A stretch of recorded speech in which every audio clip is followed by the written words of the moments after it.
Today, I will once again go over the Neo Egoist League and what has happened so far, and I know what you are thinking. Haven't I already done a video like this before? And yes, I have. However, that video is almost 1 year old, and the Neo Egoist League arc has developed so incredibly much since then, so I thought that a new video was needed to go over everything new that has happened. Because the Neo Egoist League has recently surpassed 100 chapters, and I don't even see this arc ending this year, which is crazy. So welcome to the new and better video about everything that has happened in the Neo Egoist League so far.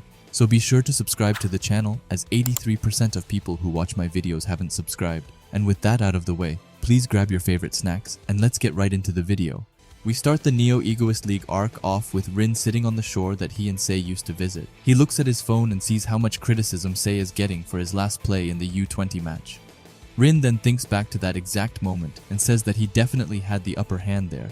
Rin's offense kept up closely with Sei's when he obeyed his instincts of wanting to destroy him completely and then managed to stop his last play. However, even though he won, he still don't really understand that new side of him. It felt new, but at the same time, nostalgic, almost like his veins were dancing. And on top of that, it seemed like Sei knew that part of Rin. Rin starts to wonder if this was his plan all along, and that Sei always wanted him to bring out this ego. However, none of it matters, as he only recognized Isagi in the end. Anyone can tell at a glance in that match that Isagi gained everything while Rin was one step short. As Rin is looking out at the sea, he's determined to change and give it his all to destroy both Isagi and Sei. After that, we get to join the household of the Yoichi family, who is proudly replaying Isagi's interview over and over again. As they are getting ready to eat, Isagi's mom asks if life at Blue Lock isn't too difficult for Isagi, and that he's really evolved since joining the program. His dad agrees, and says that even though they don't know a whole lot about football, they are still extremely proud over Isagi. However, if Isagi wins or not isn't their biggest concern, as what makes the two of them glad is seeing Isagi happy. They don't care if he scores or even wins or not, as they will always be there for him, and only wishes him to live his life as he wants to, which makes Isagi extremely happy, as he says that from now on, he will become the best in the world. After dinner, he goes upstairs into his room. He thinks if living the life that you want is what it means to be an egoist. Even though Blue Lock helped him become something that he could never imagine, he still had to leave behind plenty of things and people. In Blue Lock, Isagi was able to learn the excitement of victory and the pleasure of scoring, the happiness of changing the world with his own hands. He sits up in his bed and says that he will do whatever to stay in Blue Lock. Just then, he gets a notification from Blue Lock, telling everyone to get back and to let the next act begin. We can also see Gagamaru just chilling in the woods as he gets his invitations, which is just so hilarious. The next day, all of the players arrive and lets the Blue Lock Project Phase 2 start. As they walked into the building, they are greeted by a bunch of players, kind of like how they were greeted in the first selection arc. But this time, it isn't just the Blue Lock players, as the former U20 players are here too. Isagi asks Aiku why they are here, and Aiku tells him that Ego asked them to. And I love how the first thing Naru and Bachira do is greet each other really happily. It's so cute. After that, Isagi spots Rin against the wall. He goes forward to greet him and says that it wouldn't be Blue Lock if he wasn't there. However, Rin tells him to stop talking to him and asks if he wants to get stabbed. However, before they can go any longer, the bowl cut himself pops up on the screen. He says that from now on, he holds the power of deciding every member of Japan's U20 team. And since he figured that even the losers might have their uses, he decided to invite them as well. Ego says that there are 100 days left before the U20 World Cup, and if they were to take part in it now, it would be simply impossible. Even so, it's not lost just yet, as he says that he's come up with a way to allow them all to evolve at a rapid pace, but before that, he has his annual quiz time and asks them what the cause for their improvement was. Awakening your ego, becoming aware of your innate weapons. The reason all of that happened was without a doubt due to this environment, this special yet cruel enclosed space called Blue Lock, and to be able to rise to greater heights. A new environment will be needed, and that's why Ego has decided to throw them into the hottest hellfire that exists, because in Blue Lock's Phase 2, they will all be thrown into the peak of the world, which is of course Europe's Big 5 leagues. Popularity, ability, and money in these European pro football leagues are at the peak of all these things. Among these 5 countries, each of you is going to choose which environment you want to sharpen yourselves in. But before they can start choosing their league, Ego will give his judgment regarding each league, starting with England.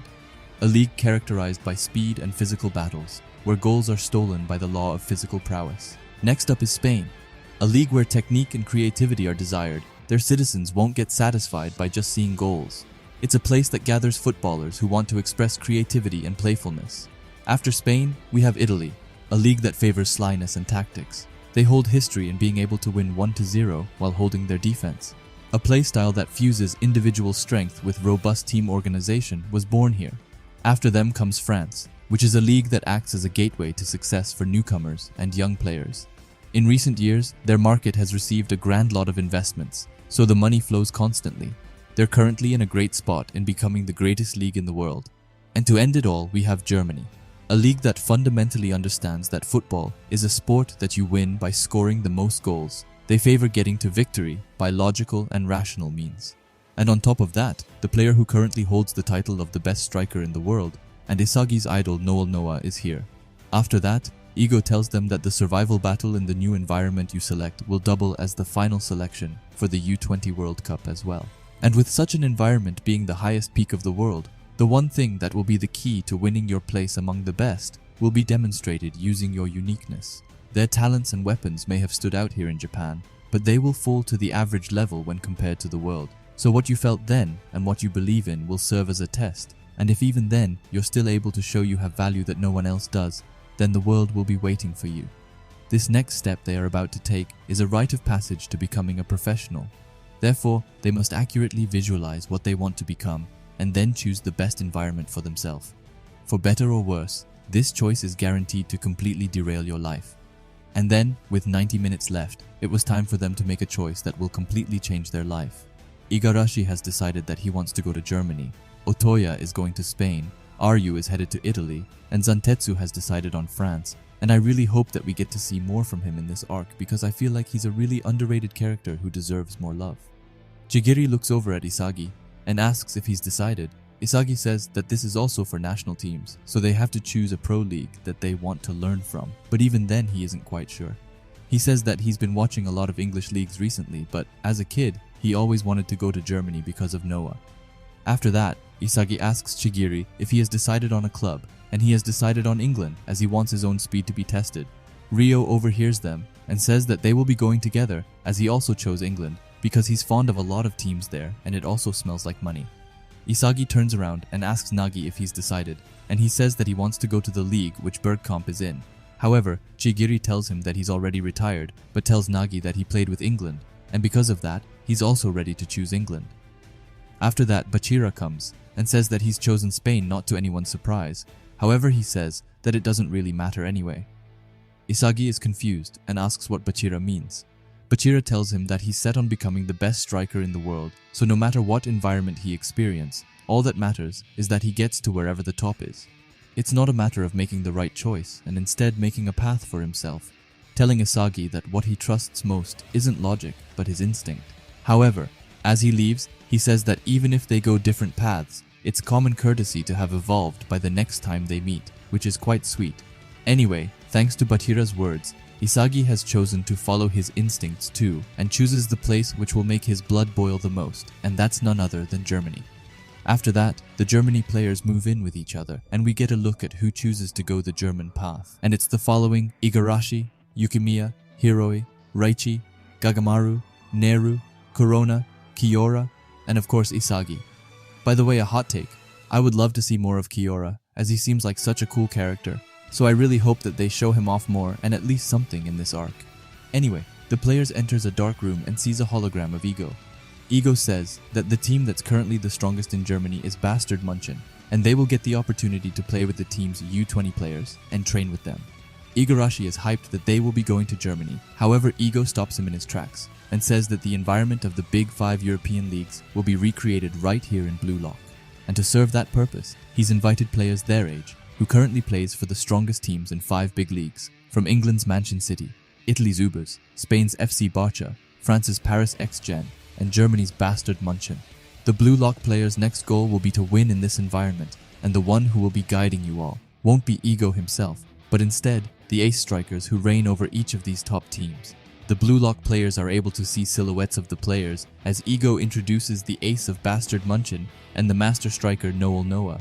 Ego says that thanks to the result of the match with Japan's U20, Blue Lock has gained the attention of the entire world, and this pipe dream of his has caught the attention of greedy sponsors which has made Phase 2 better than he could have imagined.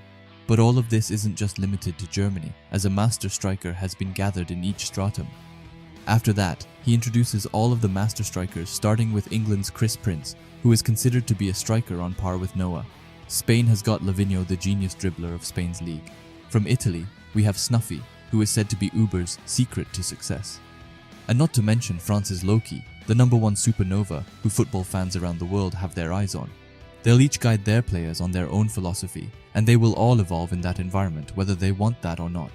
So how will this work, you may ask? Well, firstly, you will train under the master, to then possibly be chosen for the regulars, so you really must show your value to be chosen for a team mixed with the 11 members that were brought from the original team.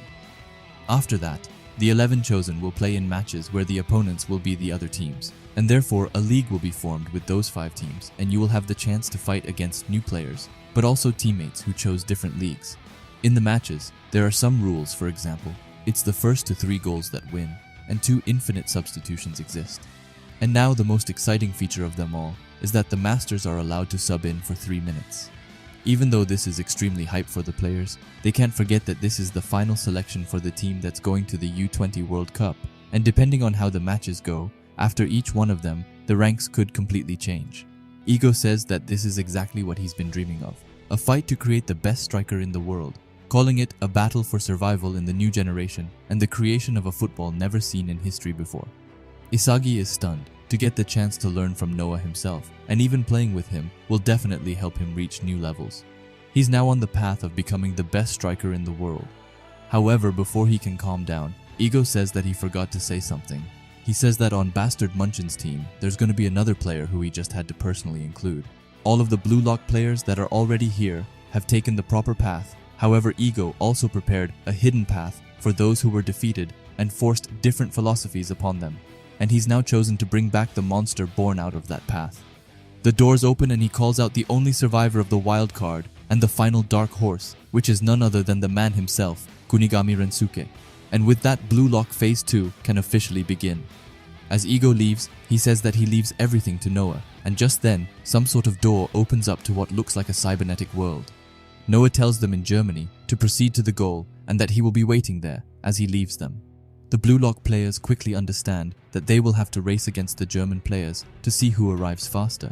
Isagi goes forward to Kunigami and says that he knew that he would come back, and says that it's nice to have the superhero here. However, Kunigami tells him to quit it and that he doesn't call himself that childish name anymore, as he tells Isagi to get ready because the one who will be the best in the world will be him. Isagi is shocked to see Kunigami so changed, however he can't do anything else but to fight, and then the training starts. They start with some running, and Isagi notices that Kunigami is much faster now and that his physical specs are way higher now. As they come to the second zone, they have to sprint up a very steep road. Isagi is amazed at how the German players can keep up with this and wonders if they really are the same age as them. Even so, he's determined to not fall behind as he gets through Zone 3 easily. However, in Zone 4 he's facing some problems as he's having a hard time keeping up and says that the only one able to keep up is Kunigami. Just then, he sees that someone named Kaiser has already finished. He arrives at the final zone and will do everything to prove his worth. He gets behind the hinders easily and aims at the highest score possible, but just as he shoots, he hears someone speaking in German saying that he's been waiting to meet Isagi. He shots the ball at Isagi's ball, and no, not those balls. Isagi is amazed that he managed to block his shot, but just then, the mysterious man introduces himself as Kaiser, who does the impossible, as he tells Blue Lock to kneel for him. Just unfortunate that Isagi didn't understand any of that as he was speaking in German. Isagi recognizes Kaiser right off the bat as one of the new Gen 11. But just then, someone else comes. He tells Kaiser that they can understand him and gives the Blue Lock players a special Mictro interpreter, which is a gift that helps them understand each other. After that, when they can understand each other, the guy introduces himself as Alexis Ness. But the Blue Lock players are to focus on their headphones and notice that they are built by Rio's family. Suddenly, someone else joins in. It's Eric Gesner, who tells Ness to stop being so polite and that they are only here because they were told that Blue Lock was amazing. After that comes Benedict Grimm, who's acting like he's in a school play, kind of like Are You actually. After that, Isagi looks away for less than 1 second, but just as he does so, Kaiser drags him closer to him as if he were in a K-drama. He tells Isagi that he came here to meet him, Blue Lock's own ace striker, and tells Isagi to not disappoint him. Isagi tries to get free, But then Kaiser uses his full force to what it looks like pin Isagi against the wall. He tells Isagi to shut his mouth and to give him a reason not to feel like coming here was a waste of time, saying that he wants Isagi to get into his life. Finally, Isagi agrees and says that he will do as Kaiser says. He will gladly destroy his life. Kaiser then asks Ness to give him a tissue as he owns him or something.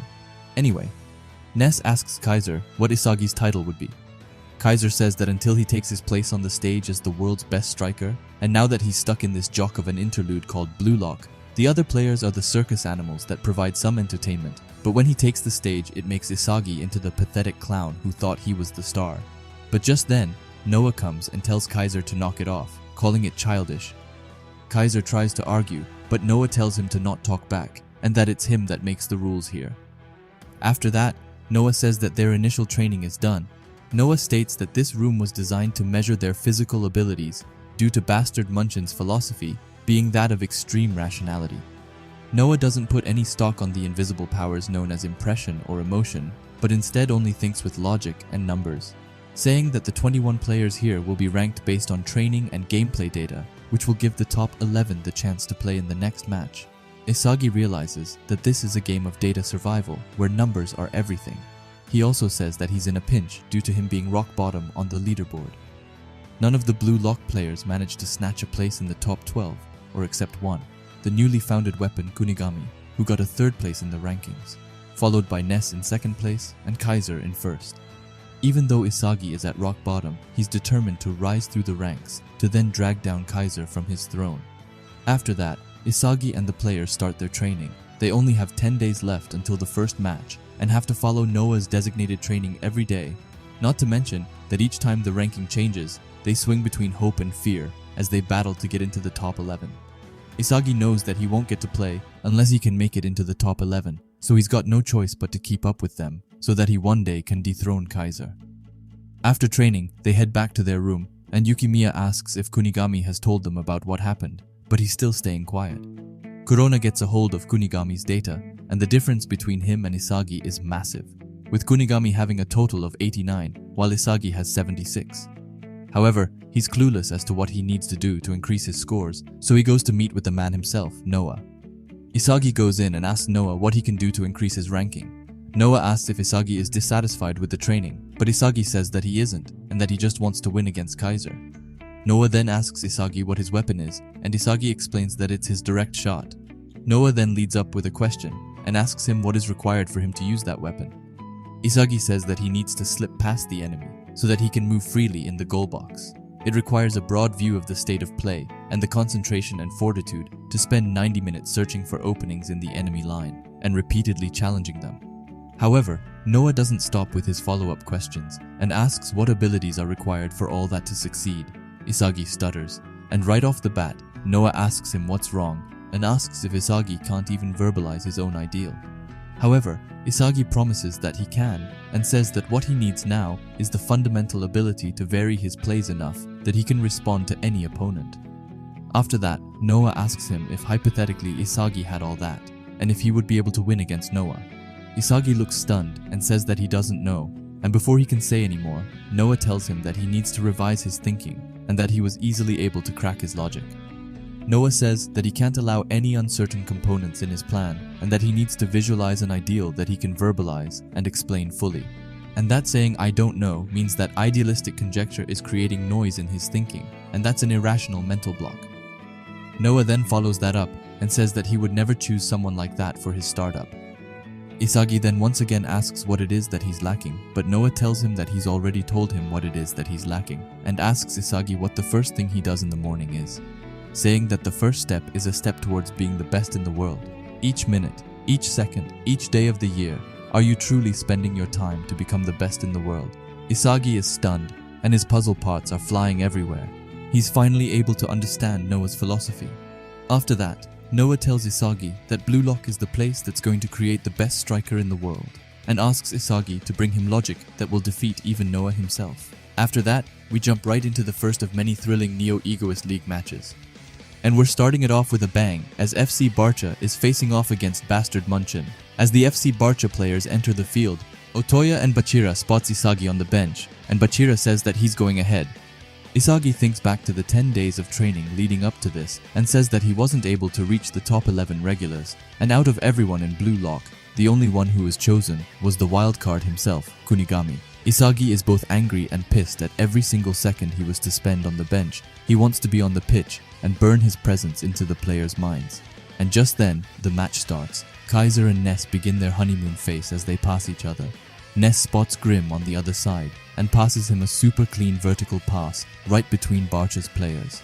Grim uses his brute force to get behind not one, but two players from Barcha, and then when he gets his chance, he passes the ball to the other side, into the legs of Eric Genser. Isagi is stunned as he is looking at their play, saying that Eric is outstanding at trapping, and says that he threads the needle with his delicate dribbling, which is such an over-explained way of saying things. Eric looks into the box and decides to pass Kunigami even though he's being surrounded by defenders. The ball is approaching, and so is Kaiser. Kaiser is in a perfect position to receive a pass from Kunigami. However, he instead decides to trap the ball with his chest to forcibly keep it. He moves forward while he pushes the defenders back, and then shoots an incredible shot with his left leg trademark. The ball is going at an impressive speed, however the Barcha goalkeeper managed to reach it in time and save it. Isagi is still just watching from the sidelines, but he compliments Kunigami, saying that he's evolving at an incredible speed, and that he's drastically boosted all of his physical abilities, which has given him the freedom to be able to score a goal from anywhere on the pitch, calling Kunigami the perfect striker without any weaknesses. The ball is still in play, and Barcha decides to counter, but as Kunigami runs back, Ness stops him. He asks Kunigami what he's trying to do, and that if he had passed to Kaiser, they would have scored. Even so, Kunigami doesn't give a shit and says that he will follow his own way of dominance, telling Ness to go and bark up another tree. This upsets Ness, and he grabs Kunigami, telling him with a smile that a violation of loyalty to Kaiser is his first yellow card. After that, we go into something more interesting, as Blue Lock's own little monster gets the ball and says that it's showtime. He also says that it's time to raise the BPM before thinking about what football he shall dance. However, before that, we go into a flashback and turn back 10 days to when the Blue Lock players first get introduced to Lavinho. Otoya asks him if this is for real, and if Lavinho will teach them football. Lavinho says that he's their master, however he will not teach them football. He laughs and says that this place was built to make the best striker in the world, but he is already the best, so why would he give out any hints? Even so, Bachira asks him if Noel Noah isn't the best striker in the world. This upsets Lavinho, who asks him if he's trying to pick a fight. He then says that he doesn't care what anyone says because he knows that he's the best. Lavinho then goes off and says that he has something inside him. It's something that others can't see, but instead, an image that exists within him alone. He then takes the ball and says that if you want to become the best, then you can't just do as you're told. Back in Brazil, they have a word called ginga, which means something like shaky or swaying. It comes from capoeira, which is a mix between dancing and martial arts. He tells them that you can start out by copying other strong dudes and then try to mix it up and create their own image of the best in the world, saying that their original style starts there. Lavinho himself uses the image of a butterfly as he dances on the field. He ends it by saying that football is all about improvising at the moment. It's about stealing the rhythm to one that pleases you. Then Bachira jumps in and steals the ball, and I love Otoya. He's like Bachira's own hype man.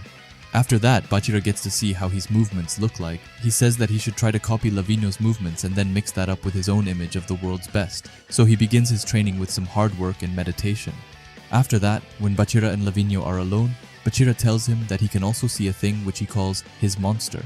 However, Bachira is unsure what to do with it, as he got stronger by overcoming it. But what image should he come up with now? Lavinho asks if the monster is still there, and Bachira says that he can bring it up again if he wants to. Lavinho then says that it's easy, and that Bachira has to evolve that monster to the next level. Bachira's monster is his own guide to his originality, and will lead to him reaching the spot as the world's best. After that, we get back to the game where Bachira is absolutely crushing an opponent. Igarashi and Hiroi are amazed, but Isagi is focused on something else as he says that he feels that Bachira's dribbling posture has changed. It now feels like he's spending less energy. He's moving the ball around with his foot practically glued to it. Even so, his ball touches do very little movement to his actual center of gravity, which makes him a lot more stable. Another one from Bastard Munchen goes to stop Bachira and says that even though he has infinite options to dribble to, he's still not moving forward. He gets impatient and decides to go in himself, but because of that, he gets absolutely demolished, as he was the first one to taste Bachira's new dribble style, his Ginga X Monster style. but then another threat comes around as Kunigami comes to stop him. However, Bachira is hyped up as he tells them to go, and even calls Kunigami the wild hero. However, before they go at each other, Bachira tells Kunigami that it's nice to see him again, but Kunigami just rushes at him, saying that he will take the lead. Bachira tries to shake off Kunigami with some dribbles, but Kunigami is steadily following. Bachira then swings wide with a double touch, which then leads into another double touch. However, this one is much faster than the last one, which makes him get behind Kunigami in no time. After Kunigami stands both Grim and Eric, but they are nothing to Bachira, who makes a beautiful back heel pass to Ignacio Lala on the left wing, who right away passes it away to Otoya in the box. The ball falls down and leads on his heel, which he uses to continue the attack, and passes it back to Bachira, who's by his side. Bachira jumps up and does an outstanding goal, which gives FC Barcha a 1-goal lead. Isagi is watching from the benches, and says that FC Barcha really is a free and amusing team that lets the players play as they want. Both Ignacio and Otoya go to celebrate with Bachira, which is kind of sweet. They all look so happy. As Isagi was able to analyze Bachira from the bench, he says that Bachira's dribbling has clearly evolved, saying that Bachira is now able to just do what he wants, and says that he attacks like a child, which is also quite sweet. Even so, Bachira also has his adult side where he waits for his opponent and makes a move based on that. Bachira is only able to play like this thanks to FC Barcha's carefree and fun environment. Isagi then compares it with Ego's speech and says that this was what he meant. However, if that's the case, then what is it that he's supposed to learn from his environment? Bastard Munchen's style is rationality, and judging from the other series of plays earlier, they basically cut off every unnecessary move and get in front of the goal by using the shortest possible distance. Isagi thinks about what he would do if he were to get subbed in right now. Should he stick to the role of connecting with Kaiser? No, that's not going to work, as he doesn't possess any individual skills that Grim and Eric don't have already. But if he were to ignore their rule and play for the sake of his own goal, he might just end up getting ignored like Kunigami is. After that, he overhears Igarashi and Hiroi talking. Igarashi says that Kunigami is going to be substituted any second now, as it's completely a one-man egocentric play. Hiroi agrees and says that it's damaging the team's rationality. Igarashi is really out here thinking that he will get subbed in. Keep wishing, bro. Isagi goes back to his little mind and says that even if he were to get subbed in now, he's no idea what to do. Up until now, he's only been able to fight this far because of Blue Lock's ego mindset and rules. But now it's different, as he has to fit into the Bastard Munchen system. It's already hard getting in with just numbers, but now he has to change his style as well. He looks over at Kunigami and says that his existence is for sure a hint for him to be able to get into the spot of the regulars. And then the match was back. Ness asks Kaiser what they are going to do now, and Kaiser coldly tells him that they will execute them. They start their 1-2s with each other and flawlessly get behind 3 of FC Barcha's players, including Bachira. Isagi is in shock. He says that Ness is really good and that his ankles are really flexible. He then compliments Kaiser for moving up to the perfect position to create a pass course, while Ness stays at the perfect distance to pass at any time.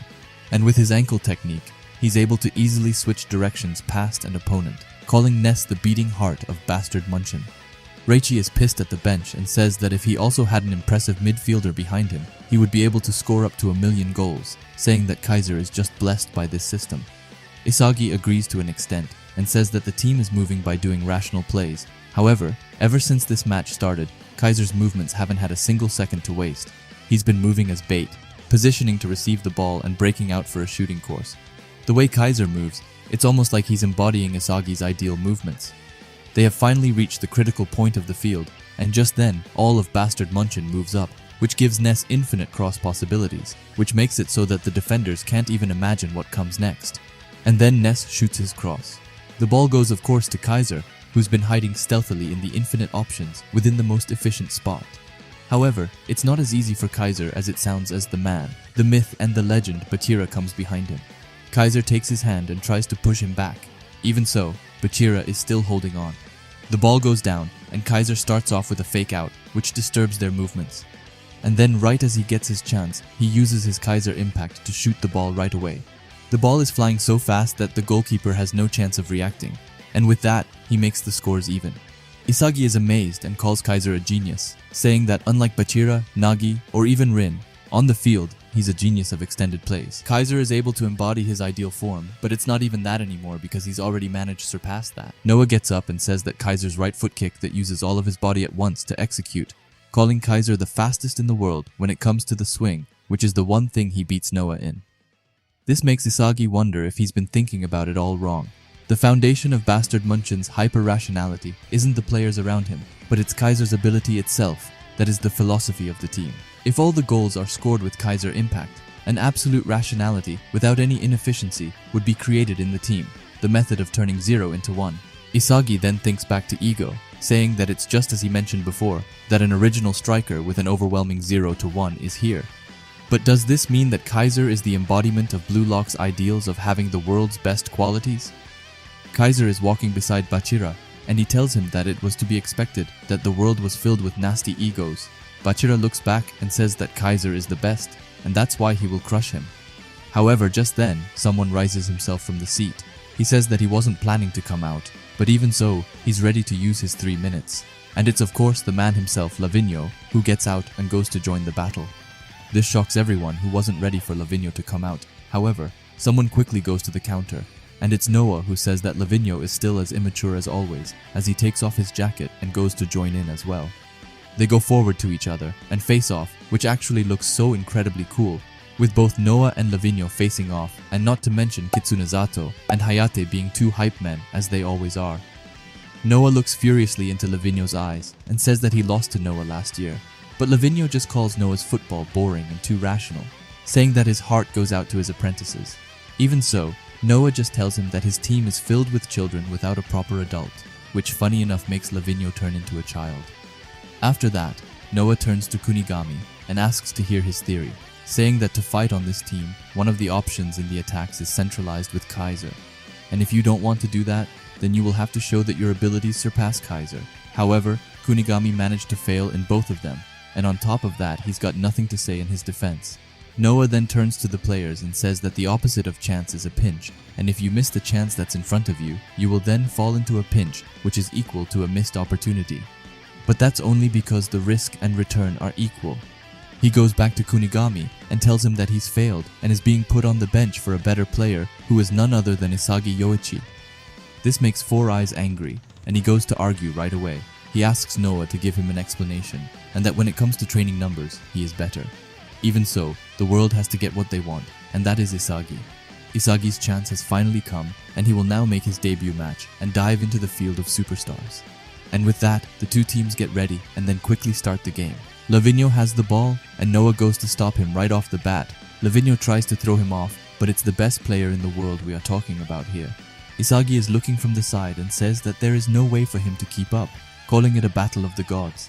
Even so, it's not like he just wants to give up and let them have their fun, because he finds a space that he thinks he can use to help Noah. However, as he gets closer, Lavinho does a rainbow flick, and then uses Isagi as a block to get past Noah.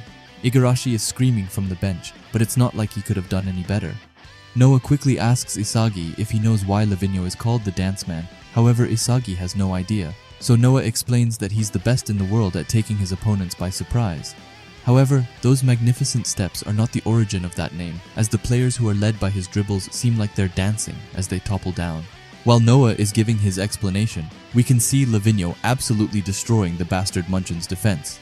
He gets to the goalkeeper and jumps over him to then get to the finishing line and backheel the ball into the goal, making FC Barcha take the lead in this game and also telling everyone to dance till they die, and then calls them cripples randomly, just standard Lavinho. With Lavinho calling everyone cripples, he got Bachira to fanboy over him to then call him a god. We then get this wholesome panel of FC Barcha celebrating together. After that, Kaiser goes over to Isagi and says that he really screwed up there. This makes Isagi mad and says he couldn't get in either. However, Kaiser tells him that he's wrong and that he chose not to, saying that he and Bachira were waiting for a chance where either of them seemed off rhythm. Any other timing and they would just be a nuisance dragging the two down. He asks Isagi how he could be so lowly to not understand such a thing, calling him an overly self-conscious clown. Kaiser walks away and Isagi stays behind thinking that he can't get into the game. However, he can't just give up and tell himself that there's a gap in ability between him and the Masters, and to leave a trace of his existence, he will have to score his own goal and says that he will devour the superstars. And just like that, the game is back in action. Ness and Kaiser start off passing to each other, while Isagi thinks that the only way to steal a goal in this team would be to find a better position than Noah, and then patiently wait for a pass there. But just then, Noah starts to speed up and accelerates behind a bunch of FC Barcha players. Ness sees him speeding up and passes him. He gets the ball and embarrasses another FC Barcha player. As Isagi is trying his best to keep up with Noah's play, he finally realizes that it's impossible for the current him to find a better position than Noah. Noah keeps on destroying until Lavinho goes to stop him. However, Noah gets over him surprisingly easily. Even so, he gets stopped by the other players, which gives Lavinho time to get up again, to then bash into Noah's strong body. However, Noah uses this to his advantage and gets on top of Lavinho, to then use his ability of being ambidextrous to shoot a power shot with his left leg. The ball has incredible speed as it goes into the goal and makes the scores even, and making the last goal more important than ever before. Isagi thinks back to Noah's outstanding goal and says that a person completely ambidextrous is really rare to see and happens to less than 1% of humans. But with Noah's insane performance comes also a tragedy, as the 3 minutes have passed and both of the masters have to go out. As Noah is going back to his seat, he looks at Kunigami and says that it's time for him again. He asks if Kunigami thinks that he can trace Noah's movements after seeing it live, also calling him the wildcard's copyman. As Noah is getting to his seat, he tells both Isagi and Kunigami that this is the last chance for both of them and says that if they disappoint, then they can get replaced at any time, telling them to prove themselves with numbers. And then, the rivalry of the last goal starts between Kunigami and Isagi. As they are walking onto the pitch, Isagi asks Kunigami what Noah meant when he called him a copyman. Kunigami asks why it would matter to Isagi, but he tells him that he wants to know what happened at the wildcard so that he can beat him. Kunigami explains that the wildcard was an experiment to create a vessel and someone with the same physique as Noah. A physique that would be the same as the best player in the world. Isagi is shocked and asks how it worked. However, Kunigami says that it doesn't matter and tells him that it's not like anyone on this team is going to pass to him, telling Isagi that he should worry about himself more. And then the final stretch starts as FC Barcha starts with the ball. Isagi goes to block Bachira, but gets hit with his incredibly fast stepovers. But before he can do anything, Bachira passes to Otoya and then manages to get behind Isagi. However, behind Isagi comes Grim, who's fast on the attack and gets help from Kunigami. But not even the two of them can stop Bachira when he's starting his dance. But someone who can is Ness, who's been hiding in the dark and has waited for the right moment to strike. He gets the ball and begins the counterattack of Bastard Munchen. Isagi knows that Ness will try to pass to Kaiser, so as the ball is getting closer to Kaiser, he gets in the way and hijacks the pass. However, he's in a very bad position to score from, and only has a total of 2% goal percentage. He tries to think about what to do, but the FC Barcha players are pushing him fast, and he has no way to react, so he ends up taking the shot anyway, which sadly gets blocked. Even though he managed to get the ball, he was left with no ideas from that point on, and to begin with, that pass from Ness was perfected for the purpose of letting Kaiser score. So even if he were to get the ball again, without Kaiser's weapon, it's useless, as this isn't a range that you can score from without Kaiser's impact. The ball finally lands in the hands of Grim, and Isagi tries to get him to play together, but he quickly gets ignored. He knows that now more than ever, he needs to find a new way to score, because if he fails, then this match ends. And if the match were to end, then he's failed at proving the worth of his existence. The only way he could turn this around is if he listened to ego and tries his best to get into flow state and then find a way to score the finishing goal. Grim is quickly advancing through the left side. He looks into the box and sees Kunigami trying his best to block of Kaiser. This makes it impossible for Grim to pass Kaiser, so he turns to his other option, which is Ness. However, before the ball actually reaches Ness, our main man Isagi comes and steals it again, making it 2-0 for Isagi versus Ness. Even so, Isagi is facing trouble right off the bat as Bachira goes to cover him, saying that stealing the ball from his teammate is so like him, which is quite funny in a way. However, both Bachira and Isagi know that he has no way of scoring from that angle. As Isagi does a fake shot to get Bachira off balance, he says that he can't see his own goal, but this is his only option to devour Kaiser, even if it means abandoning his own goal. It looks like Isagi is trying to pass Kaiser, and Ness suddenly looks happy, saying that he's finally aiming to assist Kaiser, and Kaiser adds on calling him a good boy. And let me just say that I wish I was Isagi so much right now, for absolutely no reason, of course. Isagi passes the ball into the middle, but as he passes, he tells Kaiser to go fuck himself, and that he would never pass someone like him, because he was instead aiming for the person behind Kaiser, and that person was none other than the edgelord Kunigami. As Kunigami is powering up his shot, he tells Kunigami that the two of them can destroy not just Kaiser, but the whole team. After that, Kunigami understands that if he doesn't shoot soon, then the ball will hit his balls, so he takes his outstanding left shot to shoot an incredible goal, which from the looks of it, even shocks Noah. And with Isagi's and Kunigami's teamwork, it leads to a goal, but not just one goal, but also the honor of winning the whole match. And to end it off, Isagi tells Kunigami that this team is there to take. Kunigami goes forward to Isagi and asks him why he decided to pass him, telling him that there's no reason for him to owe Isagi such a favor. Even so, Isagi says that he just wanted an outcome that he could grasp. He tells Kunigami that he didn't do it for him, but instead to benefit him. Kunigami looks disappointed and says that Isagi's only solution was through an assist. As he walks away, he calls Isagi a fallen striker. After that, Bachira goes forward to Isagi and says that he won't criticize the goal if that was what he intended for, but still hints that he was a bit disappointed at Isagi's decision. But even so, he is curious as to why Isagi passed to Kunigami instead of Kaiser, who was in a much better position. Isagi tells him that he wouldn't want to be Kaiser's pet, and that Kunigami's lefty shot was the only element he knew of. Bachira is still a bit disappointed, but he tells Isagi that the next time the two of them meet, it will be as egoists aiming for the same goal. Isagi agrees and asks for Bachira to wait for him, saying that he will soon be on the same stage as him as a striker. But as they are talking, they can hear someone laughing, and it's none other than Ness. He laughs about the thought of Isagi as a striker and says that Isagi didn't only steal the assisting role from him, but he even ignored Kaiser and passes the ball to Kunigami, who were at a disadvantage.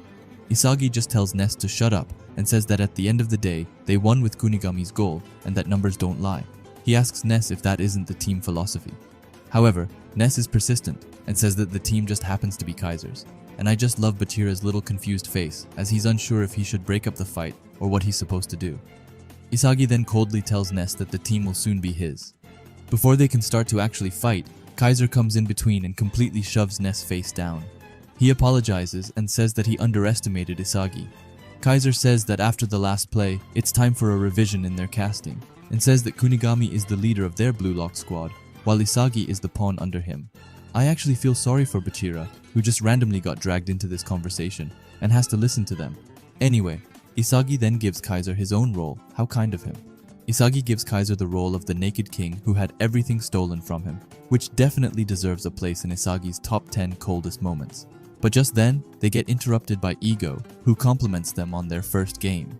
He then randomly starts talking about how good his drink is, before starting to compare the world of pros to a game of musical chairs, saying that when you get into a team that's already complete, you have to then steal somebody's position, or else you will end up with no job, and every team has its own philosophy with everything from logic, freedom, rules, and that sort.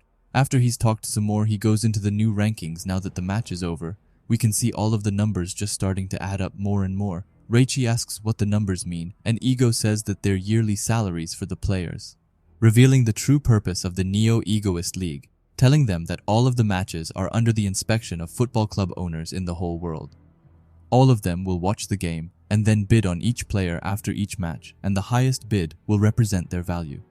Isagi's salary finally comes to a stop, and it's at 17 million yen, which completely shocks him. Ego also explains that these aren't just some made-up numbers, as they are all actual contract offers that will be given after each match is finished. Each bid gives the club the right for negotiating a contract for that annual salary, and it also serves another purpose, as it's their current value. Isagi's club offer came from Dortmund, which is Bastard Munchen's biggest rival, kind of ironic. We also get to see other players' offerings, like Kunigami, who got a 24 million yen offering from Kawasaki Breakers. Bachira had one himself, which came from FC Portimian, and had a salary of 32 million yen. The Rat also got one from his own club, which is kind of weird, but then we see the real price, who is Kaiser's offering, which also comes from Bastard Munchen, and contains a total of 300 million yen. After that, Igarashi and Reichi quickly realize how useless they are as their offerings are zero. Ego explains that it's because they haven't played any matches yet, and tells them at the end of the Neo Egoist League, excluding the overseas players of course. But they will use the salary ranking from Blue Lock to determine the top 23 players in Blue Lock, who'll automatically join the team in the U20 World Cup, which is quite sick. Ego tells the Blue Lock players that this is an opportunity to hone their skills, and for the foreigners, this is a place to showcase themselves to club owners all over the world, making this a marketplace for new talents. Reichi looks upset and asks if that means that they are simply products to him, and Ego says that he would be fully right. However, it doesn't end there, as Ego says that he made a deal that he would showcase the popular players, and especially Isagi. Even so, Noah was against it until the bitter end. In the end, he only accepted to be forced to use him for a single match, to them get a price tag on the poster boy. Bachira quickly grasps the situation and says that in the end, it doesn't matter if the team wins or loses as long as they can show off their value. And Bachira is correct, but for a striker to show off their value, they have to score goals, so in the end, they will have to try their hardest to win. Igarashi adds on by saying that this is a big chance for most of the players, but on the flip side, if you fail to get a spotlight here, you will leave an impression on all big teams that you're just some loser. And Ego simply ignores it and says that he loves that they show off their angry faces, telling them that it sells like hotcakes. He asks them if they don't think that it's weird that he managed to get world superstars and top clubs to take part in a project like this. But he then reveals that he's sending a reality show of them. He then shows them a live video from the second match, which is currently going on, which is the Ubers versus PXG. He shows Rin fighting his all on the pitch before saying that the number of people who subscribe to this content has already surpassed 80 million, revealing that it's his own super entertainment Blue Lock TV. So all of them Blue Lock players are currently fighting for their lives while it's being streamed to the whole world. We get back to the match where Rin has gone into his shooting stance and makes a wonderful goal, giving PXG the win. Ego tells the Blue Lock players that there is no doubt left that Blue Lock is the most critical place in the current world of football.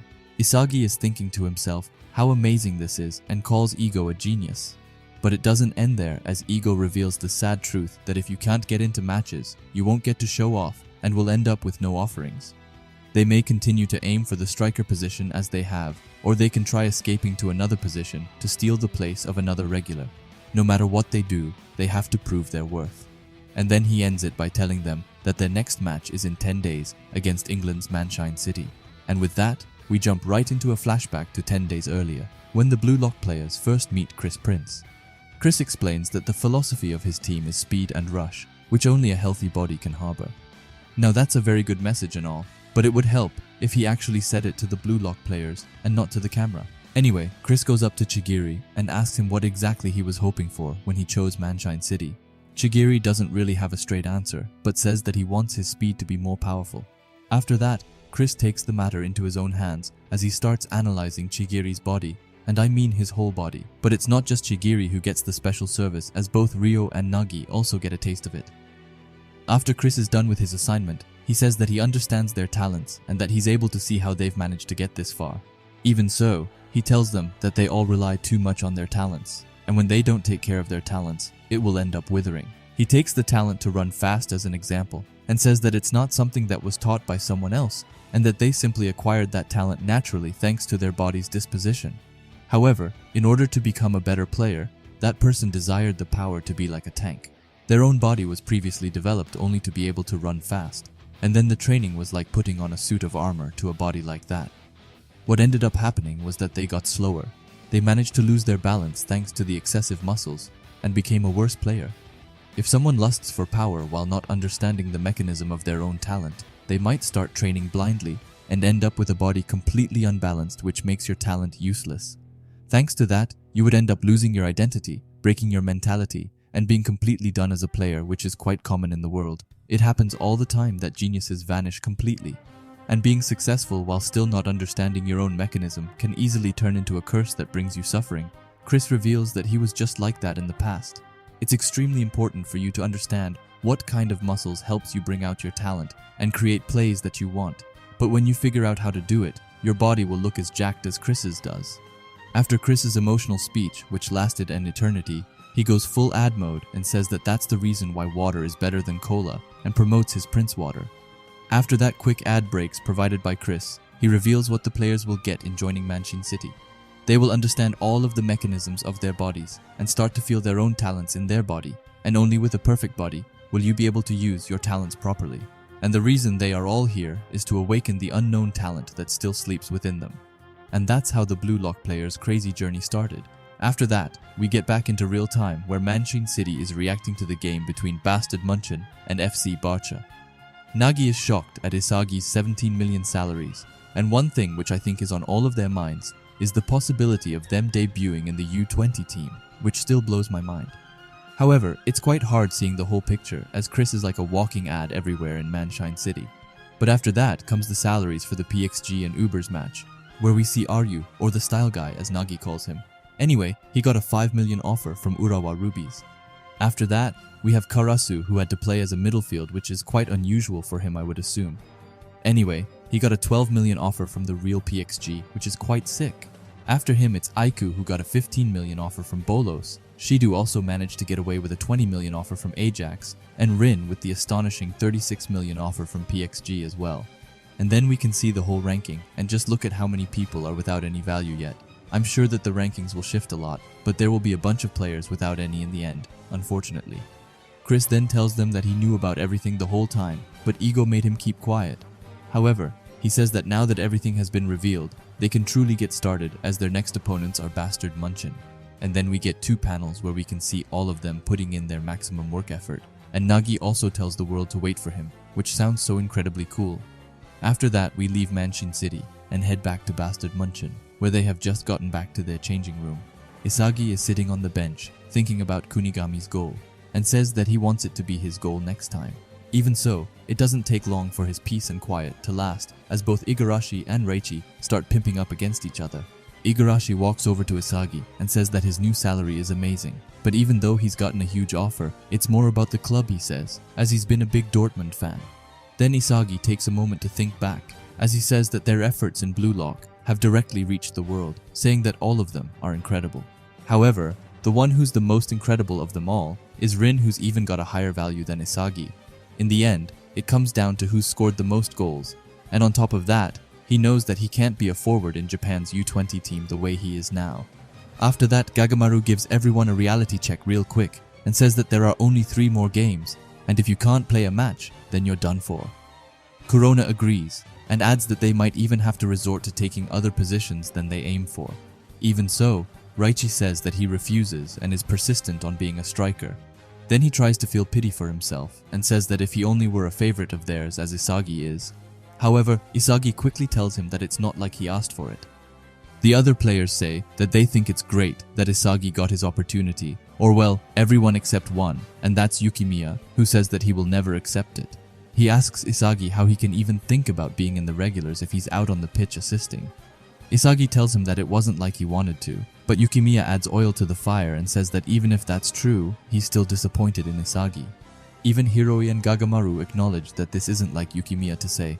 However, Isagi still responds to him, telling Yukimiya that sure he did an assist, but that play was only a waypoint to becoming a striker. He even asks Yukimiya if he wouldn't have done the same thing, however Yukimiya denies that, and says that he wouldn't, and that passing doesn't feel good. Isagi tells him that this isn't about feeling good, it's the result of focusing on what he could challenge in his own way. He tells Yukimiya that he has no regrets about making that choice.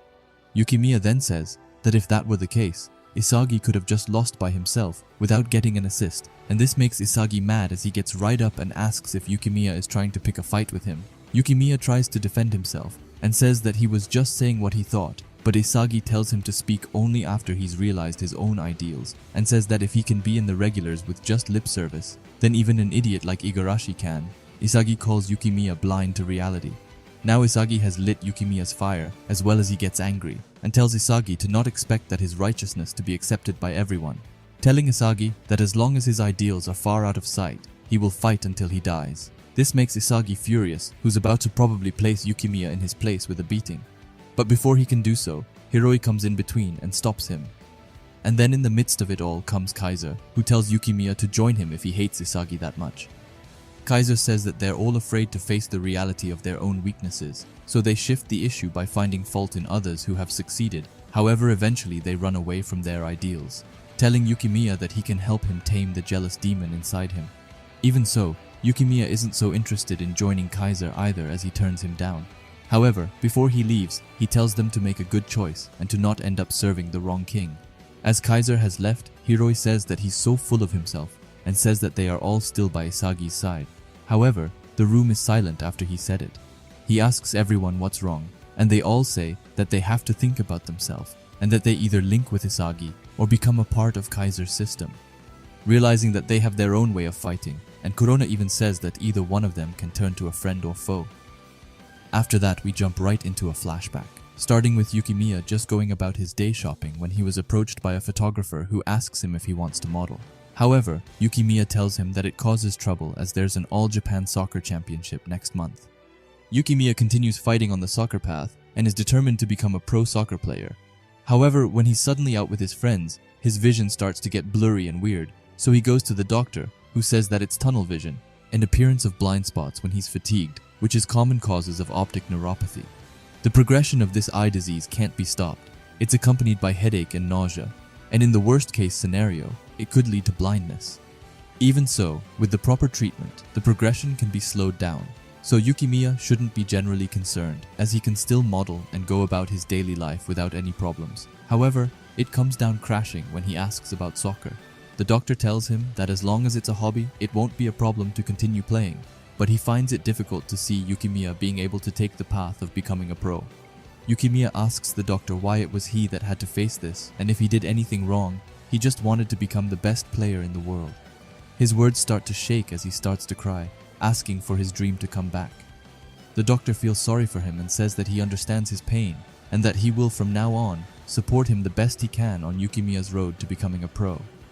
Yukimiya knows that his time is running out, however. Before he completely loses his sight, he will become the best striker in the world. After that, we go back into real time, where we see Yukimiya training extremely hard, and because of that, his vision starts to get blurry due to his tiredness.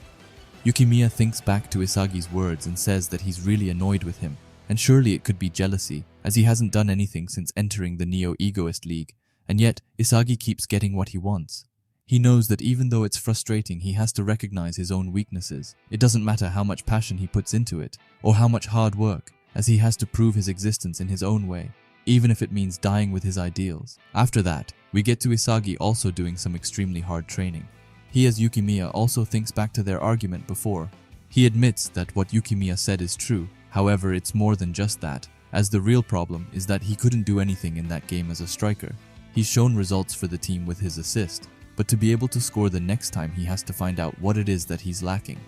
After he played with Noah, he was able to fully realize that he couldn't see himself beating him right now, and that he admired him too much to be a target. He has to find a target before taking on Noah, and says that the one who would fill that place is none other than Kaiser.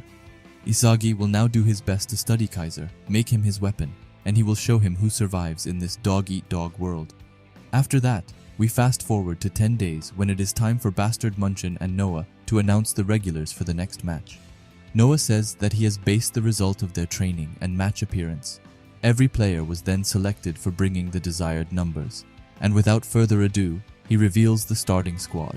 The start with the obvious one, which is, of course, Kaiser in the center forward. After Kaiser comes to Kunigami, who's been placed on the same position but on the right side. And then finally he gets to the offensive midfielder position, which luckily Isagi has managed to snatch away, taking Gesner's spot in the team, while Grim takes the other side. On the top center, we have Ness followed by Ali, who will play as a defensive midfielder. Then for the right side back he puts in Corona, which makes me so happy to finally see him play. Noah says that both Kunigami and Isagi are on the right side, which gives Corona the chance to link up with them. After that, Corona looks at Isagi and says that as long as he's in the match, he will take Isagi's side. For the two centers back, we have Menzer and Birkenstock. To follow them up, we get to the left side back, which Yukimiya is given, which will definitely make an interesting match between him and Isagi. After that, Noah gets to the final position, which is the goalkeeper. However, he doesn't want to use their goalkeeper because he chose the man himself, Gagamaru, to get a special position. Noah says that it might not be the position that he had hoped for, but Gagamaru is just happy to be playing. After that, Noah says that this team was formed using only their numbers, but it also serves as an experimental team of 11. Because as they know, the team has two different philosophies. The first one is the efficient football that Kaiser uses, and the other one is the blue lock style, which consists of using chemical reactions among themselves. Noah is interested in seeing how a team that is simply focused on Kaiser scoring goals will mix with Blue Lock's philosophy. Kaiser quickly gets it and asks Noah if this is a test for him, and Noah tells him that he's right and warns him not to fail. After that, the match between Bastard Munchen and Manshine City finally starts. As the players walk into the field, Isagi goes up to Nagi and Ryo, congratulating them on making the main team, which sounds a bit cocky. Ryo goes off and walks up to Kunigami, saying that he sure went through a lot. saying that both of them lost to Shidu in the second selection, and that it could have been either one of them. As he's walking away, he tells Kunigami that he's happy that he's back. When Ryo has left, another familiar face comes around the corner, and it's of course our favorite princess, Chigiri.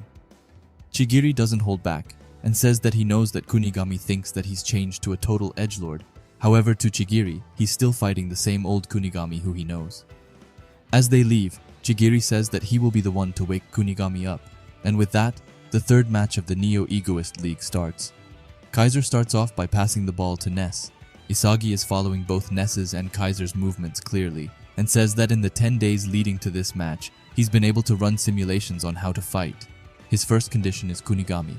However, he will not play alongside Isagi, and will most likely try to score on his own. And then there's Kaiser, who's just straight up a disturbance on the field. Even so, Isagi knows that Kaiser is the center of this team, and even calls him a superior version of himself. Ness and Kaiser are continuing their pass game, and even letting Grim join in on the fun. How kind of them. As Isagi is analyzing Kaiser, he knows that he has to understand him, and then use him to evolve, and then he gets his opportunity. As Grim passes Kaiser, Isagi goes in between and steals the pass. However, what he didn't anticipate was that Ryo would see right through him as he saw Isagi coming from a mile away. When Isagi goes back in and tries to win the ball back, he immediately gets pushed back by Ryo's new improved physical body. Ryo then manages to slip behind him, only to face off against another player from bastard Munchen. However, this time, it's Ness who's come to stop him. Ness manages to stop him for a while, but it's all over when Ryo takes out Sei's insane nutmeg from the U20 match. After that, Ryo continues on his rampage as he gets behind more and more players, saying that he's in his chameleon-style striker mode, which just sounds so cool. While Isagi is helplessly running to try and stop Ryo, he says that Ryo has managed to improve all of his parameters, and that the Ryo from before would just focus on passing to Nagi, but now he's using Nagi as a dummy to head for the goal himself. As Ryo is getting closer to the goal, he says that he won't rely on Nagi, and that he will surpass him and become the best striker in the world as he shoots a wonder ball to the goal. However, Ryo's shot was merely a copy of Rin's goal, which Gagamaru has already been able to analyze, so he just barely manages to stop the ball from going into the goal, saying that Ryo is still just a copy after all. Bastard Munchen clears the ball, and the ball is headed to Kaiser. However, Chigiri swipes in between and steals it. After that, we get right into a flashback to 20 days earlier. Chris Prince is talking to the Blue Lock players about a body revolution, which basically means increasing the potential of their own strengths in their body. Even so, you can't just train blindly, as every player uses their muscles differently, which is why Chris has created individual training routines for every player. He starts off with Ryo and asks him what type of player he wants to be. Ryo says that he needs to think, but Chris tells him that this isn't something that you should think hard on, asking Ryo how the world's best striker would respond to that question. Ryo then says that he wants to be able to control the field by himself and become a striker who can steal goals.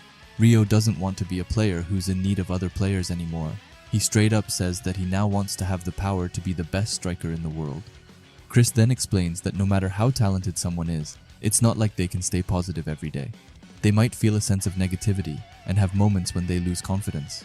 And by always being destined for more, he's become unable to forgive himself when he doesn't match his ideal. Chris says that there have been people that have described him as a narcissist and people who think that he's crazy. Even so, he can't just betray the ideal that he's set for himself, telling the Blue Lock players to pursue their ideals and fight against reality, and if they want to become the best striker in the world, then they need a body that can host their ideals. After Chris's pep talk, he goes back to Ryo and asks him if he's able to specifically say what kind of player he sees as his ideal. Ryo smiles and says that Chris is right and that he's forgotten how to live like that. And for Ryo, the best player in the world that he can imagine would be a fusion of Itoshi Rin and Itoshi Sei. After that, Chris gets a feel of Ryo's body. I mean literally. After that, we get back into the game and Chigiri is still in possession of the ball. He has a fierce look in his eyes as he runs towards Bastard Munchen's defense. As he's running, he says that his ideal would be to not pass the ball, as he wants to use his legs to go past all the defenders and then score goals as a striker. And that's basically what he's doing on the field now, as he's gotten behind both Ali and Corona and is now faced with Isagi. Isagi tells him that he won't let Chigiri pass. However, Chigiri coldly tells Isagi that he's the perfect guinea pig. Chigiri then rushes toward Isagi and gives us this outstanding panel, which looks so dope. Anyway, the fierce duel between Chigiri and Isagi starts. Isagi knows that Chigiri's dominant leg is his right, and that Chigiri is only able to shoot high-precision kicks with it. And therefore Isagi thinks that it's strange that Chigiri was assigned to the left side, where he's forced to use his left leg. But then he understands that Chigiri's goal isn't to fully use the left side, but instead cut into the middle. Chigiri goes for a cut inside, and when Isagi goes to cover it, he realizes that he's been fooled, and that Chigiri was aiming to do a double feint. However, ahead of Chigiri lies another player from Bastard Munchen. Then we get a quick flashback to Chris Prince and Chigiri talking. Chris tells Chigiri that to connect his speed to the goal, he should try to create a golden zone. It is said that the famous star player Del Piero had one as well. He had a zone where he could mass-produce goals from. Chigiri quickly connects a golden zone to Baru and Zantetsu, and says that they probably had one as well. And after that, we get back into the game and learn that Chigiri's golden zone is 19 meters from the goal and then 44 degrees to the left. Chigiri stops the ball before he goes all into a cut in which Isagi and Messner are unable to react to. Just as Chigiri is 4 meters away from his golden zone, Kunigami comes in his way. However, even the muscle head is nothing to Chigiri, who gets behind him in an instant and then gets into his golden zone. He aims at the top corner of the goal, and the shot from Chigiri is so outstanding that Gagamaru has no way of saving it, which means that Chigiri scores and gives Manshine City a 1-goal lead. After that, we can see how Chigiri's mom and sister are eagerly watching and game and get super excited as Chigiri scores, which is quite wholesome. However, it's not only them that are mind blown by Chigiri's goal, as Isagi is looking at Chigiri amazed. He says that all of Chigiri's qualities have bumped up by a huge margin. He is now able to use his own speed as bait and then manages to slash throw players with his lightning quick cut-in. Not to mention Chigiri's amazing goal that he managed to make. Isagi tells Chigiri that he's changed, but then Chigiri tells him that it's the golden formula. They managed to break down the equation that has worked so far, and after that, they picked out which factors stood out and then reconstructed the most ideal combination for him. If that wasn't enough, he also had to train endlessly to create a specialized body that helped him to evolve. Chigiri says that in this Neo Egoist League, he's going to be a striker who is able to rise to the top of the blue lock. He looks behind and says to both Isagi and Kunigami to not be too slow or they will be left behind, which is just so cool. After that, Kaiser comes and says that Chigiri is good, fast, strong, and above all beautiful, which I definitely can't argue with. Kaiser gets closer to Isagi, and this time I mean closer like bro was legit breathing in his ear. After that, they go to start the game again, and Kaiser asks Isagi if he has a plan or if he's already stuck, kind of mocking him, but that's what Kaiser usually does. And after that, to everyone's surprise, Kaiser passes Isagi, telling him that he can do whatever he wants with it, with the ball. Isagi is looking more fearful than ever, as he says that he will make Kaiser regret that pass. Right off the bat, Ryo goes to guard Isagi, telling him that he's already splitting up with his teammates. However, this time Isagi has someone to fight with, and it's of course our favorite Shark Boy, who tells Isagi that he's decided that he will ally himself with Isagi. Corona gets behind Ryo, and Isagi says that Corona is a perfect teammate for him, as he allows Isagi to look ahead and see the entire field, by Corona's ability to instantly sense a position that is both unfavorable to the enemy and advantageous to him, comparing Corona to an orbit which is always following him around. And then we get this incredible panel which looks so stunning with multiple Coronas, which are surrounding Isagi, and it also creates Isagi's and Corona's planet hotline attack. As Corona and Isagi are steadily moving up on the field, Isagi says that their key to breaking through the right side is Kunigami.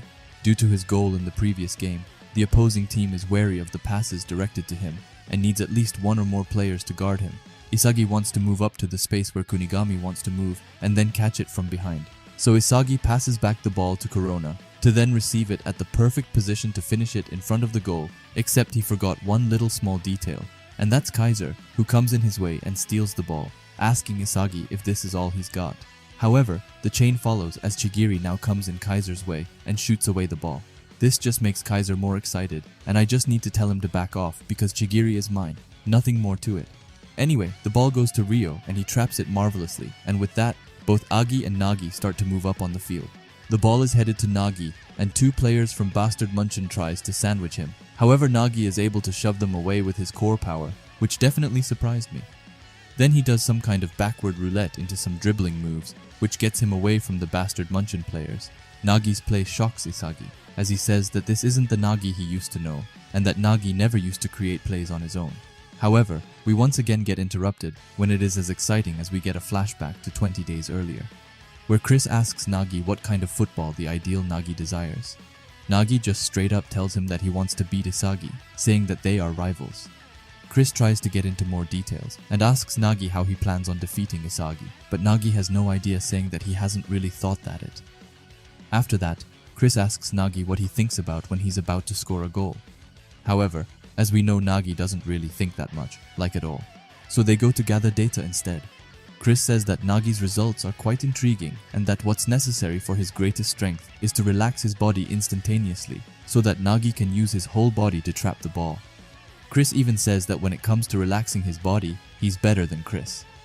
However, it isn't only praise that Nagi is getting, as Chris tells him that when it comes to creativeness, he's basically pointless, saying that Nagi depends on others too much and that his playstyle is determined by the level of his partners.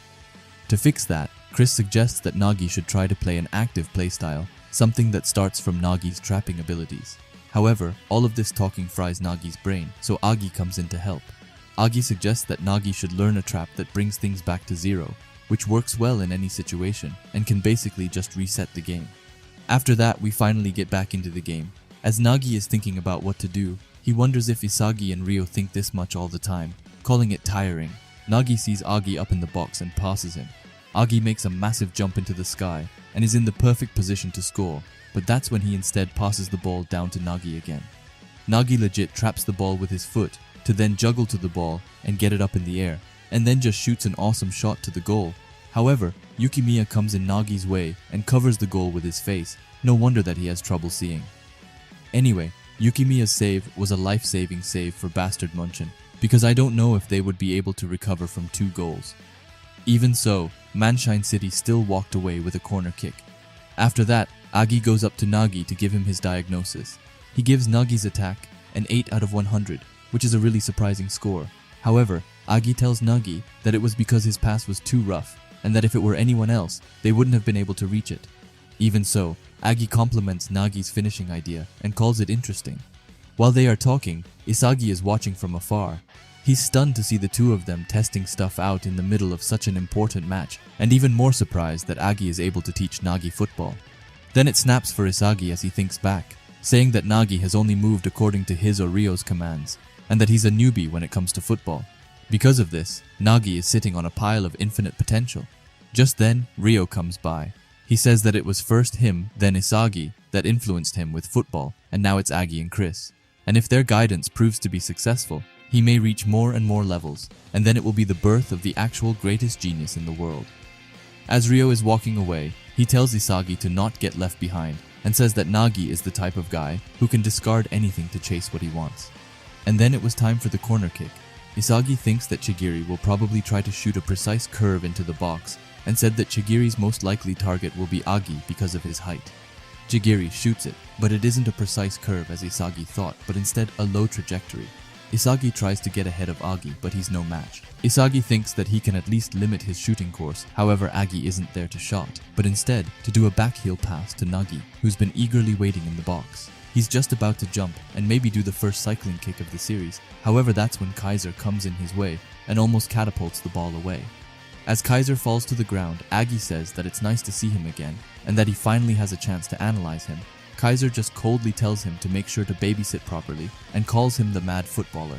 And I'm really interested in learning more about Kaiser's and Agi's connection to each other, as it seems that they kind of know of each other, and has probably played before. After that, we get back to the game where it's starting to look like a race to the ball, and the one who wins the race and the one who should probably change sport to formula is Ness. Ness says that it's the magic hour as he completely destroys a player from Manshine City.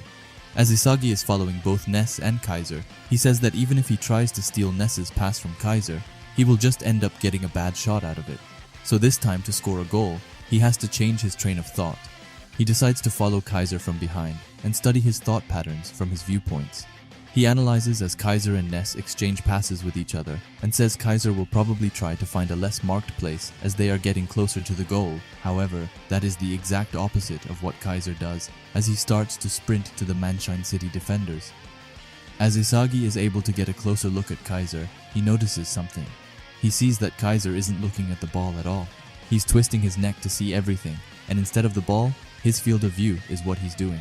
As this is going down, Ness has just gotten off a pass to Kaiser, and when I say that almost the entirety of Manshine City goes to block Kaiser, I mean it. However, even though 5 players are there to block him, he still manages to find a little place where he could send the ball in. And that's exactly what he does, and Kaiser's outstanding shot goes into making it even, and also showcasing the real power of Kaiser's impact. Everyone is surprised by Kaiser's immense powers. He even got Chris Prince to shake a bit. After that, we jump right into Isagi's thoughts as he says that even if he wanted to learn Kaiser's impact, he can't, as it's unique to him. What he instead should try to pay attention to was how Kaiser found that shot course faster than anyone, and most importantly, how he arrived there faster than anyone. However, Isagi isn't all too clueless, and knows that the reason is undoubtedly the way he uses his eyes. As we go straight into a science lesson by Mr. Yoichi, he says that humans have 2 types of vision. The first one is called central vision, and it directly perceives something in a direction.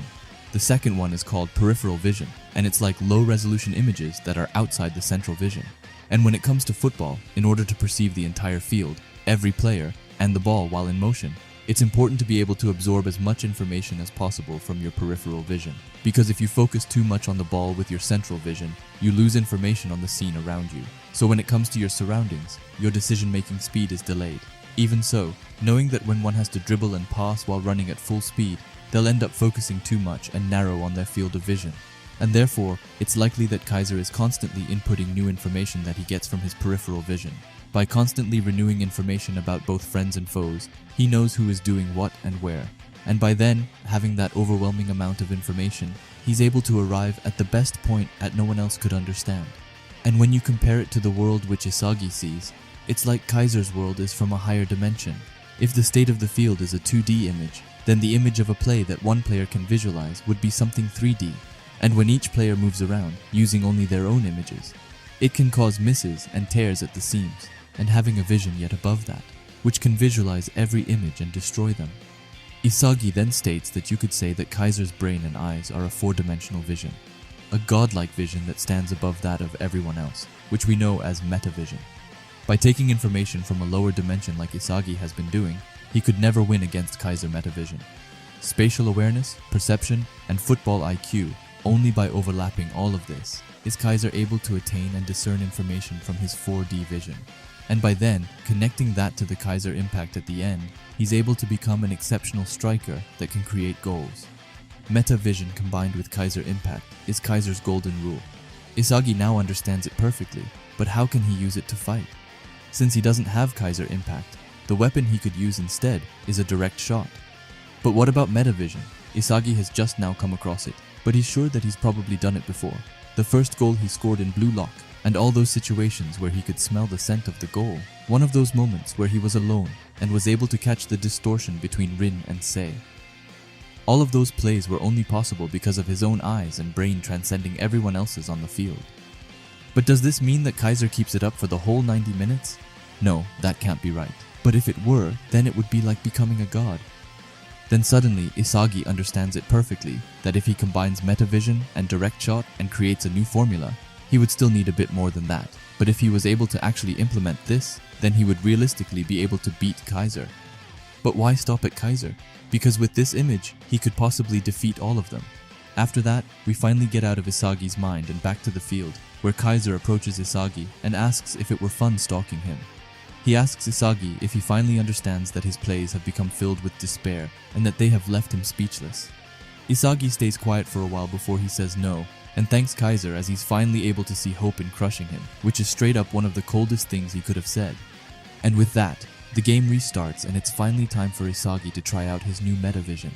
This time, instead of just focusing on one particular player, he will now use his peripheral vision to see the entire field and gain more and more information on what's happening, to then finalize it in his head. Isagi is able to see that his teammates are more wary of Nagi's movements now. He also sees that Chigiri is rushing to the side to await his next pass. Even so, Isagi isn't able to see a breach but still feels this sensation as a rush. Isagi, alongside his new metavision, is able to gather more information than he's ever been able to do before. It's as if there's a new brain circuit upon him. After that, Isagi takes in everything that is happening on the field and is able to foresee Manshine City's next move, which is to pass to Nagi. However, Isagi was able to decode this attack and was able to reach the pass in time. Everyone is stunned, and even Agi says that Isagi is different from before, and with the ball at his feet, he starts his attack. Hiroi is on the bench watching the situation break down, and says that it looks like Isagi is having so much fun, kind of seeming jealous. Isagi teams up with Corona once again, and starts their comeback. Isagi is able to see the best path for them to break through. Corona and Isagi manage to break through Rio like it is nothing, and Isagi isn't even 100% there as he's in his metavision. He says that Kaiser is still behind him and that now is their time to attack. As Corona and Isagi break the ankles of another Manshine City player, Isagi was that he needs to minimize the time it takes for him to trap the ball, and instead use that time to look at his surroundings and to constantly sense more of what's happening on the field. Isagi gathers information on a level that he never could have imagined, and even says that his brain won't stop working and that he's amazing now. Corona and Isagi are still continuing their vicious ankle breaking and demolishing the Manshine City players. He gets closer to Kunigami and is in the perfect position to pass to him, which would probably lead to a goal. However, Isagi instead uses him as bait and gets into a shooting stance, but as he's about to shoot, Corona comes and takes the ball of Isagi's foot, which lets Isagi get to an even better angle to score from. Corona runs to the ball and even states that he's having trouble keeping up with the pace which Isagi is moving in, but he still manages to reach this pass and pass it forward. Isagi sees the ball coming and says that it's the perfect position to shoot. He goes into his direct shot position and is about to score a wonder goal, but from out of nowhere, Kaiser comes and cuts off some of Isagi's shooting angle. This doesn't stop Isagi, who still shots the ball right under Kaiser's balls. It seems like the ball is about to go in, but just then someone else appears, and no, it isn't someone from Manshine City, because it's once again his own teammate, but this time it's Kunigami who comes and steals away the goal, making a wonder goal and giving Isagi an assist on bastard Munchen's second goal. Isagi is furious, saying that he doesn't need some fucking assist and tells Kunigami to go to hell. And when he's at his lowest, Kaiser comes to him, saying that he shouldn't have shot that shot, saying that he definitely wasn't in a good position and that Isagi must love giving out assists. Kaiser words open up a new and honestly scary Isagi, who tells Kaiser that he will fucking kill him, even if it's the last thing he does. But Kaiser just asks him if this is his new way of saying that he loves him. However, someone that is impressed is the man himself, Noah, who compliments Isagi and says to not let this break him because this new weapon he's got will be the ticket to Isagi becoming the best in the world, and that it might even lead him to Noah. Even after Isagi still isn't done with his rant, as he says that his scoring formula was perfect and without flaws.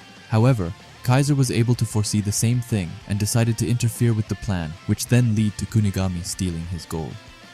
Isagi is sure that metavision is an outstanding weapon, but just as he learned it from Kaiser, other players can probably acquire it if they have great football knowledge and awareness. Not to mention that if one is a midfielder or a player maker, they'd probably scan the field the same way he did and then find the best pass routes and shot courses.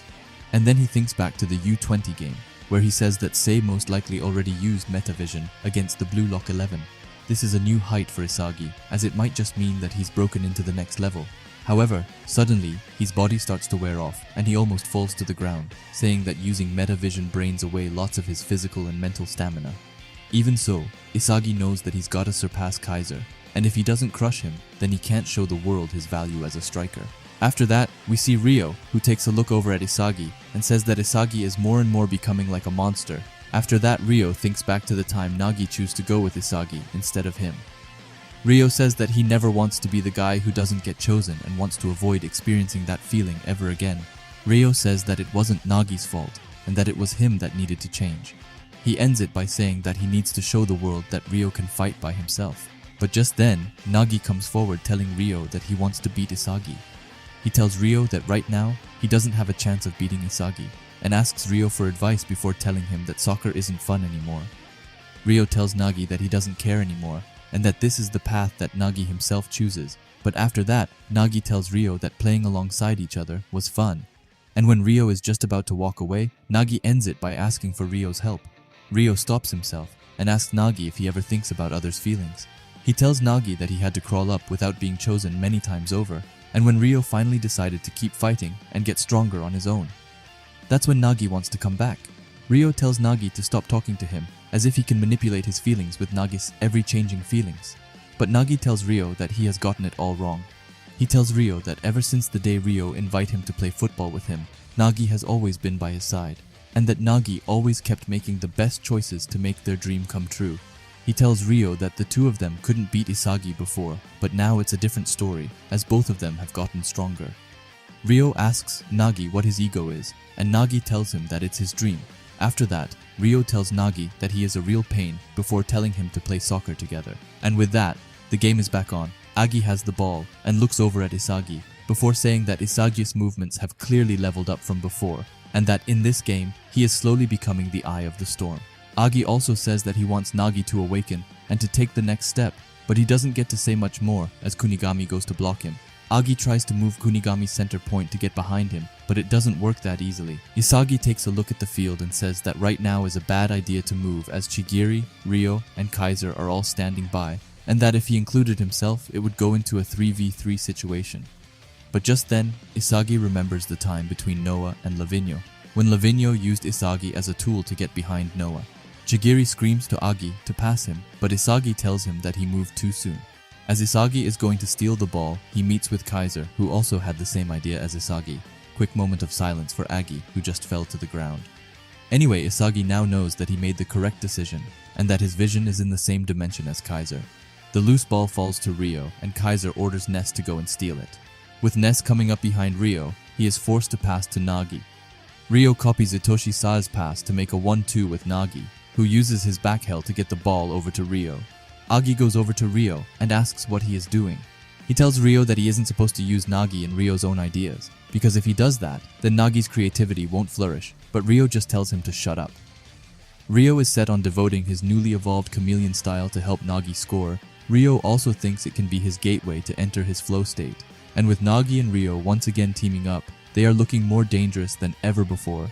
Isagi knows that to beat Rio and Nagi, he will have to use metavision to predict the best place for them to reach. Corona goes forward to stop Rio, but is faced with some crazy hyperspeed scissors, which lets him pass. After that, Nagi and Rio uses their 1-2 passes once again to break Bastard Munch's defense. In the middle of their attacks, Rio takes a moment to think back. He thinks about Nagi, the guy who was unmotivated and who thought that everything was a drag, who now says that he has a dream. Rio thinks back to when they split up. Rio admits that he was frustrated and that he resented Nagi, but he still had resolved to move on by himself. Rio ends it by thanking Nagi and says that if they are together, they can achieve anything. Rio passes the ball to Nagi, who jumps up and makes a double trap with his chest and leg.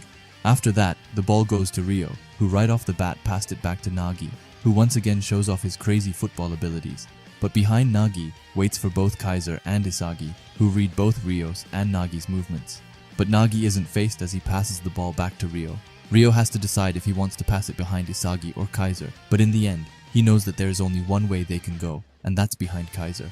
Leaving Nagi with Isagi, Nagi traps the ball as it's going down, and he pretends to shoot, but Isagi was able to see through it with his metavision. Isagi thinks that Nagi will do a 2-stage fake volley, so he tries to stop him from getting into his position. But when he does so, he realizes that Nagi wasn't going to do a 2-stage fake volley, but instead a regular fake volley. Kaiser goes to block Nagi, but ends up getting hit by the same move Nagi used on Isagi. Isagi says that he can still manage to reach Nagi, but when he goes in to take the ball, it doesn't end too well for him, as he gets hit by another one of Nagi's fake volleys. As the ball is up in the air, Nagi thanks Isagi and tells him that he is now the best player in the world. He jumps up and shoots the ball into the net, making one of the craziest goals ever. As Nagi hits the ground, he screams out of happiness. Rio also runs to him and makes a high five with the genius. As Nagi is walking, he says that he finally won, and that he finally beat Isagi. After that, he says that winning sure feels good. After that, Isagi goes over to Rio and Nagi and says that he finally understands what makes the two of them tick, and that a goal like that was born of things like the springtime of youth. However, there is no value in success if you can't reproduce it, as Isagi says that he will crush the two of them and that there won't be any more miracles for the two of them. However, the two of them gladly took up Isagi's challenge, and after that, it was time for something incredible, with Chris Prince joining the match. Neo gets up and looks happy. He asks Chris if he is going to help the team at its final moment and become a mentor for them on the pitch as he should. However, he couldn't be more wrong, as Chris only wants to score the final goal and become the hero of this match. Chris compliments Nagi's goal, but turns to Rio as he asks him if he didn't want to become the best player in the world alone, and asks if he has already given up on that ideal. However, Rio says that it doesn't matter anymore, and that his real dream is winning the World Cup. He's fine with Nagi becoming the world's #1 if it means that Rio can be his right-hand man. and Blue Lock is just a stepping stone for the sake of his dream. Chris asks if that's his new ideal, but Rio denies that and says that that's his ego. Suddenly, someone else joins their conversations. It's Noah, who is getting up from his seat and is ready to join the fun. From afar, we have Isagi looking at the two masters as he says that with Noah and Chris, the field is bound to change, and Isagi has to sort out the situation so that he can take over this match. This is the first time since acquiring metavision that Isagi was able to have all of his abilities evolve exponentially, but even then, it wasn't enough to beat Kaiser. Isagi's speed and overall body movement are slower than Kaiser's, and on top of that, Isagi doesn't have Kaiser's impact. Even if Isagi uses his direct shot, Kaiser will just show up and stop it with his metavision. The final piece Isagi needs in order to beat Kaiser is to have at least one thing where he can overcome him. However, it's not only Isagi who is analyzing the field as we see Yukimiya in the distance. Yukimiya says that he hasn't accomplished anything and that he has just run around like an idiot on the field. Even though his vision is fine, it is getting a little blurry. However, Yukimiya can't be worried about that right now. Because if this match ends like this, he won't get another chance. And with one goal left, both Yukimiya and Isagi are determined to be the ones to steal the last goal. Noah tells the team that he will ally himself with whoever plays the most logically, while Chris tells the Manshine to watch him become the hero. And with that, the game starts with Kaiser passing his guard dog. Isagi thinks about what Noah said, and knows that with these last 3 minutes, he's got to be as calm and precise as possible and live up to Noah's expectations. Kaiser and Ness pass around for a bit before Chris goes up to Kaiser, says that he has heard great things about him, and asks him to show him what he is made of. However, Kaiser doesn't fall for Chrissy's childish trick and passes it back to Ness before Chris calls him a coward little boy, which makes Kaiser really angry as he demands Ness to pass him and challenges Chris. The duel is really close with both players playing at their peak and not leaving even the smallest of gaps, which makes it impossible to interfere. Chris taunts Kaiser some more, which leads to him facing him right on, starting with a double-touch nutmeg before they go back to back.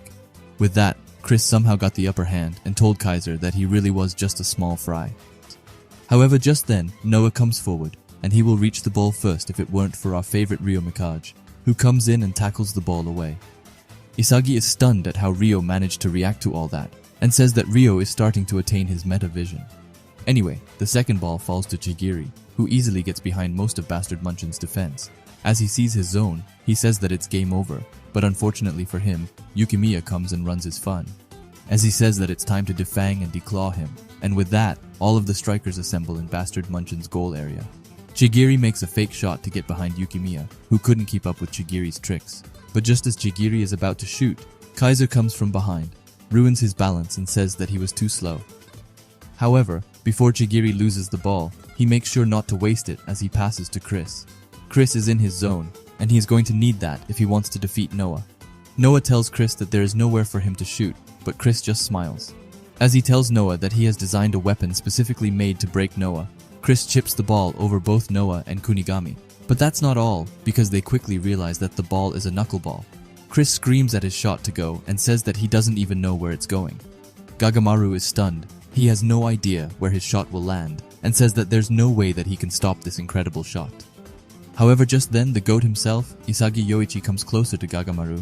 Gagamaru notices that Isagi isn't even looking at the ball, but before he can think any further, Isagi screams for him to go low while he takes high.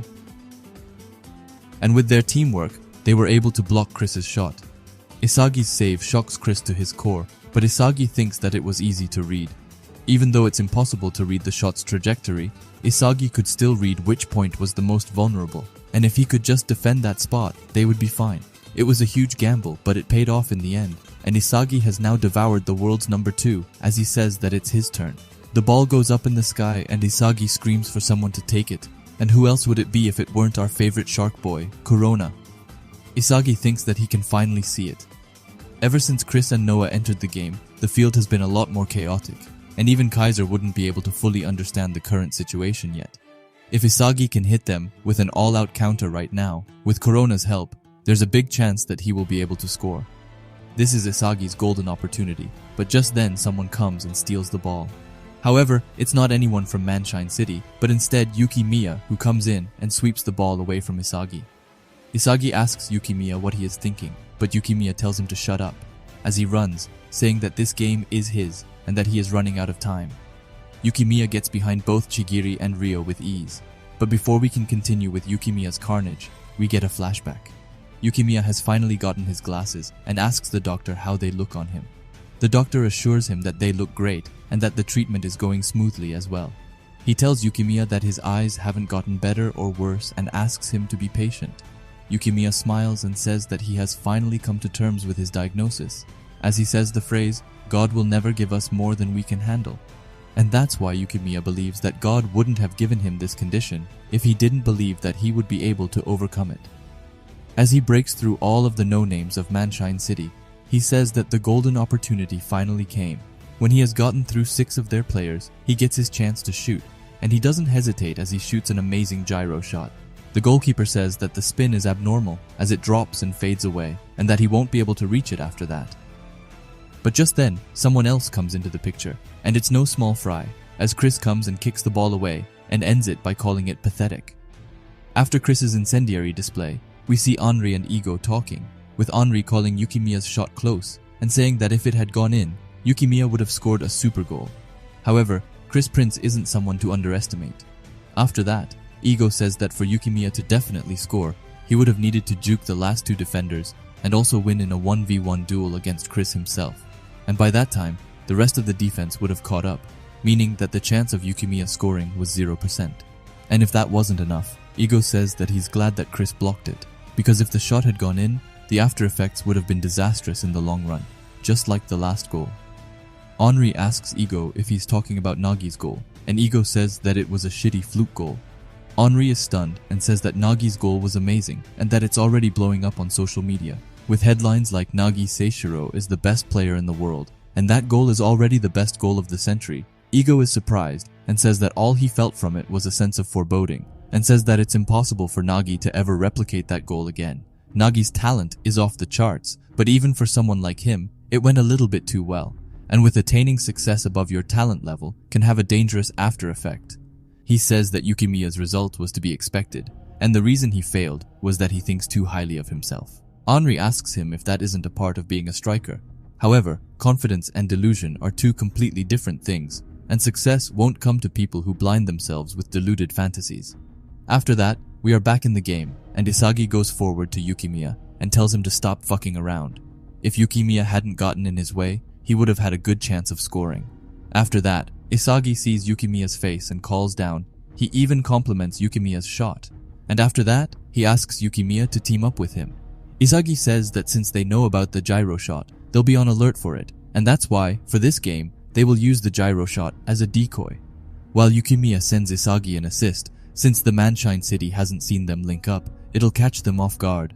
And with Yukimiya assisting Isagi, their chances of being used in the next game will dramatically increase.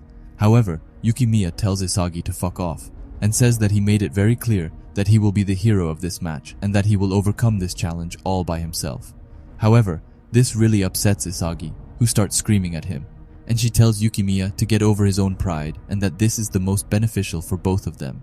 But Yukimiya just asks Isagi if that's the same thing he told everyone before devouring their fantasies. In the end, all Isagi cares about is himself. And with that, Yukimiya finally understands that Isagi and Kaiser are a pair of self-centered shitheads, and if the world is only going to reward asses like them, then this world is just fucked up.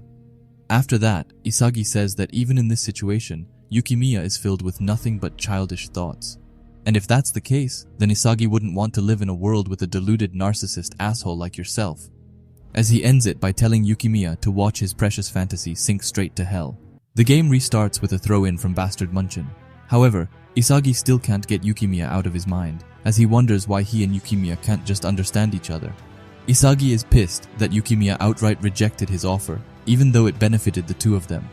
However, Isagi knows there's no way that Yukimiya will fulfill his wish, as he is so self-centered and thinks that he is the protagonist. But just then, something clicks for Isagi as he thinks back to Nagi calling himself the protagonist. The belief that you're the protagonist and the drive to accomplish something are all forms of egoism. However, just as it's happening, Yukimiya once again takes the ball from Ness, but Ryo quickly comes to stop him, which he does with ease as he takes the ball away from Yukimiya. Isagi says that while he tried to understand others from his own point of view, in doing so, he forgot to look at things from their point of view. And then he finally understood that everyone is their own protagonist, and with that, he looked back and said that it was obvious that he and Yukimiya couldn't see eye to eye, because their individual feelings of egocentrism override one another, and Isagi was unconsciously making him a side character in his story. And if the two of them continue to think of themselves as the protagonist, they will never be able to score. However, that stops now, as he has found his last piece while he will grasp while using metavision. After that, we see Ryo comfortably demolish Bastard Munchen's defense, as he says that his body has become super sharp. His thoughts and movements are going at a super high speed, and Ryo feels invincible. With this new power, he can even end this game. Chris, AGI, and Chigiri is all headed to the goal. However, all of them are his sacrificial pawns for his treasure to shine. Grim comes in an attempt to stop Ryo, but Ryo knows that he is so close to his destination that he powers through a bit more. But just as he is about to pass to Nagi, Isagi comes from his side and kicks away the ball. The ball goes up, and it sadly falls to Chris, who gets accompanied by Noah, who does some crazy moves to get the ball away once again. This time it falls to Chigiri. However, Chigiri can't advance any further as he is blocked by Corona, so he has no chance but to pass to AGI, who gets manhandled by Kaiser. And I don't know how Manshine City is so lucky, but the ball once again falls into their hands as Ryo is completely free in the box. Ryo says that even God decided to become his ally before shooting an outstanding shot. However, it's going to take a bit more than that to defeat Gagamaru, who uses his ultra-fast reflexes to save the ball. However, it was secretly a pass to Nagi, who traps the ball right in front of Gagamaru. And when all hope was lost, a hero came to the rescue, and who else would it be if not Isagi, who steals the ball from Nagi, who stole it from Gagamaru? A real tongue twister. Isagi has come to the conclusion that if he can analyze everyone's egocentrism and then calculate where those egocentrisms intersect, he will be able to crush those miraculous goals. And then, in the end, he will be the main protagonist. Isagi looks for the best scoring option, but is quickly shocked as most of them are cut down by the Manshine City players. But just then, Korna came forward, telling Isagi to use him as they started their countless 1-2s with each other. Isagi knows that what he is lacking is the necessary physical ability to utilize metavision at its full power, and if he can just level up his abilities a tiny bit, he will reach the next level. However, that's not possible right now, as he's too weak, and just then Ryo goes to block Isagi, telling him to just try to get past him. Isagi is quickly losing hope, but just then, he finds a new light. As the man himself, Noah tells him to go, and that he has decided to ally himself with Isagi. Isagi is shocked that Noah has decided to ally himself with him, but quickly goes back to reality as Noah tells Isagi to get more creative and increase his options. This opens up a whole new world for Isagi, who is now seeing multiple options. Noah asks him if those options can be achieved realistically, and Isagi says that they can, and that he has no doubt about it. However, he tells Noah that he sees too many options and that he can't pick the best one. Noah tells him to get rid of the unnecessary ones and to think more logically. He asks Isagi what he desires more than anything right now, and Isagi coldly tells him that it's to destroy Kaiser.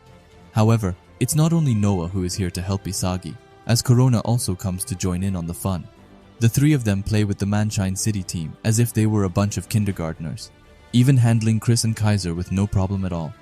Isagi says that this feeling of flow that he is experiencing is completely different. The mental state of being fully immersed in one's own actions, aka protagonism, is the key to activating flow. And with that, Isagi asks all of the protagonists in this game to come to him and be devoured. After that, we leave Isagi for a brief moment as we focus on Yukimiya. As he looks at Isagi from the sidelines, he is filled with envy that Isagi is even getting help from Noah himself, and wonders what it is that Isagi has that he doesn't. However, deep down, Yukimiya knows that what Isagi is saying is realistically correct, but if he wanted to think realistically, he would have given up a long time ago. Yukimiya's dream is to be the best football player. It's the only way he knows to live and is the sole reason that he is alive. Yukimiya doesn't care for Isagi anymore, as he will be the one to send him to hell. Following that, we see that Isagi is in a bit of a rush, as he only has 19 seconds left before Noah will be forced to switch out. However, he will make their last play with Noah worth it.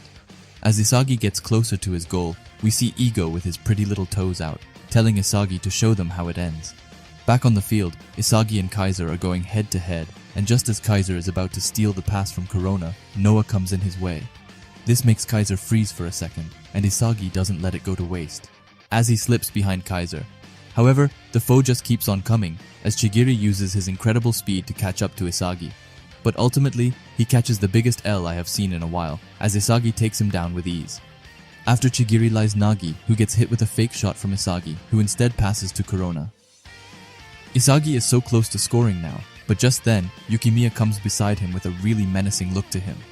Yukimiya thinks that he will hijack Corona's course with the help of his speed, but he quickly realizes that he has just played right into Isagi's hands.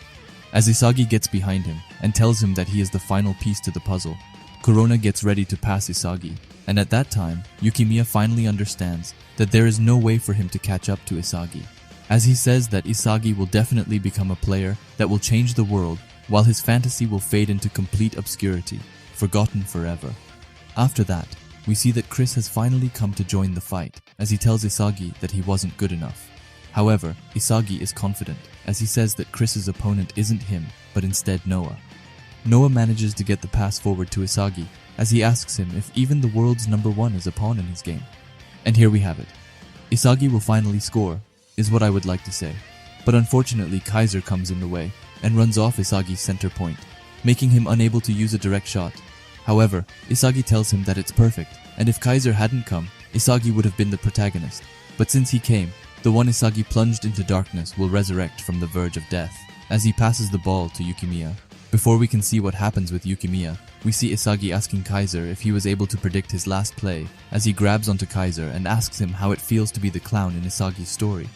Even Kaiser is scared, as he tells Isagi that he is nuts. After that, we finally get back to Yukimiya, who shoots a killer ball. And it's not just any shot either, as it's Yukimiya's specialty, the gyro shot. However, Ryo is also headed to the goal, and just as he is about to reach the ball, it drops down to the ground, evading Ryo's leg, but also bouncing up to the top of the net. With that, Yukimiya brings glory to Bastard Munchen as they finally win the game with a close 3-2 score. Both Yukimiya and Isagi are over the moon about their goal. After everyone has arrived, Yukimiya goes forward to Isagi, and they start a staring contest before Isagi tells Yukimiya that he is sorry. Yukimiya looks happily surprised as he tells Isagi that if he hadn't passed him, he would have been finished. Yukimiya also apologizes for the terrible things he said before, but Isagi tells him that he needed Yukimiya's strength in that last play. Isagi tells him that to beat Kaiser as a playmaker, he simply used Yukimiya as a tool, and that everything was going according to plan, except for the end. Because Isagi didn't expect Ryo to come in charging as he did, but despite that, Yukimiya managed to score a super goal, and Isagi tells him that was his win. Yukimiya asks Isagi how he managed to draw up that crazy last play. He also asks Isagi if he didn't draw it up so that Isagi could be the one to score the winning goal. Isagi tells him that he would have scored if Kaiser hadn't gotten in his way. Kaiser saw what Isagi was up to and efficiently moved to crush his goal. Isagi also says that right now, he can't beat Kaiser in a straight-up battle, and that's why he passed to Yukimiya his own trump card that only he had envisioned, and it was all to destroy Kaiser. And of course, to show the world that Isagi was the best player on the field by far, Yukimiya is shocked at Isagi's ability to think this far ahead, and he tells him that he is a real pain in the ass, and that he is far too clever for his own good. However, he admits that Isagi was without a doubt the man of the match. Isagi tells Yukimiya to keep on being that same bream-obsessed idiot that he has always been, and to not even dare become a player, which Isagi can simply manipulate. Yukimiya smiles and says that this twisted relationship suits them before giving each other a high five and saying to each other that they will devour each other until only one of them is left standing. Ness sees this and thinks to himself how disgusting this is before telling them that they are wrong and that a striker would never pass in that situation. He tells them that all this about destroying Kaiser is false and that Isagi just couldn't hack it, so he chickened out and went with an assistant. Isagi calls Ness Kaiser stupid lackey and tells him that he simply couldn't understand his last play and asks if he should dumb it down for him. Ness gets furious before Kaiser comes and shuts him down. Kaiser compliments Isagi and tells him that in the last play in that split second, Isagi saw further into the future than he managed to do, and tells him that this match is Isagi's win. However, he also tells him that this time he had Noah backing him up, and that the next time they fight, it will be without Noah backing either one of them up, and ends it with saying that they are both strikers, and to see which one of them scores the most goals. When he awaits Isagi's response, he can see Isagi falling to the ground. So he lets Ness go and catches Isagi by his hair. Yukimiya is in shock, and Noah asks Kaiser what's wrong, but Kaiser just tells him that he is overheated. Kaiser tells him that he has recklessly pushed past his limits and calls him the goddamn egoist. which sounds pretty cool. With that, Neo Egoist League Match 3 is finished. Isagi wakes up and sees Noah cooking up some tea as the waifu he is. Noah tells Isagi that he collapsed and had slept for 10 hours before offering him some water. After that, Noah asks Isagi if he were able to dethrone Kaiser, as he said he would. Isagi thinks back to the game and says that he was able to dethrone Kaiser for at least a moment. So naturally, Noah asks Isagi what's next. So Isagi chugs the precious water he got from his idol and tells him that he will defeat Kaiser with goals. And when Noah asks Isagi to verbalize how he plans to do that, Isagi says that he can see it and tells Noah that he learned to use his eyes and brain in the last game. Isagi tells Noah that he calls it metavision and explains it to him. He says that he takes shots of the entire field at once, using his peripheral vision, and then from a bird's eye view, he makes decisions and reads the flow of the game. However, that alone wasn't enough because Isagi realized that each person has their own protagonism, and if you can crush that, you can lower their level of performance. However, on the flip side, if you can link up with an ally's protagonism, you can create a chemical reaction. After that, Isagi apologizes for not having his thoughts organized yet. But Noah tells him that it's fine and says that he wants to know what Isagi is thinking, which brings a smile to Isagi's face as his idol has finally approved of him. Isagi says that now he has to train the skills he is missing and that he wants to score next time. However, here comes the interesting part because Noah says, "So that's why he chose you." This makes Isagi a bit confused before Noah tells Isagi that the way he thinks about football, Noah has heard it before from a teammate over 10 years ago. Noah's first ever rival and the worst kind of football fanatic, and now the creator of Blue Lock, Ego Jinpachi. And this is incredible, but Isagi is shocked that Noah knows him and asks him how they know each other. And Noah says that they were comrades in arms, and now that Noah is the best in the world, Ego is obsessed with the world's best. Anyway, after that, Noah just blue balls us and goes on telling Isagi that the next annual salary bidding auction was held while Isagi took his nap. However, I will only talk about the interesting ones. So first we see Karasu with 12 million yen, which is kind of a steal if we are being honest. And then we have my boy Nico at a steady 14th with 23.5 million yen. However, after that, we got Corona, and I am so happy to see him here. Anyway, we also have Aiku at 27 million yen, Gagamaru with 28, Yukimiya with 29, and Jigiri with 30. Noah says that those who played in matches, and of course those who scored, are highly rated, but also those who create many chances and dominate the midfield. As we can see here with Ryo at 40 million yen, and after him comes Kunigami with 47. However, forget everyone else because here comes our favorite poster boy, Isagi, in 4th place with a 50 million yen offer, which actually is the same as Ness has. Some comments Isagi got from social media were that the next generation Modric is here and that the heart of Blue Lock is truly Isagi Yoichi. However, after Isagi comes Bachira, who got a 66 million offer. Bachira also scored a goal in the match between Italy and Spain, which was parallel to Isagi's match. Anyway, after Bachira comes to Nagi with an 88 million offer, which he definitely deserves. But now the one who scored a hat-trick in the Italy vs Spain match is none other than Baru, which is insane. Baru got a 100 million yen offer, and on top of that, he scored a hat-trick.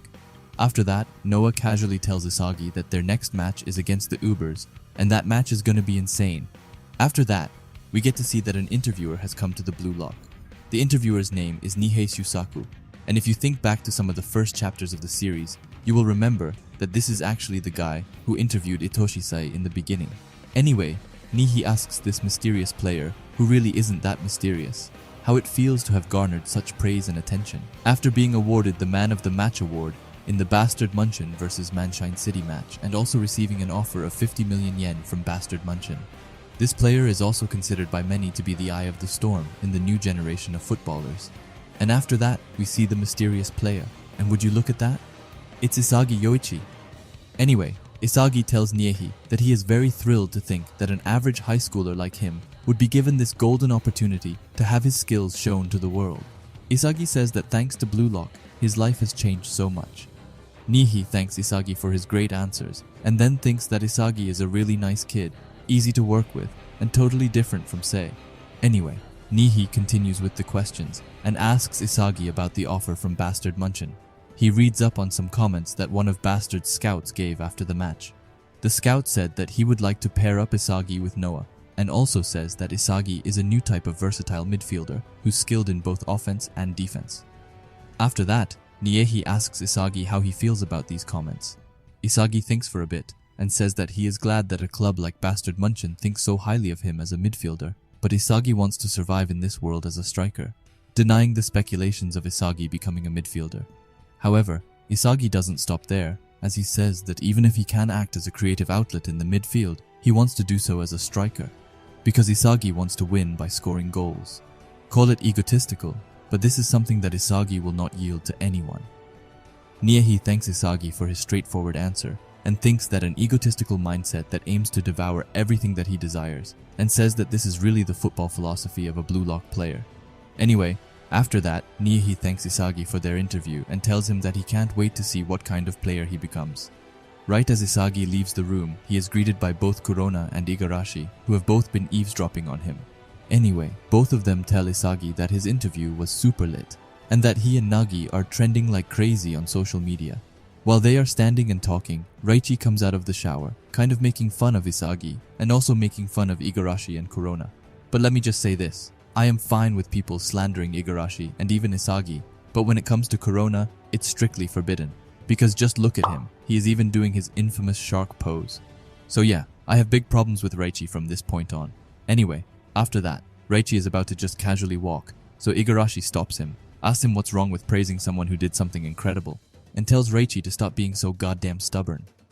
Reichi waits up and says that right now, he is the honest person in the world, and tells them that he is really frustrated. Isagi is a bit shocked before Reichi continues, and says that the weakling that was with him on Team Z is now one of the most prized young footballers in the world. He tells Isagi to watch as he drags him down and takes the #1 spot. And Isagi is just his regular happy self and tells Reichi that he can't wait for it. Anyway, after that, Igarashi also bounces as he says that he has some trading to do and runs off saying that he will become a superstar. Isagi turns to Corona and asks him what Yukimiya has been up to. Corona asks him if he hasn't heard and asks him to follow him. After that, we see both Yukimiya and Chris doing a photo shot, where it looks like they are doing a commercial for a pair of sunglasses, as they are heavily promoting them, which just looks fun for some reason. Chris tells Yukimiya that he is really good at this, and says that firstly, it was only going to be him in the commercial, but after watching Yukimiya play, Chris personally asked them to cast them together.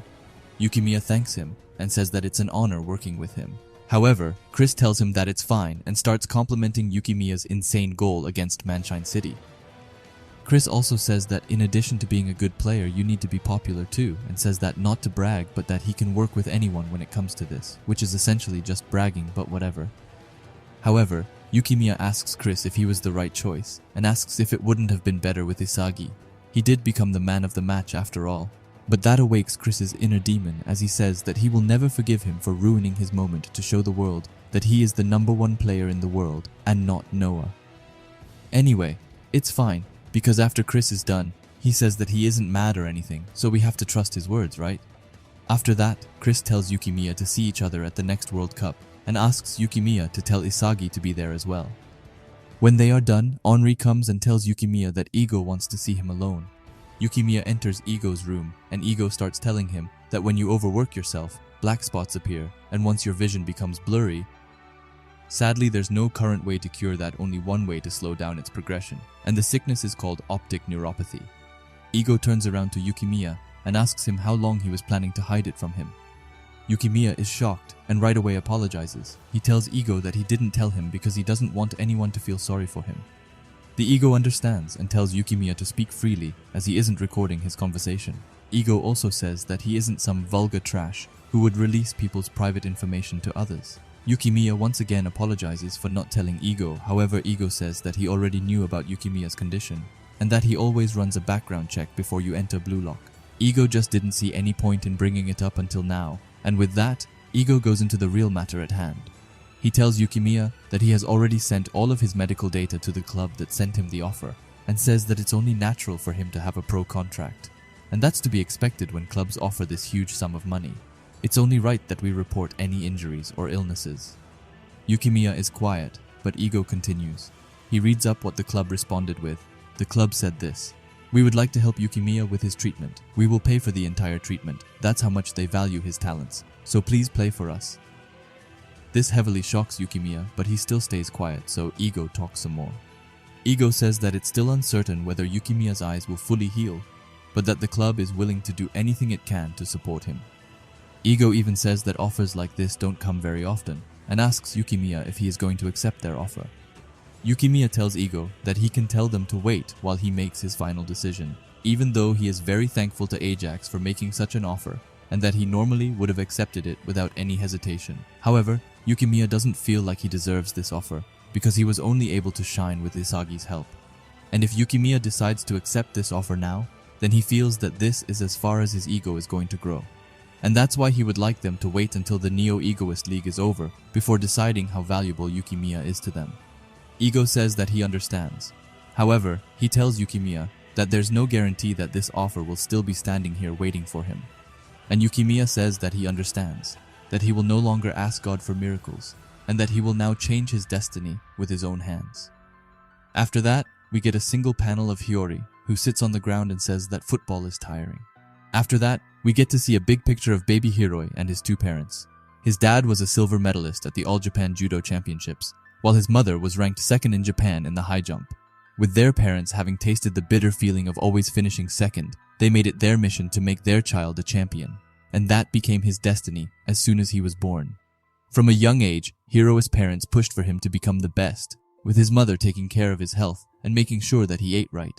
To his father pushing him onto more training and studying tactics, everything they did was for Hiroi to become the #1 in football, the most popular sport in the world. His parents even put him in an intense elite training program, and the only thing they talked about was how he had gotten better and how he could become the best. But in reality, Hiroi wanted to spend more time with his friends. But with his parents' big smiles, he couldn't say no, so he made sure to always make them happy, and so he continued to play football. Hiroi thought that his parents loved him, but that all changed one night when he woke up to his parents screaming. His dad is yelling at his mom that his numbers aren't high enough and that it's her job to take care of his diet. His mom tries to define it and says that it might be his teaching methods that are the problem. This makes Hirois's dad furious, and he says that at the rate Hirois is developing, he won't become a pro. After that, Hiyori's mom wonders why she even married him in the first place, as he is a total asshole. To end it, they said that they had entrusted Hiroi to fulfill their dreams, and that if Hiroi can't become the #1 in the world, then they want a divorce. This shocks Hiroi, who suddenly loses his balance and falls down the stairs. His parents rush to his aid right away. When they come to Hiroi, he asks them if it's his fault that they are getting a divorce, but they just ignore that and ask Hiroi if his foot is broken and call an ambulance just to be sure. However, they aren't doing this out of love. They are just doing this to make sure that their dreams don't die. And Hiroi notices that as he says that his parents aren't even looking at him, his parents don't care about him. They only care about his talent. But despite everything, Hiroi kept on playing football even though his parents didn't love him, because as long as he kept on playing football, his family would stay together. And then one day, he will become the world's #1 striker, but he still wonders what his true purpose is in life. Because after all, Hiroi chose to live his life according to a character description, and his life became easier as a result. After that, we fast forward to after a training session, where Karasu Tobito, who was playing along with Hiroi, comes up to him and calls him remarkable. Hiroi thanks him, and Karasu introduces himself. He says that he is 1 year older, but he still plays for Bambi Osaka Youth. After that, Karasu even tells Hiyori that he is a genius and that Hiyori is born with impressive physical ability and superb ball control, combined with a high football IQ, and not to mention Hiroi's left leg, which Karasu calls erotic as hell. And dude, I completely agree with Karasu. However, in the final third, Hirois's passion in front of the goal is just average, and Karasu says that it's as if his mind and body aren't in sync. And Karasu asks Hiroi if he truly loves football. Hiroi tells him that he is right, calls Karasu amazing, and says that it's really obvious to some people. However, Karasu quickly says that in Hirois's state, he doesn't stand a chance against him. But Hiroi hits Karasu with another question, and asks him if he likes to have huge expectations forced on him. Karasu is confused, and Hiroi tells him that all his life, Hiroi's parents have just forced their expectations on him, and says that that's probably why he doesn't truly love football. However, when Hiroi is done, Karasu just says it's boring, and tells him to just think about it later. And to start with yourself, and to believe in yourself. He tells Hiroi to find something that truly gets his blood pumping. Hiroi stands still, and wonders what he is supposed to believe in. Besides, he doesn't even want to play football, and if his parents weren't around, what would he really be doing with his life? Hiroi just doesn't get it, and when his parents come to him to show his invitation to Blue Lock, he thinks that he would like them to stop and calls them disgusting, and kind of envisions them fading away while he says not to heap expectations on him ever again. And when the day comes for Hiyori to go to Blue Lock, his parents are excited and tell him that they are rooting for him. But for Hiroi, the Blue Lock is just a place to escape, as he says that he never wants to live in that house again. After that, we get back into real time, where Isagi comes to Hiroi and asks him to help him practice, and Hiroi agrees. After that, we get into a steaming hot bathtub scene with Ryo and Nagi. Ryo is ecstatic over being worth 40 million yen and asks Nagi how he feels about being worth a stunning 88 million yen. Nagi tells him that it's unreal, but asks Ryo why he's so giddy when they lost their last match. However, Ryo tells him that it's because Nagi is blowing up on every social media thanks to his incredible goal. But Nagi just says that it's kinda lit, which is such a Nagi response. After the bath, they sit down, and Nagi tells Ryo that he honestly can't picture himself becoming the world's best striker. All this time he's been playing to beat Isagi, and when he finally did it, it felt like a dream. And because of that, he feels like it would be impossible for him to aim to become the world's #1, as he isn't really a motivated guy to begin with. Ryo tells Nagi that it's probably because the challenge of becoming the world's #1 is too far away, which makes Nagi lose motivation. But then Ryo remembers that Nagi had said that he just wanted to play video games all day and not work, and because of that, their new goal should be to earn 300 million, as the average lifetime earnings of a Japanese male is around 300 million, and that's why they are gonna go wild in the Neo Egoist League and raise Nagi's value to 300 million. Then Ryo gets a possessed look at him and goes on a little rant about capitalist men. When he's done with his rant, he asks Nagi if 300 million is a good goal. Nagi says that it seems doable, but he also says that all of this reminds him about the first time he asked Nagi to play football. Nagi had no idea that he would become so passionate about something and thanked Ryo for introducing him to football. Ryo can't believe what it is that he heard coming out of Nagi's mouth and quickly asks if he's okay. However, Nagi ensures him that he's okay. But Nagi's speech motivated Ryo, who now says that it means that they aren't done yet and that they should aim toward winning the World Cup and becoming the world's #1. After that, we move over to the bastard Munchen side, where Kaiser is going over the last goal. Ness comes forward and says that he admires his hard work, but that he should at least use his blue light glasses. Kaiser thanks him before telling Ness that he's always managed to crush all of the clueless rookies, second-rate veterans, fading superstars, and you could even say that Kaiser is his happiest when he's crushing other people's lives. But even so, it's something about Isagi that he can't seem to beat, and even says that in the last game, Isagi definitely surpassed his expectations. Ness tries to defend Kaiser right off the bat, saying that Isagi gave up on trying to score, and therefore Kaiser is better than him. Kaiser then splashes his drink on Ness and says that he already knows all of that, but why is it that Isagi still dares to defy him? Kaiser showed Isagi their vast difference in strength and broke him multiple times. But even with all that, Isagi keeps getting back up like a zombie. It's as if the more obstacles that are in his path, the more excited he gets, and he even manages to clear all of his obstacles by the skin of his teeth. Ness goes back to his rat ways and says that it doesn't change anything and that Kaiser is still superior. However, Kaiser ignores Ness's slick talk and asks him why he chose to come to Blue Lock. Ness tells him that he's here to either prove he's Noah's equal when playing alongside him, or use the Neo Egoist League auction system to win an even bigger offer and then use it to force his way out of Bastard Munchen. And for once in his life, Ness is right. Anyone with half a brain knows that Bastard Munchen is Noah's team, and in a Noah-centric system, he's just a secondary character, and because of that, it's impossible for him to become the world's best striker. And that's why he chose to participate in the Neo Egoist League to boost his brand. But now Isagi has managed to grow to exceed Kaiser's expectations. Even so, if Kaiser manages to devour Isagi, he will then manage to skyrocket in popularity.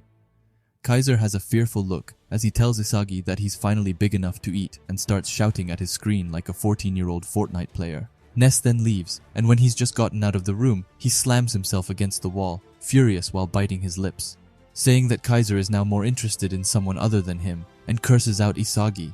While Ness is busy idolizing Isagi, he is out training with both Igarashi and Raichi, and of course, Igarashi is the first one to fold. After that, he does some one-touches with Corona and can keep up fairly well. After that, it's time for some off-the-ball training, and he manages to completely outplay Yukimiya and score, which shocks everyone at how much Isagi has improved. Isagi sits down, and Hiroi throws him a water bottle asking him if he's using metavision. Isagi says that it's amazing to use his peripheral vision to scan and read the entire field, comparing it to the reflex theory that Hiyori told him about before. His only difference from then is that his body couldn't keep up with his thought process. Hiyori tells him that from an outside point of view, it looks like Isagi is just exploding at an incredibly fast rate, but for Isagi, he's just steadily leveling up. They talk about the last game, and Hiyori tells Isagi that from the bench it looked like his playmaking and moment were off the charts, and says that it was like Isagi was manipulating every single player on the field. But not only that, but with his egocentrism, he has been able to perfectly read everyone's mental state, also saying that it was no wonder Yukimiya felt that Isagi was a godlike game master in that last play. When Isagi hears those words, he instantly compares it to the field he first had when facing Rin. And not only that, but he managed to do it in the Neo Egoist League, against the world's best. However, even if this training is a success and Isagi manages to successfully level up, there's still only a 40% chance of him winning against Kaiser. Hiyori is amazed that Isagi can visualize that far ahead and tells him that if that's the case, then he's fine. However, Isagi says that it will never be good enough as long as it isn't 100%. In the last game, he was only able to play freely because he had Noah supporting him, but he will never become the world's best if he keeps relying on others. And to finally be able to score a goal with 100% certainty, he's still one piece short. Just then, he overhears Igarashi and Raichi. Raichi is furious that Igarashi just keeps on diving for fouls, and Igarashi just tells him that it's his new techniques, which allows him to draw fouls on anyone who dares to challenge him from his right side. Their conversation makes Isagi's pieces scramble. Hiyori is laughing at how dumb Igarashi is, but Isagi tells him that this is perfect, saying that with his formula, he can destroy Kaiser. He runs faster than he's ever run, and on the way he thanks Igarashi.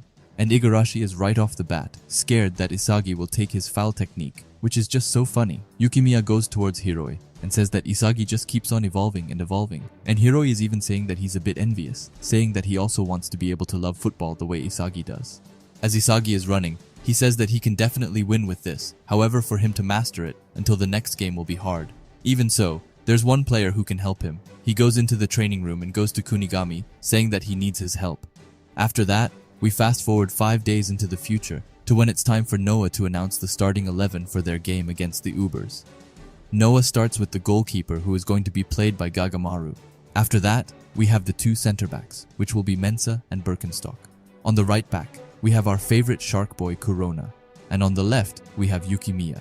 And then, for the defensive midfielder, and possibly the key to this match, is none other than Raichi himself, saying that during their training sessions, when it came to dueling, he is able to really hold up his own.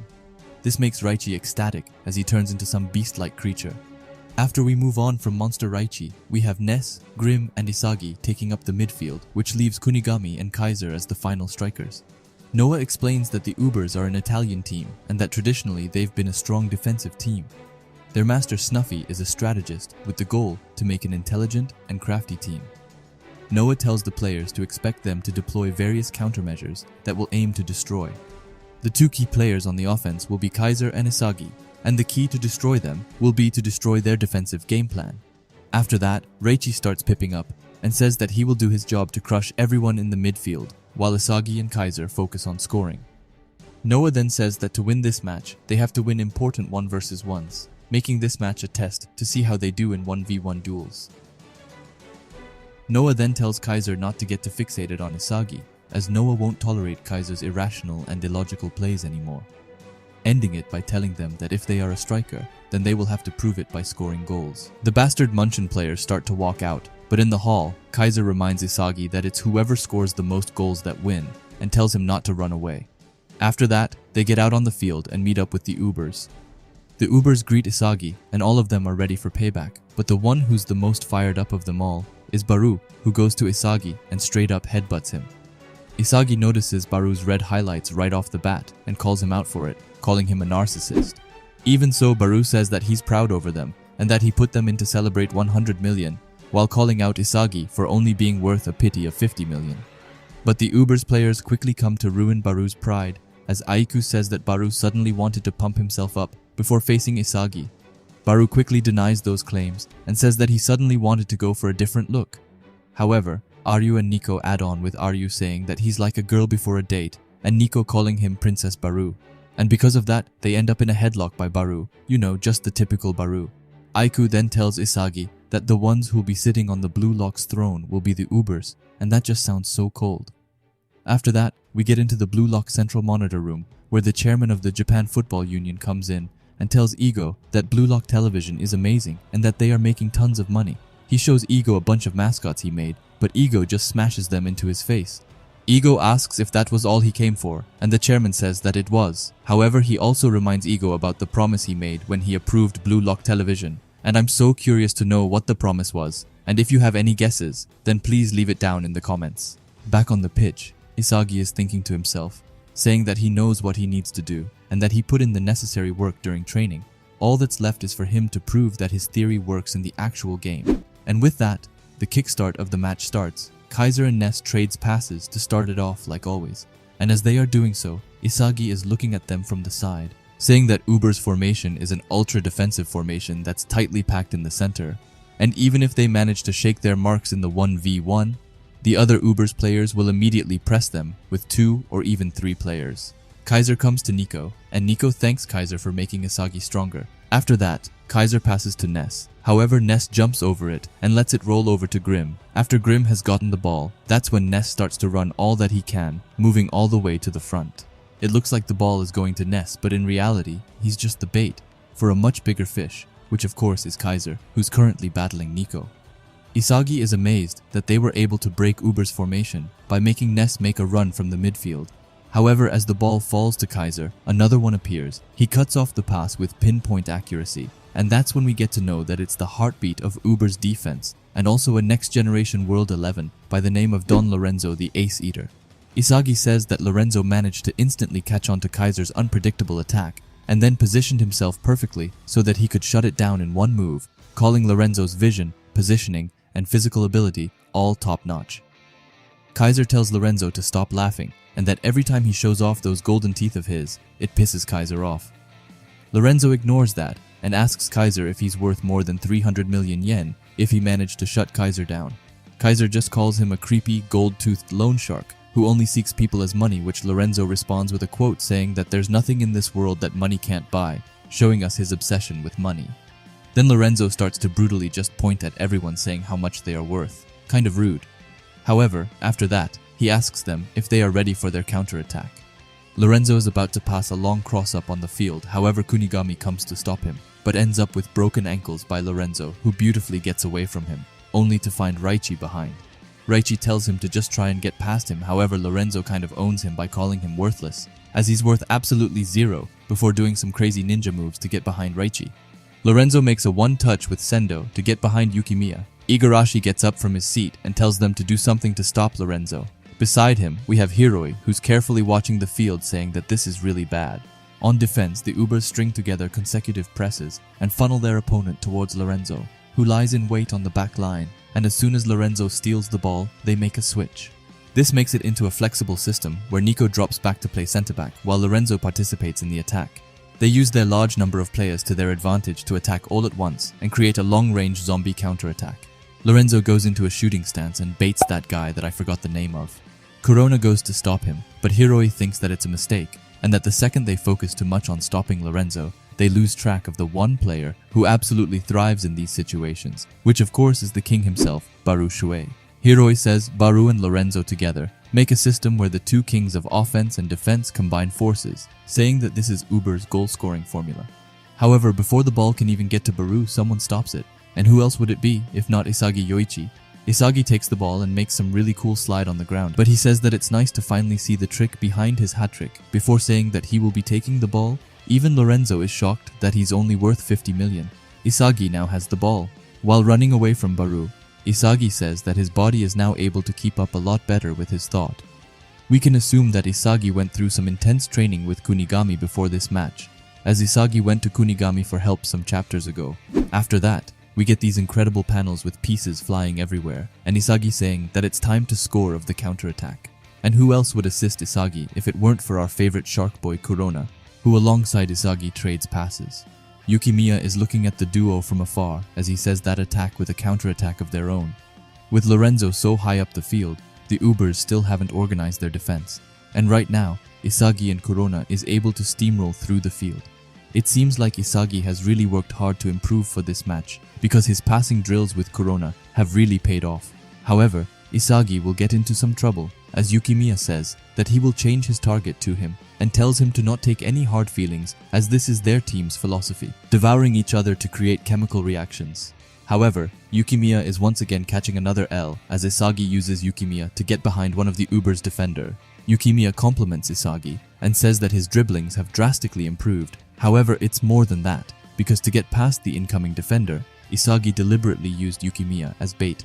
Isagi finally has the thing which has been holding him down, a body to maximize his vision. As Isagi is running away, Yukimiya says that he is still evolving and that it's expected of his rival. After that, we see Kaiser, who has his eyes on Isagi and is probably thinking of a way to steal the ball away, but that quickly goes into ruin as Lorenzo blocks him. And I find it so funny that it's almost more players of bastard Munchen who is trying to get the ball from Isagi than the Ubers. After that, we finally get to see Nico, and I wish the author showed him more because I love his character. Anyway, he says that since Lorenzo is marking Kaiser, he won't be able to fall back, and if they get hit on the counter in this situation, their first priority as defenders isn't to steal the ball, but rather focus on slowing down their attack. A defensive formation designed to stop a quick counter-attack by slowing down the pace of the game. However, their plan gets quickly thrown to the side, as Isagi isn't slowing down, but instead charging in. And Nico quickly realizes that Isagi and Corona knew that they were going to defend like this, so they have no choice but to challenge them in a speed battle. Isagi slips between Nico and Aiku, and is now headed to the goal. Corona passes him, but just then, Isagi gets accompanied. And of course, it isn't anyone from the Ubers, but instead, his own teammate again.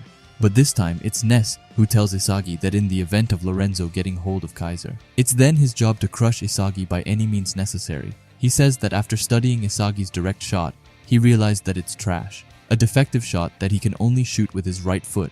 Ness has a smug look on his face as he says that once he knocks Isagi off balance, he's finished. But Isagi asks him to think again as he uses his left foot, creating a lefty shot which goes right into the net, shocking everyone. But most importantly, giving bastard Munchen a 1-goal lead. The one who is most stunned of them all is Ness, who in shock asks Isagi what he did. After that, we can see different families all over the world being ecstatic over Isagi. However, I want to quickly focus in on this guy. If you have forgotten, then this was Isagi's first true fan. He came up to Isagi after the U20 match and asks him to shake his hand, which was so adorable.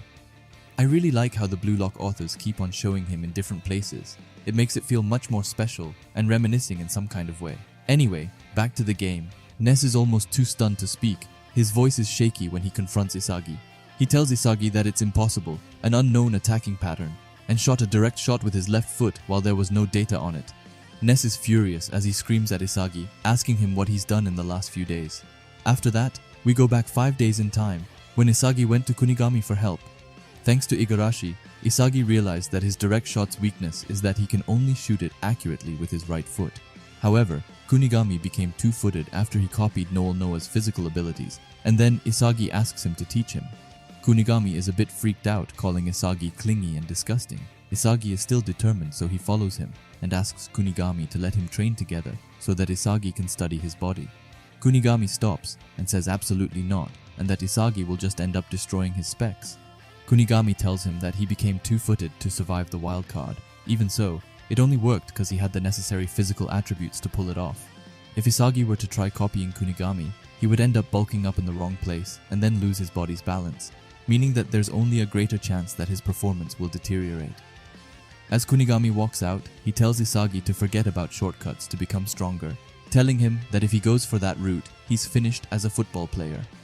Isagi thinks that Kunigami just warned him, saying that Kunigami is still a good guy after all, before going after him.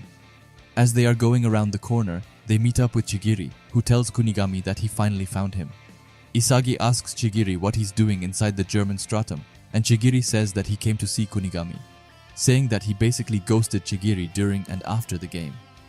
While Chigiri is talking to Kunigami, he just walks away telling him to piss off, and that he doesn't have anything to tell him.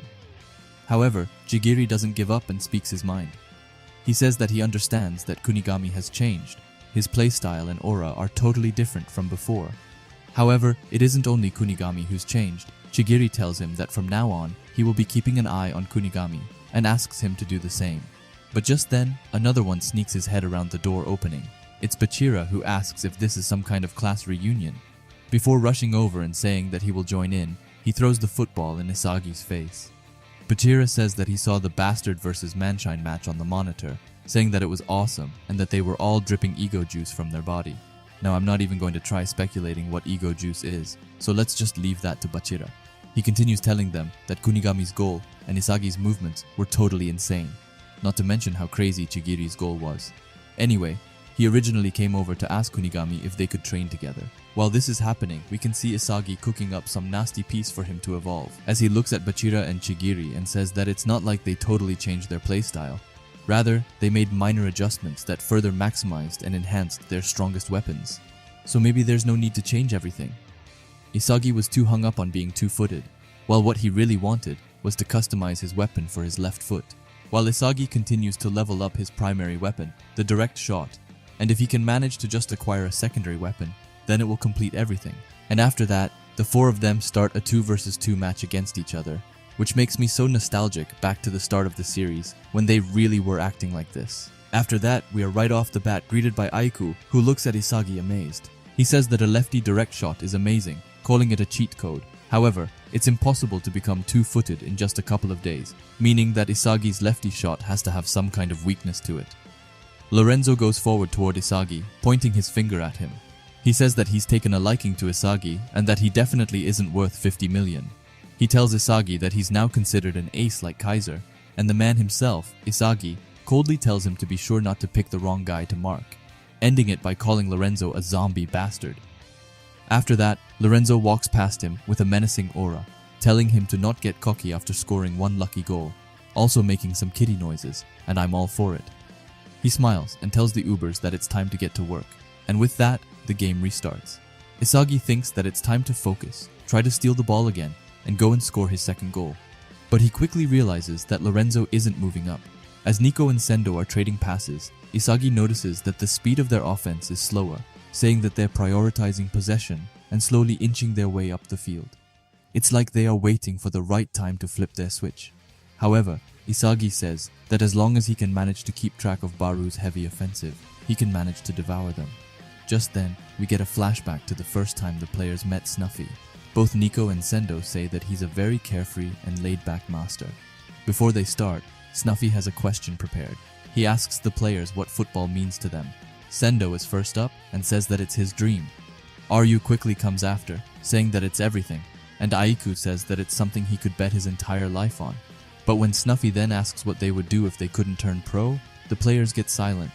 Snuffy continues, asking them what they would have if football was taken away from them, saying that there's nothing wrong with devoting yourself to football. Even so, injuries and setbacks do happen.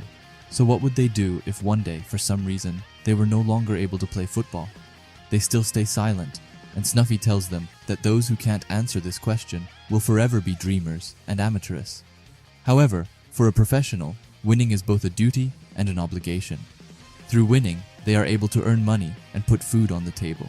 And then he tells them what football really is, saying that football is a job, nothing less, nothing more. He tells them to think of clubs as corporations. Based on that, games are business deals, and the players are employees. Snuffy then says that he's taken the liberty and time to study the data of every single player. Everything from the game plan, offense, defense, and situational football, and all of the various strategies now lay right in front of them. Sendo is right off the bat ecstatic, saying that it's amazing. Meanwhile, Aiku asks Snuffy if he managed to come up with all of these strategies himself. He did, and says that if they remember all the strategies he came up with and execute them flawlessly, they will win. After that, we see that the players under Snuffy's command are almost acting like soldiers. Before we leave the flashback, Nico has some additional comments to make. He says that all of Snuffy's strategies make full use of their individual capabilities. Snuffy even prepared different variations depending on the lineup. Then we get a rare panel of Nico showing his eyes. Let's be honest, these panels are becoming like rare Pokemon cards that you have to capture. Anyway, he says that if they manage to survive here, then they will without a doubt be exponentially stronger, which pumps out all of the Blue Lock players. And with that, we get back into the intense game between the Ubers and Bastard Munchen. Up to this point, Isagi has carefully studied Baru's movements and found the perfect place where he can intercept. He goes up, and as he thought, he easily gets the ball. But just then, Baru commands the players to get Isagi, Sendo, alongside two no-names, goes for Isagi's neck.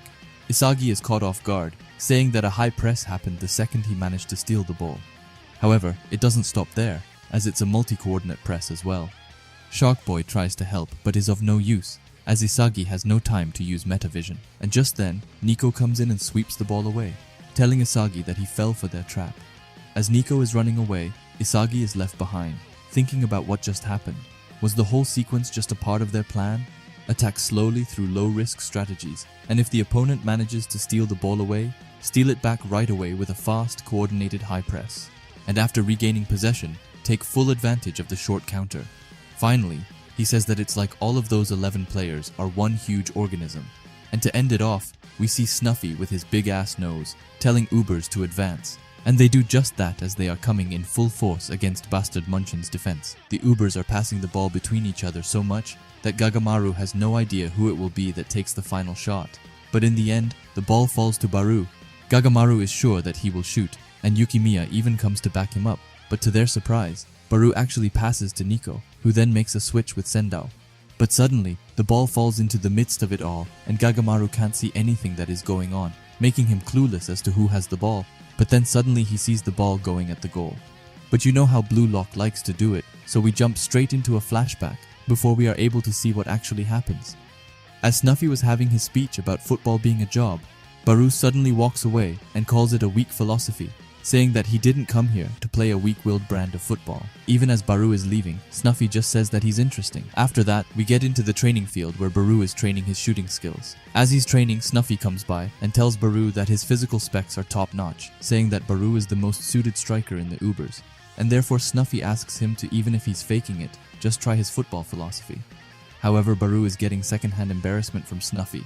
Baru tells him that he refuses, and that football isn't a job for him, but a way for him to become a king. After that, he's going to conquer the world his way, and that's why if Snuffy wants to utilize him, he has to adjust to Baru's philosophy, which I'm not even sure if he's got one.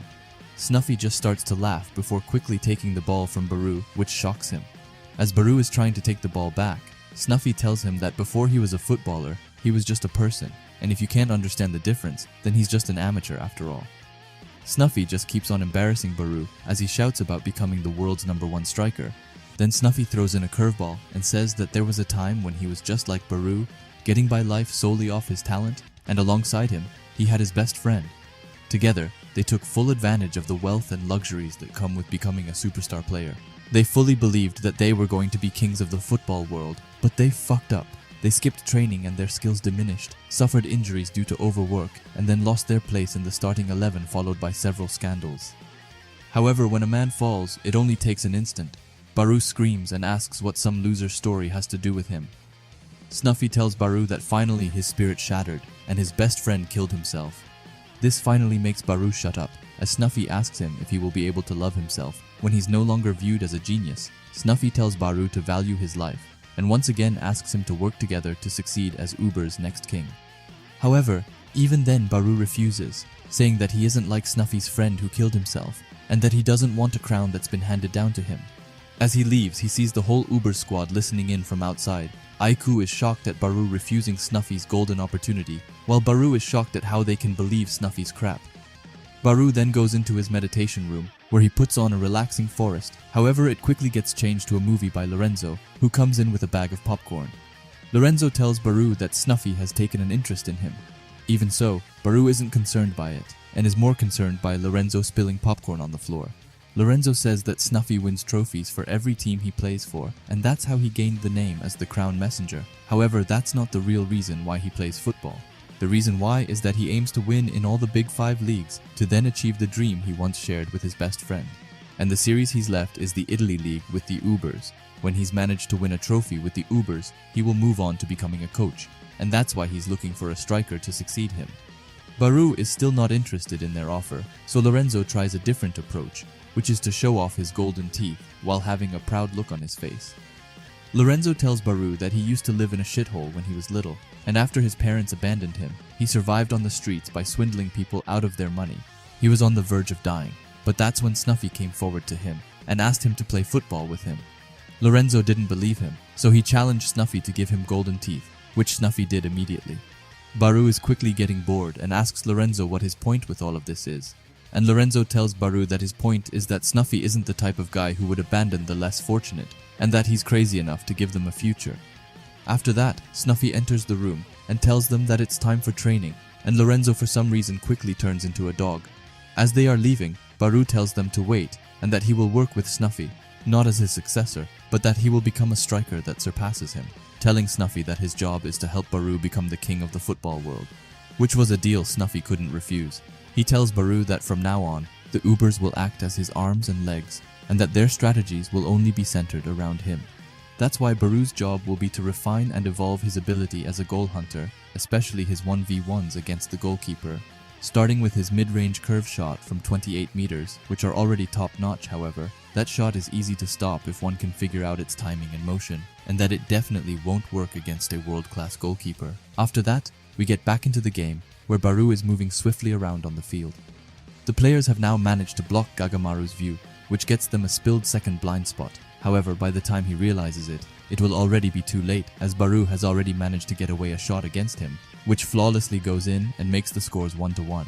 And let us just take a moment to appreciate how cool this panel looks, with both Sendu and Nico coming to celebrate with Baru. Baru looks with an intense look at Isagi and asks him what's wrong, and wonders if that's all Isagi's got.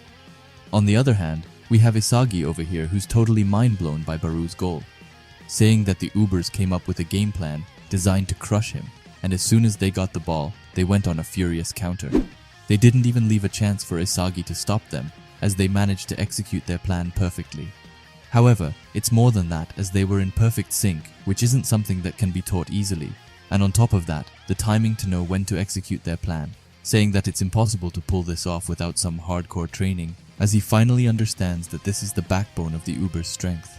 But even with all that, it still doesn't fully explain Baru's shot, which Gagamaru didn't even have time to react to, but that means that they somehow threw off his timing, and if that's the case, then that means that Baru didn't shoot when he wanted to, and that he patiently waited for the exact moment they threw off Gagamaru's timing, and because of that, he was able to utilize his vision. And of course, with Baru's shooting ability, if he manages to throw off the goalkeeper's timing, it opens up a chance to mass produce a goal at an efficient rate. And with that, Isagi realizes that Baru has managed to achieve a whole new set of eyes, which he calls the Predator Eyes. After that, we get to Ness looking at both Isagi and Baru, while being angry at himself that he hasn't managed to do anything this whole game. However, that's when Kaiser goes forward to him and tells him to stop with his miserable look, as he tells Ness that their true target is Lorenzo, and that if they manage to defeat Lorenzo, then they will win, and Ness gladly take up on that challenge. After that, we get to the superior duo, where Corona is asking Isagi how many more strategies he thinks that Ubers have under their sleeve. However, even Isagi has no idea, but he knows that to win this game, they have to stick to Noah's plan and focus on winning their 1v1 duels. And with that, the game starts again. Ness and Kaiser are passing around as always. Ness says that the two of them can dominate the defensive and middle third. However, it's on the attacking third where it gets tricky. Even so, Ness will do everything in his power to help Kaiser score.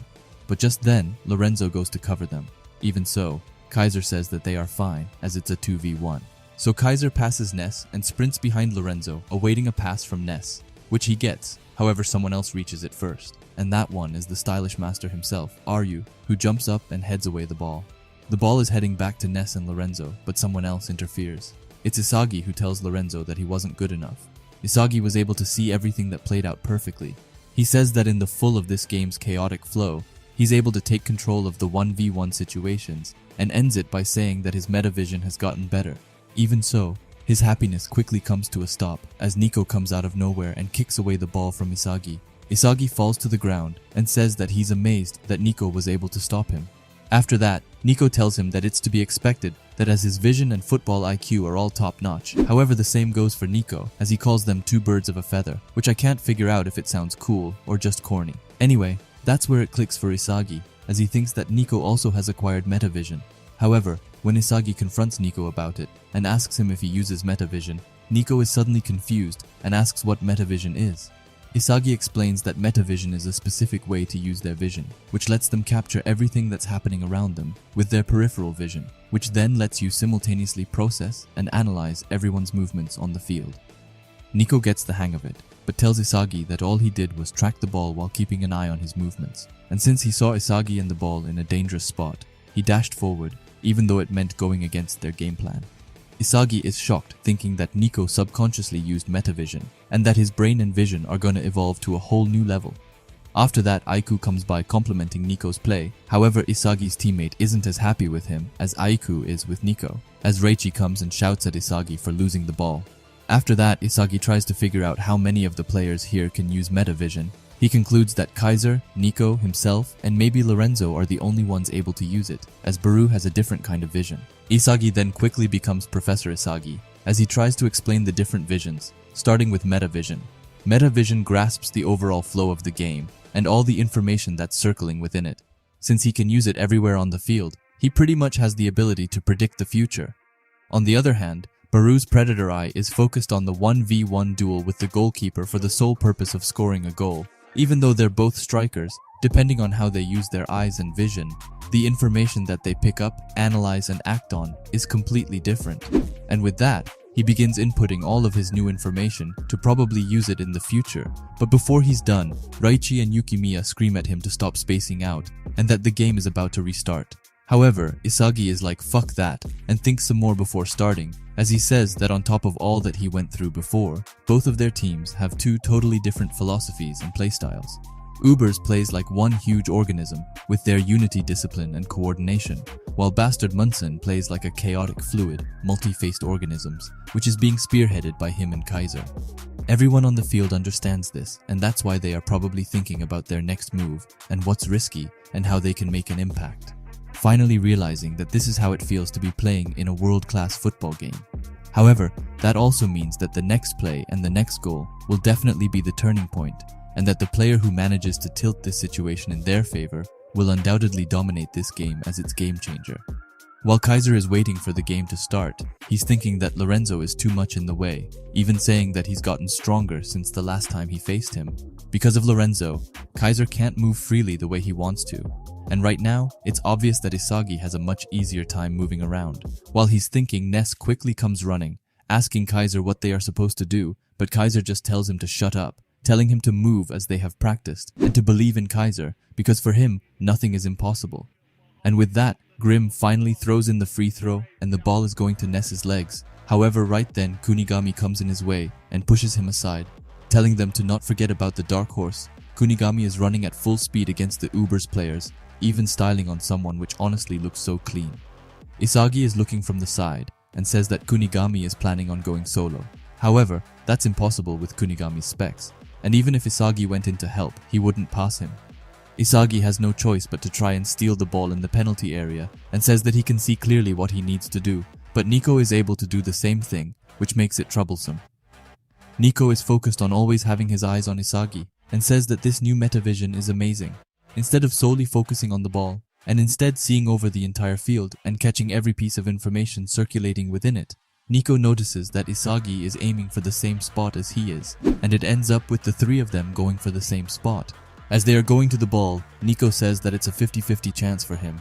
However, the percentage quickly turns to 0 as Reichi comes in his way and stops him. This gives Isagi the chance to sweep in and steal the ball. As he's running, he states that Nico's metavision is still incomplete, saying that he was too focused on predicting the future that he diverted most of his attention on tracking him and the ball, which made him fail to realize that Reichi has positioned himself behind him and was waiting to ambush him. Isagi gets away from them and sees that there are only 2 defenders standing in his way, and he gets over the first one with the help of Corona. However, out of nowhere comes Aiku.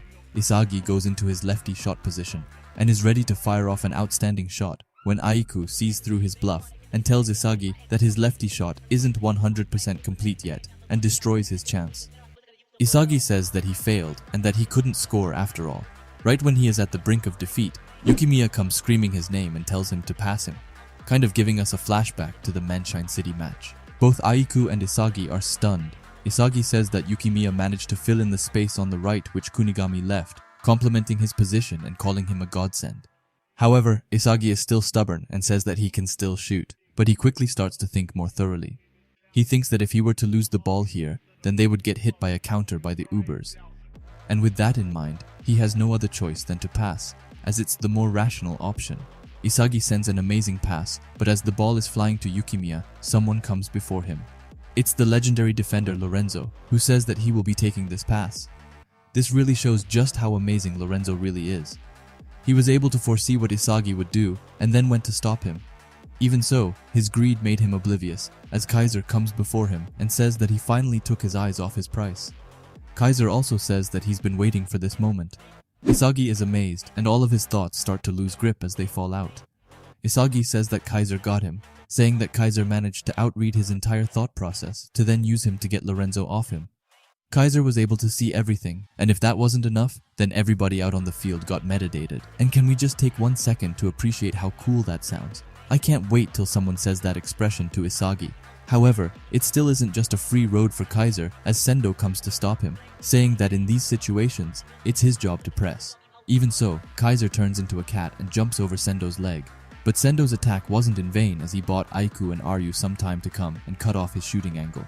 Ryu comes from behind and flips Kaiser upside down, and Ness once again shows his real identity as a dirty dog, as he's right away starting to complain and asks for a penalty. However, as Kaiser is in the sky, he tells them to eat shit and calls them losers before doing a Kaiser impact mid-air. Kaiser's shot bounces under Aiku and goes into the goal, giving Bastard Munchen a 1-goal lead. Kaiser's goals are one of the most mind-blowing goals I've ever seen. It's definitely a top 3 for me. But please tell me what you thought about it in the comments. It kinda looks like Yukimiya's goal, but on steroids.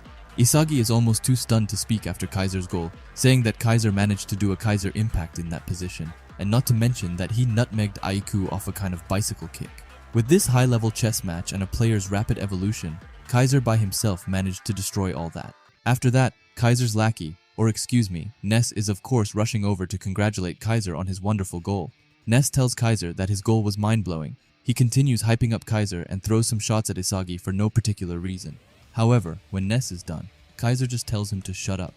Kaiser says that the goal Ness was so proud of was nothing more than a shitty goal. For Kaiser to get Lorenzo off him and score, he had no other choice but to resort to that tactic. Ness has a shaky voice as he still tries to argue, saying that Kaiser's goal was literally amazing. This makes Kaiser's blood boil even more, as he asks Ness if he thinks that he would be happy scoring a goal by feeding on Isagi's scraps like a hyena.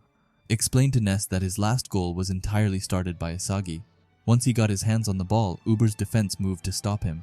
And as a result, Lorenzo was forced to leave Kaiser to deal with Isagi's pass, which was supposed to go to Yukimiya. Even though Kaiser scored the goal in the end, it doesn't change the fact that the leading figure was undoubtedly Isagi. And that's something that Kaiser will never forgive himself for scoring a goal like that, but ending it with looking at Isagi's eyes and saying that the last goal will be his. On the other hand, we have Isagi who says that Kaiser is a goddamn genius. He managed to outread his entire thought process, but that's not even the most shocking part, as that goal was mega world-class level. You can try 10,000 times and probably would never be able to replicate it.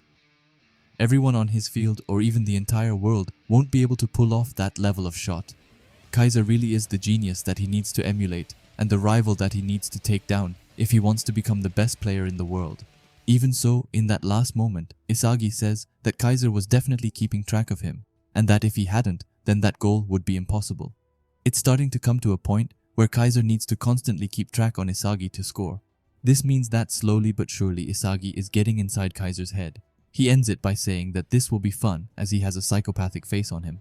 And I'm wondering, I've already said this before, but do you guys think that the other players on the field just randomly see Isagi smiling out of nowhere and look like a psychopath? Anyway, Isagi gets out of his psychopathic state and sees Sendu down on the ground with a cramped leg. However, he isn't the only one, as Corona also has fallen victim to one. Isagi quickly asks him if he's okay and starts helping him stretch. While he is stretching Corona's majestic leg, he thinks that since Corona doesn't have metavision, he's constantly giving it his all to keep up with Isagi. We also see that the Uber's goalkeeper has managed to get an injury and even might have suffered serious rib injuries, which is nothing fun at all. After that, we get to the bench and see Snuffy putting on his headband as he tells Fukaku to get ready.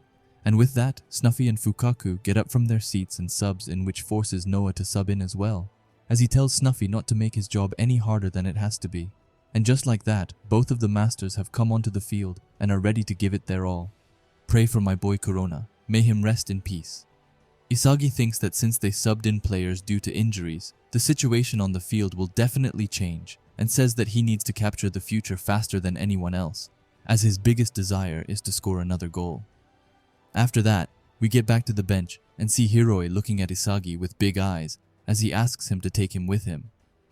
Hiro is looking at Isagi while saying that his heart won't stop pounding and that this is the high-intensity level of football that he wants to be a part of. Both Isagi and Kaiser are set on being the ones to score the last goal and seal up the deal. But just then, Baru asks Snuffy if they're going to do that. You know that. And Snuffy tells him that they are. And just like that, the game restarts. Isagi notices directly that the Ubers formation has changed, and that both Nico and Lorenzo both moved up, and also committed most of their players forward.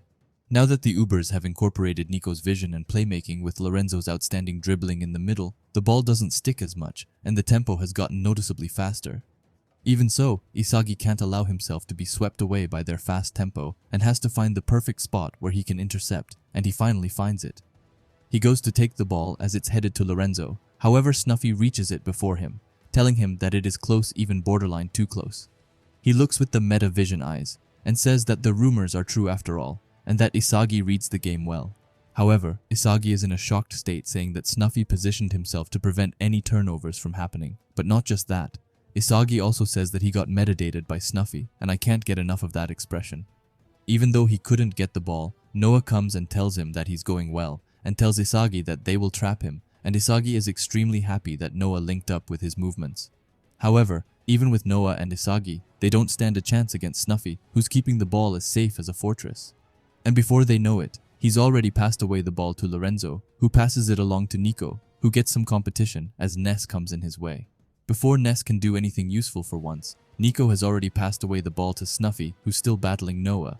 Snuffy encourages his team and tells them to not even give Bastard Munchen the slightest chance to think. Snuffy sees Baru in the box, and legit passes the ball on a player from Bastard Munchen to then get it to Baru, which has to be one of the coldest passes I've ever seen. Baru gets the ball, and Gagamaru knows that he's in big trouble as Baru is filled with options and Gagamaru has no way of stopping all of them. Baru shoots, but gets double blocked by both Kaiser and Isagi, who fall on the ground with their legs crossed. How cute. Isagi says that it was good that they managed to hold on, however he's disappointed that Kaiser managed to see the same thing as he did. Even so, they are in a really bad spot and are barely hanging on by the skin of their teeth. Not to mention that it's obvious that the player who's controlling the game is none other than Snuffy, who's already got another attacking pattern for Ubers to try out, and Isagi is stuck trying to think of a way to beat him. Snuffy is still in possession of the ball as he and the Ubers continue to advance. Isagi thinks that they might be done for, and that their defense is barely hanging on, as he wonders what kind of brain Snuffy has. Snuffy passes to Lorenzo, and Isagi notices right away this is once again another attacking pattern. And if he were to go in blindly, he would get shut down instantly, so he has no choice but to carefully observe their movements and find a way to crush Snuffy's world-class tactic. Lorenzo passes another one from the Ubers, who are continuing their attack on the left side, which leaves everyone worried about a possible cross. This makes them forget about the real threat, who is Snuffy, and he's carefully slipping through their blind spots. The pass is going to Snuffy, who luckily gets some trouble by Kaiser, who was able to see that Snuffy was wide open. Even so, he doesn't stand a chance, as Snuffy jumps up and heads away the ball over Kaiser's head. The ball has a crazy bounce with it as it's going to Nico, who's in a duel with Noah. And I just found it really funny that Noah called him Pipsqueak. It's just something about that word. Anyway, Nico tells Noah that everything is going as planned, as he makes a backheel pass to Baru, who's coming at an incredible speed behind them. Even so, Isagi is able to see through it and manages to come and stop him at the last second. The ball goes out of bounds, which gives Ubers a throw-in. Isagi knows that they are only holding on thanks to Noah, Kaiser, and himself being able to read their attacks. Since the three of them are covering the team's blind spots, they haven't conceded a goal, but even with the three of them covering, they're completely on the defensive and are barely able to hold their ground. Right now, he doesn't have the slightest image of stealing the ball and attacking, not to mention that Snuffy is completely different from Chris and Lavinho, who are just focused on scoring their own goals. Meanwhile, Snuffy is over here doing everything he can to maximize the effectiveness of his team's strategies. He's not using his superb body balance, physicality, or goal-scoring abilities as a striker. Rather, he's using his abilities to help his team score goals with the tactics they came up with. And finally, Isagi says that he's got it, Snuffy's thought process, and that this guy is just making sure that the rest of the team follows their tactics, like a watchman. It's no wonder that he can outread Isagi's metavision, since Snuffy's focused on surveying the game, and it's easy to contain a guy who's selfishly trying to steal the ball to score goals. However, he can't keep playing defensively and barely solving their tactics, and he's got to seize the initiative and force Snuffy to react to him, saying that if he can't see further into the future, then he can't win. Just then, Noah comes by and asks Isagi if it's hard playing against Snuffy. Isagi says that it is, and Noah explains that the core of Snuffy's playstyle is Jujutsu, which originated from Japan, which Snuffy has managed to incorporate into his playstyle. The core training, biomechanics, and close combat. Snuffy incorporates all of the Jujutsu principles and fuses them with football. Thanks to that, Snuffy's already world-class hold-up plays and ball retention skills became even more refined, not to mention his passing and scoring. Noah tells Isagi that strictly from a striker's perspective, he's stronger than Snuffy, but from a round perspective, he's the more versatile and flexible football, calling Snuffy the best player in the world based on overall abilities. After that, Isagi finally asks the question, which will determine the rest of the game, as he asks Noah how they will defeat him. However, Noah says with a funny face that he's clueless, saying that Ubers are moving as a team and efficiently launching one attack after another. Meanwhile, bastard Munchen is disorganized since most of them can't predict their plays. Even though Noah has no clue how to beat Snuffy, he asks Isagi to hold out for 3 minutes and wait for the masters to forcefully leave. As Noah walks away, he tells Isagi that sometimes being patient will open up a path. This sentence sparks something in Isagi. Noah tells Isagi to stop spacing out and that the match will continue, but when he looks back, he can see Isagi already sprinting away. Isagi thinks that with this new way, he can surpass Snuffy as he runs to Raichi and asks him if he's willing to die. Ubers is beginning to start their throw-in. Meanwhile, we see Isagi and Raichi arguing with each other. Drago throws the ball to Nico, who passes it straight back to him, and he then gives it to Lorenzo. As the Ubers are advancing on the field, Raichi comes before Snuffy. Before we can see any more of it, we finally get back and see what it was that Isagi told Raichi. Isagi told Raichi to man-mark Snuffy, making it a duel between the two. Raichi couldn't believe it, telling Isagi not to say something so nonchalantly, and that it was that easy, he would already be doing it. Isagi says that he's right, but what Isagi wants him to do isn't the typical man-marking. It's only limited to an area of 2 meters radius half circle, which in other words just means a protractor man-marking. Isagi wants Raichi to constantly position himself in front of Snuffy inside of that 2-meter radius, and if the ball comes inside that area, he's free to go and steal the ball. But the most important part isn't taking the ball away from Snuffy, but keeping Snuffy in front of him within that 2-meter radius no matter what. We get back to the game, and we see Raichi doing just that. As Raichi is keeping a close watch on Snuffy, we can hear Isagi's thoughts, as he says that this strategy is riding on Raichi's grit, stamina, and his ability to win 1 versus 1s. And if they screw up, Raichi will be a laughingstock, and his value will plummet. But if he somehow manages to contain Snuffy, then Raichi Jingo will instantly be a household name. Lorenzo passes the ball to Snuffy, which makes Raichi activate his sexy protractor mode, which even gets Snuffy to admit that Raichi is troublesome. Snuffy goes forward and pulls out some extremely cool dribbles, which almost catches Raichi off guard. But Raichi can hold on, as he knows that the main objective isn't to steal the ball. Raichi is doing all that he can to assert his position in Snuffy's radius. As Snuffy tries to push Raichi away, he can't, which makes him admit that Raichi's got a strong core on him. As Isagi is watching from the side, he says that this is perfect, telling him that just not getting beat is already a job well done, and with Raichi constantly in Snuffy's face, they can now limit a lot of his options. They have to consider a myriad of options, and it's impossible to predict the future. But if Raichi can limit even 1 or 2 of Snuffy's options, then the number of the attacking patterns Snuffy can use will decrease. Snuffy passes the ball, and the Ubers just pass the ball around for a bit, while Isagi thinks that by using the process of elimination, the player most likely to kickstart their attack is Lorenzo. Isagi was spot on as he came in between Lorenzo and the ball just in the last minute, which even shocked Lorenzo and showed that Raichi and Isagi's remote tag team defense was successful. But out of nowhere, a hand comes in Isagi's way. It's Aiku who says that this is awesome and that he's totally in the zone now. Aiku explains that if Snuffy gets man-marked, it's his job to recover the loose ball. And with the ball at his feet, he sends it over to Baru with one of the nastiest vertical passes I've ever seen, going past both Ness and Yukimiya. Baru is rushing towards the goal, but for some reason, Gagamaru isn't worried as he says that Isagi has done a good job and that he doesn't know why, but for some reason this time he will stop Baru. Baru is currently right in front of the goal with the ball at his feet. But that doesn't matter to Gagamaru, who has awakened some kind of sixth sense, or as he calls it, his wild instinct. Baru is getting ready to shoot, but Gagamaru knows that Baru isn't going to shoot just yet, which turns out to be true, as he does a chop feint instead. Gagamaru says that Baru's primary weapon is his right foot mid-range shot, which is why he'll shift the ball onto his right foot. But thanks to Yoichi and Isagi slightly delaying the opponent's attack, the Bastard's defense can catch. One of Bastard's defenders is coming at Baru and is trying to stop him, but Gagamaru is still more ready than ever, as he knows that when the moment comes that he can't see Baru's shooting motion is when he will strike. And look at that, Gagamaru was spot on as he shot just when he anticipated it to. And because of that, the man and the myth actually manages to save one of Baru's shot, which is astonishing. Even Corona is shocked to his core by Gagamaru's save. But it's not time for him to relax just yet, as he gets up on his feet right away to then pull all his strength into his arm and throws away the ball up on the field. The throw has such an outstanding power behind it, but it still manages to find its way right to Isagi's foot. Isagi compliments Gagamaru and responds by telling Isagi to just finish it already. And just as he receives the ball, he starts to sprint like never before up on the field alongside Noah and Yukimiya. Isagi thinks that this is their chance as the Ubers committed too many numbers forward and that they are now vulnerable against a counterattack. But it's not going to be an easy road as he has to find the quickest path to the goal. He starts off by passing the ball to Noah, who effortlessly gets behind Nico and another Uber's defender. But out of nowhere, Aiku comes and catches him off guard and slide tackles Noah.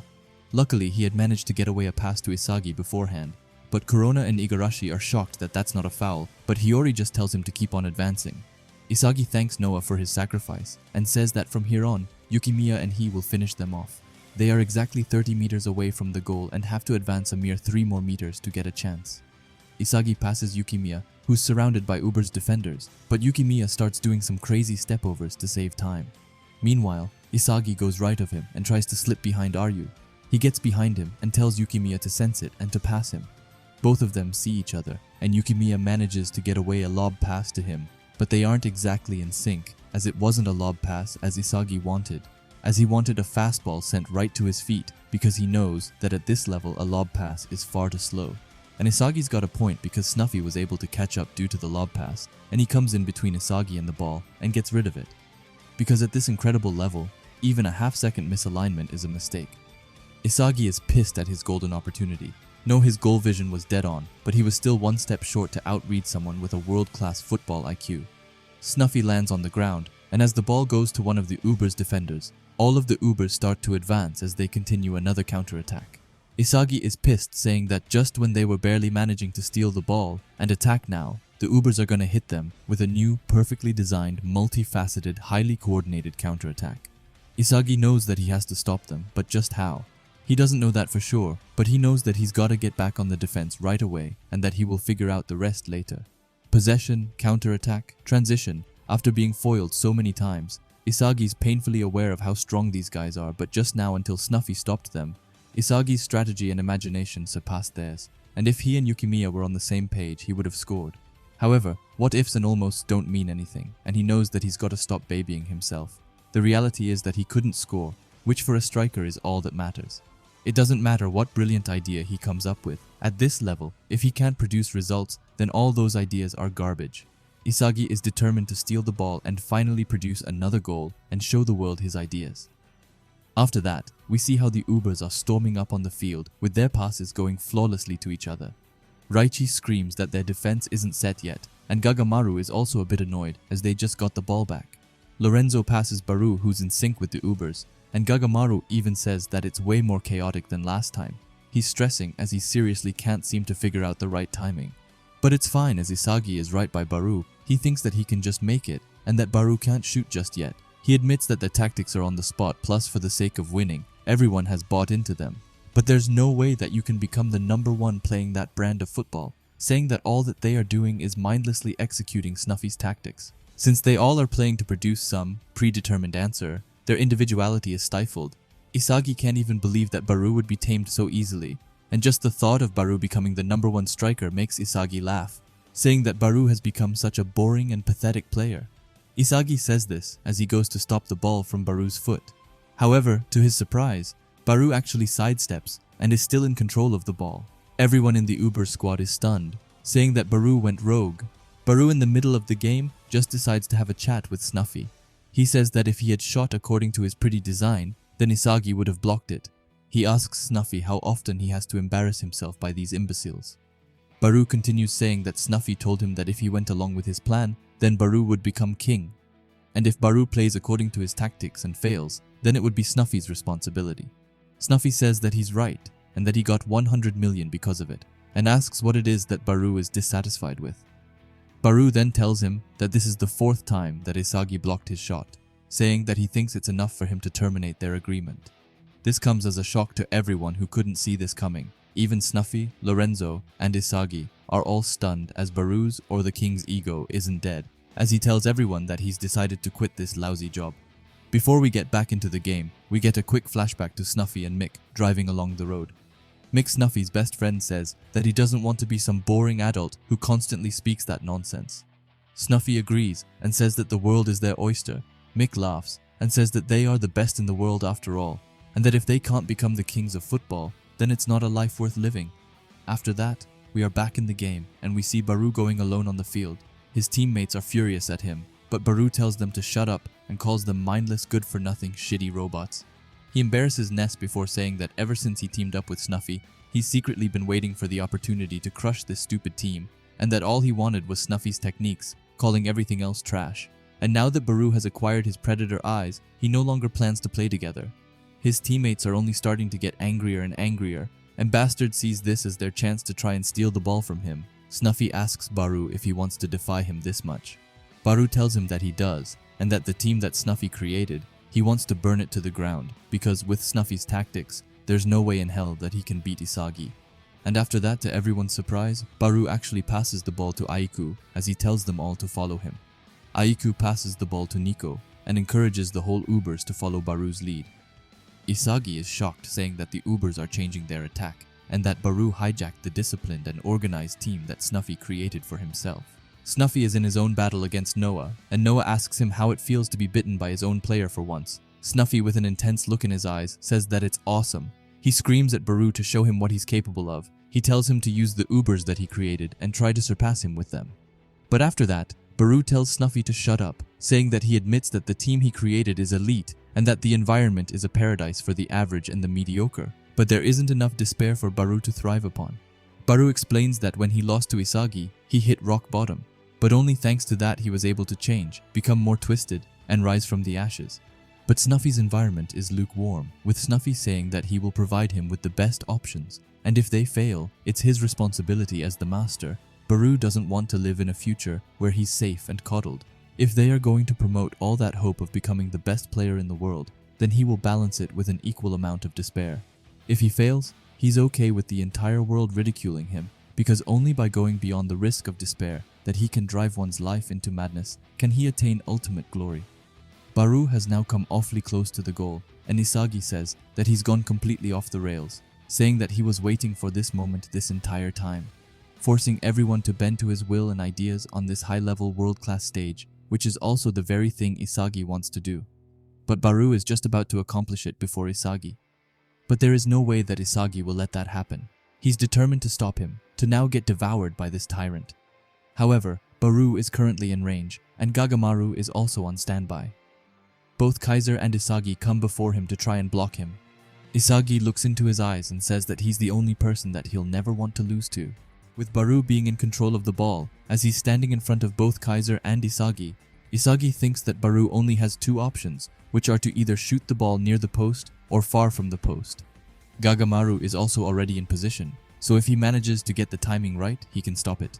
Not to mention that Kaiser is also here, which makes both of Baru's shooting angles weakened, leaving Isagi with a huge 50-50 gamble, but he's still confident that he can crush him. But just then, Baru goes a cut into the side, and as he does that, Snuffy's comes out and asks him what's wrong, telling him to shoot and calling him a delusional wannabe king. Adding on by saying that it would be a shame if Baru was looking for help from Snuffy, and that Baru won't be able to achieve anything if he goes down that route. However, Baru tells him to shut up, and says that since coming to Blue Lock, he's become painfully aware of how he wants to change the world, and if there's no thorny or destructive path for him to walk on, then he will simply just have to create one himself. Isagi is quickly on his tail as he understands that what Baru did before wasn't a cut inside, but instead a way for him to set up his shot. We get back to Baru, who's still rambling on, and says that I don't live for some lukewarm, predetermined future, but instead that he will become king while still being an unruly brat. But in the future, if he still can't become the world's #1 king, then he will at least die an honorable death. Baru doesn't shoot anywhere where Isagi predicted, as he instead shoots the ball under both Isagi's and Kaiser's legs, resulting in a mind-blowing double nutmeg. Gagamaru is shocked as he says that there's no way he can save it, and even Aiku adds on by saying that this wasn't a designed play, but instead a total gamble shot. The ball is quickly arriving at Snuffy. Even so, Baru tells him to move as this is his future. And move he does by putting his strong core against Noah's, which makes him useless, and which also lets the ball go under his leg as well, making an outstanding and honestly mind-blowing triple nutmeg, which Gagamaru understandably has no way of saving as the ball goes in and gives both the Ubers and Baru his second goal of the match. After that, we get to Snuffy taking his car to his best friend Mick Moon's home. As he's walking closer, he remembers Mick's words, saying that they will become the best players in the world, however. When he enters the house, he finds Mick dead on the floor. After that, we get to look into Snuffy's earlier life when he first got paired up with Mick, which none of them was especially happy with. But soon they became good friends, who got to share the feeling and the dream of playing on the field. They quickly feel like they are invisible, and say that there's nothing in the world that they can't have, and that they will definitely become the best players in the world as they win the championship final with the score 2-1. But suddenly it started to go downhill, and Snuffy called on Mick for a meeting, where he said that they had both gotten dropped from the starting lineup. This was to be expected as their performances this season have been nowhere closer to the last year. Mick adds on by saying that they might have fooled around a bit too much, and that it's time to switch the flip and go all in now. However, Snuffy says that it's impossible to do it here, as their relationship with the club, and especially the manager, is beyond repair, telling Mick that they have to start from zero, even if they have to play for some mid-tier team. But Mick finds this ridiculous as he calls him an idiot and says that they are kings who only play for big clubs. Snuffy doesn't listen and says that it's time for him to wake up, telling him that they aren't world-class players anymore, but instead second-rate players. Saying that football is a constantly shifting, harsh, competitive world, it's a world where anyone can become a star overnight, while the opposite can happen as well. New players are always looking for ways that force them to grow up and choose a more robust and smarter future. Mick is quiet for a bit, before he asks what the hell it is that Snuffy is talking about, saying that they still have their promise and dream, which is to win in all of the Big 5 leagues and that they have only won in one so far. Snuffy tells him that it's still highly possible, but later on, even so, Mick just says that he's boring, telling Snuffy that if he's not going to pursue the same dream as he is, then he can get out, which Snuffy does. However, he tells Mick to not come crying back for him later on. Mick just laughs and says that he won't change the way he lives, and says that in any era the people who ultimately change the world aren't the intelligent people who live their lives the right and safe way, but instead some stupid brat who possesses a childish, nonsensical dream. After that, we get back to Snuffy, who is hugging Mick's cold and lifeless body while crying his eyes out, apologizing to Mick that he couldn't share the same dream until the end, saying that they couldn't fulfill their dream together, but that he will continue to dream and make it a reality. And with that, we are back to the Ubers game where everyone is going to celebrate Baru's spectacular goal. Snuffy makes his way over there and compliments his goal, telling Baru that there was no way that he could have predicted that goal and that his ego surpassed every one of his designs, and calling it Baru's win. Even so, Baru says that he doesn't need Snuffy's praise or hindsight analysis as their partnership is over. However, there's one thing as a footballer that Baru wants to tell him. Baru says that retiring after this season, just because he fulfilled a dream he shared with his dead friend, asking Snuffy if this is his so-called adult way of living. He tells Snuffy that he won't let him just run away and disappear with his precious trophies just yet, not while he is still playing at least. Baru finally takes his hand away from his face and looks Snuffy dead in the eyes, saying that he better not retire and that the two of them still have a score they need to settle.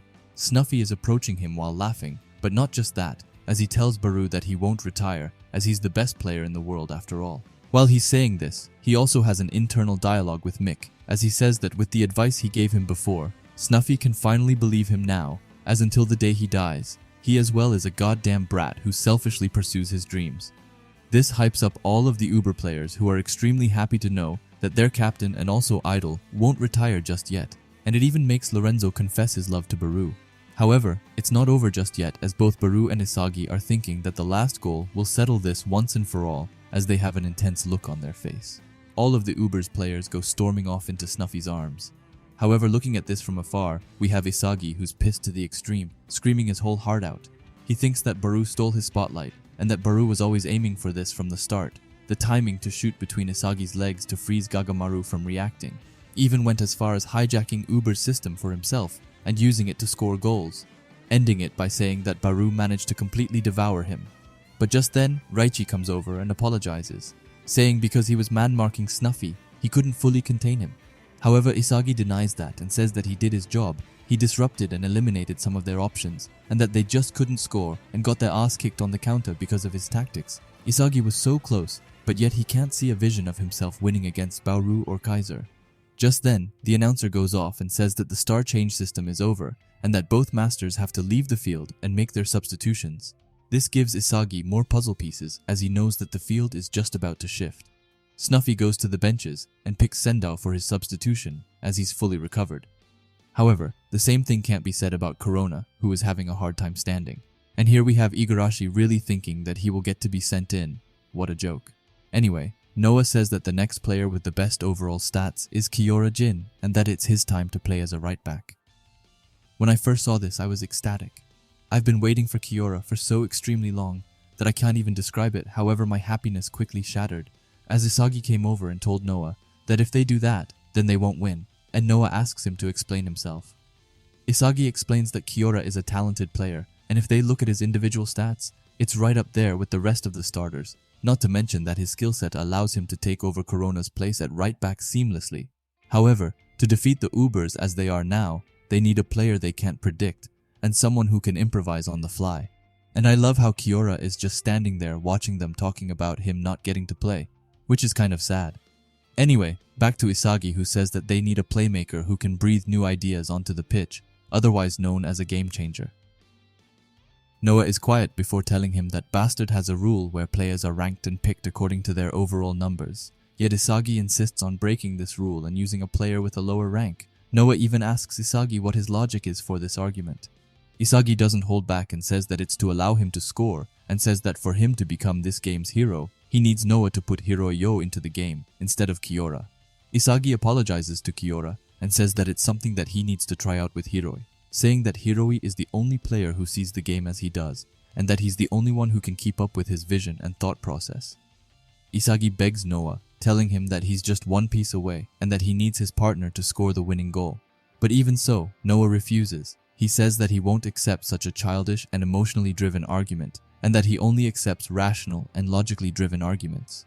But that's when Hiroi starts, saying that if they had one more playmaker who sees the game from a bird's eye view, then that means that the player can anticipate Isagi's movements and support him, and if they can manage to do that, then they can minimize the time Isagi spent strategizing and increase his play speed. To the opponents, it would seem like there are two Isagis on the field, saying that he is fine with being Isagi's shadow. Hiroi thinks that after being controlled by his overbearing parents, he was sick and tired of people forcing their expectations on him, but for some weird reason. Right now, this is the first time he's wanted to do something for himself. As he puts his gloves on, he says that he wants to see how he stacks up against the world, and that for the first time in his life, he's going to believe in himself. And with that, Noah finally concedes and accepts their proposal. However, he also says that if they screw up, they will both be dropped from the starting lineup, which they gladly accept. And with Hiroi in his hand, Isagi is fully ready for his last and final piece to seize this game. After that, we see Snuffy sitting down in his master chair while taking his headband off. He tells the Ubers that since Baru already hijacked the team, they shall play through him, while of course using the tactics he's shown them, and lastly encouraging them to make a goal that even him couldn't possibly come up with, which the Ubers players are fully on board with. Snuffy also has a rather sluggish look on his face as he tells Baru that if they lose, he better take full responsibility. This, of course, doesn't face the king, who just tells him to sit quietly on the bench and tremble in fear as he watches Baru surpass him. Baru's words don't only hype up Snuffy, but also the entirety of the Uber squad, who's now more than ever ready to give it their all. As Noah approaches his seat, he puts his arm on Kiora's shoulder, and he promises him that he will play in the next match, as he got completely shafted in this game. I honestly still feel so bad for him, but at the same time, I feel extreme excitement towards Hiroi, who's getting ready to give it his all. But let's just take a quick moment to appreciate Neru, who tried to comfort Kiora as he went back to his seat. I swear Neru is such an overlooked character. He's always there to hype or comfort his teammates. Same goes for Kitsunezato. Anyway, back to Hiroi, who thanks Isagi for picking him. However, Isagi says that he didn't do it for him, and that he instead needs his abilities to score, as he asks him if he can use metavision, which Hiroi surprisingly and calmly says that he can. Isagi violently throws his water bottle down on the ground as he asks Hiroi what he was able to see when Snuffy stopped his counterattack. Hiroi says that Isagi would have been able to score if he had gotten the ball at his feet. However, he adds on by saying that they can't fault Yukimiya for sending that lob pass, as it was thanks to him dribbling that Isagi created the space needed to score.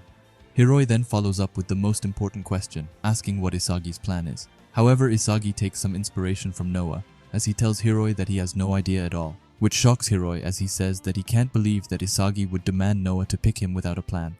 Isagi says that it was the only choice he had, and as Ubers also made their substitutions, they will probably have to ad-lib and improvise on the fly. And with that, he puts his hand out to Hiroi and says that they will win 100%. Hiroi says that what they need right now is a collaborated winning vision, where they both read and analyze the game with metavision as he meets up with Isagi's hand. He also thinks to himself and wonders why it is that he doesn't hate the expectations that Isagi has for him, and that he's definitely going to change during his match.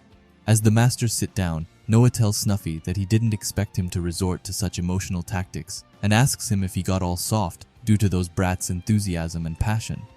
After that, Snuffy says that he can see why Noah chose Isagi as his protege, as he's got quite a unique talent.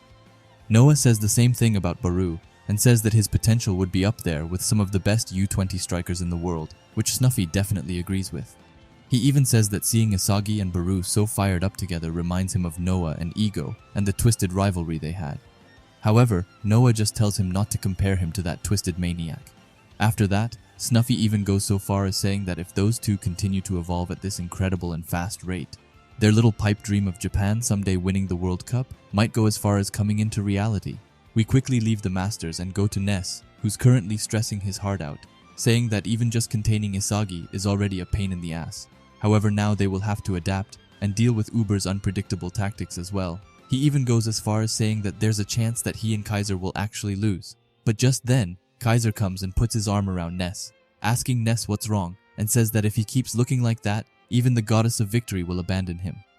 Ness starts to freak out even more as he asks Kaiser what they should do, but Kaiser just tells him to be calm and says that every game has gaps that they can exploit, which Isagi will definitely try to find. With that, Kaiser has an intense and furious look as he says that he will destroy them all and asks Ness if he's ready for it. We leave the married couple and go to Lorenzo, who tells Baru that he can have one of his golden teeth, which Baru quite easily turns down. Lorenzo tells him that he's indebted to Baru as he's never ever seen Snuffy make such a face before. Baru tells him to pay back the debt now, and that they all better set him up for winning. The game is starting to begin soon, and with that, we see a bunch of bastard Munchen players being determined not to lose. As Gagamaru says that he will definitely stop the next one. We also have Yukimiya, who says that he will now become the game's hero. Reichi also tries to hype them up, and says that now that Snuffy is gone, it's time for them to shift the game back in their favor. The speakers suddenly go off and say that the stage is set after a fierce back-and-forth battle with sensational goals on both sides. Bastard Munchen and the Ubers are tied 2-2. Who will be the one to score the winning goal and emerge as this game's protagonist? As this is going down, we see Isagi walking with pieces flying everywhere as he ironically says that he's got all the pieces he needs to score and become the hero. He will take full advantage of Hiroi's playmaking abilities and dominate this game. And just like that, the final restart in the Neo Egoist League Match 5 kickoff finally starts as we see Bastard Munchen starting it off, and Isagi thinking to himself that the last goal and the king of the game will be him.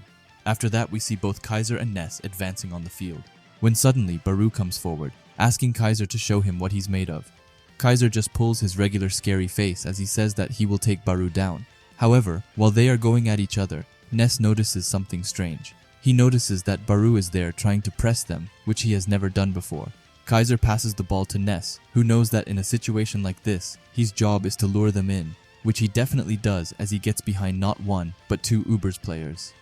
Baru tells them to trap Ness, but before they can do anything, Ness has already gotten away with an outstanding pass to Kaiser, who traps it marvelously. Like, I'm not gonna lie, but Kaiser's trap reminds me of something Nagi would do. Anyway, Ness falls flat on the ground, but even though he got his face crushed, he still said that it was a success as he got the ball to Kaiser. Kaiser looks unstoppable as he's advancing up on the field. He even manages to catch one of the Ubers players off guard by just attacking straight. Nico tells his teammates not to let him shoot and to watch out for the flanks, However, Grim has already managed to find himself a position on the flank as he calls for Kaiser. Even so, Grim doesn't satisfy Kaiser, who is forcefully looking for a path that he can send his Kaiser's impact in. He gets behind another one of Uber's defenders and cuts to the right to find himself a golden opportunity in between Aiku's and Ryu's faces. He shoots the ball with his lightning strike, and it would have gone in if it weren't for Lorenzo, who comes in his way and sacrifices his face to save the goal. The ball goes up in the sky and Isagi has his eyes on it. He knows that he has to run and get to the ball first. The ball is slowly going down and he thinks that if he can reach it, then he can turn it into a direct shot right away. However, just then, Aiku comes and heads away the ball, telling Isagi that he isn't the only one with metavision. Before we move on, let's just take a moment to really appreciate this fantastic panel. Aiku looks like a beast, and the snake is so well done that I'm almost speechless. The ball falls down to Hiyori, who's already in a feared 1v1. However, Baru feels a bit alone, so he decides to join in on the fun, calling Hiyori naive and a bench warmer as he pushes him to the side. Nico also comes by and says that he's shocked to think that Baru himself would come and help out on the defense, as he comes and just hijacks the ball from both of them. Isagi is quietly watching from the side, saying that he can't believe that Baru willingly decided to do the dirty work and play defense from the front, saying that something like that was unthinkable until now, and for them to account for that, their decision-making will be one step slower. Baru's loyalty is only to himself, which makes for a perfect union where a king combines forces with a flawlessly designed army, which allows him to pursue his glory. However, it isn't only Baru who's undergoing an insane evolution, as the whole of Ubers is feeling the same thing while leading their king. All of the Ubers players are advancing up on the field in their intense counter-attack, and they turn to Baru for an idea of who they should attack, but Baru just tells them to shut up and work, saying that he will make a hat trick in this game, and as he uses the Neo Egoist League, he's going to show the world that he's the best player in the world. On the other hand, we have Hiyori, who thinks to himself that he is insane, saying that this is a totally different level than before. He says that the Ubers are outstanding, and that they are too fast and too good, which makes it impossible for Hiyori to read them, saying that he hasn't gotten into the game at all. Hiyori is in shock that Isagi has been able to constantly aim for the goal which fighting all these monsters, not to mention Kaiser or Baru. Hiyori wonders how they are able to score goals at this level. He calls everyone here a twisted psycho before saying that he fucking loves this place, saying that this is the first time he's ever experienced this type of intense and mad football, before Isagi calls out his name and tells him to come to him. After that, we get thrown back into Hiyori's backstory, where he just fell down a flight of stairs, thanks to his mom and dad arguing. They rush over, but they aren't worried about him, not even in the slightest. They are only concerned about his precious football leg. And even the mom has the audacity to tell him how much time and money they have invested into Hiyori. And it was at that moment that he realized that his parents sadly didn't love him, and that all they cared about was his specs. That tragic day left Hiyori in despair, and since that day his passion and attitude for football changed. Before he only played football because it made his parents happy, but now he only plays football because he doesn't want to break up his family. As he's playing video games, he acknowledges that it's a disgusting and pathetic reason, and that his attitude towards football is also pathetic, but even so, he doesn't have anything else that he can fully devote himself to. Hiyori's eyes are filled with emptiness and darkness as he says he began to coast through life, trying to find something that could help him ignite his passion. But then he meets Karasutabito. He tells Hiyori that all that crap about people's expectations, to just think about that later, and to instead start with yourself, and to believe in yourself. He tells Hiyori that he needs to find something that truly gets his blood pumping, and if he doesn't stop there, then he will just keep running around in circles like an idiot. But even so, for Hiyori to believe in himself was something close to impossible, because for him, things like expectations are just curses and almost like chains which is weighing him down. Hiyori desperately wanted to get away from his parents and to just escape that miserable and tragic household, which was the sole reason that he came to Blue Lock. He did his best to survive in Blue Lock because, like he said before, he didn't want to go home. And then we see him in the tag game where he took someone out, which was quite interesting because we don't know that much about the other's experience in the early stages of Blue Lock. Anyway, thanks to Hiyori desperately clinging to that ego, he was able to hang on and survive within Blue Lock, even going as far as helping Isagi in the third selection and helping to win the U20 match. And now all that's left is the Ubers game, which we finally get back into. Reichi is screaming at Bastard Munchen to stop Uber's counterattack quickly, but as Hiyori is running back to help alongside Isagi, Everything he can think about is how fast the Ubers are playing and how he's slowly falling behind. Even Ness is impressed at the Ubers' ability to dribble and advance at such a pace as they are going. Hiyori thinks that the quality of their combination plays is something truly outstanding that he's never experienced before. And not to mention the fact that Baru can get the best out of them, just like a king would move. But at the same time, it's not like he's moving selfishly. Baru, even though he's a selfish jerk, the aura that he's able to emanate makes the people around him trust him and follow his lead. Players who become the world's #1 striker probably have that ability that makes people follow them, which is amazing, but still something that Hiyori is unable to do now. An ego that teammates believe, trust, and gravitate toward. Hiyori has never really cared about believing or wanting to become the best player in the world. But then one day he saw Isagi, a player who sees the game in the same way as Hiyori does, and a player with his eye set on being the world's best player. And then it clicks for Hiyori that he isn't just a player, but that he's the key to Isagi's evolution. But it doesn't stop there either, as he says that he's the only one who can unlock his full potential. He thinks that if he hadn't come to Blue Lock, none of this would have happened. All of those golden opportunities that only he can see, they're his reason to fight on. Isagi holds the potential to become the world's #1 striker, but if they fail to capitalize on this golden opportunity, there's a good chance the world will forget about his potential. But it's fine, as Hiyori is the key, and he will be the one to unlock it. He will unlock a future where Isagi dominates the world stage, and that's a future worth living for. He will make Isagi the king of football. The ball falls onto Nico's shoe, which makes the ball bounce up, and out of nowhere, Lorenzo comes by and just sweeps away the ball. Both Isagi and Kaiser are there alongside Lorenzo, and they are both thinking that there's no way that they will let Lorenzo pass Baru. However, he unfortunately reaches the ball first and passes Baru, who's in front of the penalty area. As the ball is going toward him, out of nowhere the man himself, Hiyori, comes and stops the ball. He calls them idiots and reminds them that he also has metavision. He thinks that his ego isn't something that someone pre-planned for him. It's an ego that holds the key to the future, and most importantly, it's an ego he found for himself.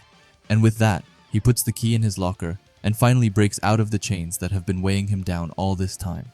He has a fierce look on his face as he looks to Isagi, telling him that it's time to fucking do this. Everyone from the Uber squad is shocked to their core by Hiyori's play. However, someone who is ready to attack is Isagi, who screams at Hiyori to win this. Isagi thinks that by Hiyori covering for Isagi's blind spots, he then managed to plug the holes in their defense.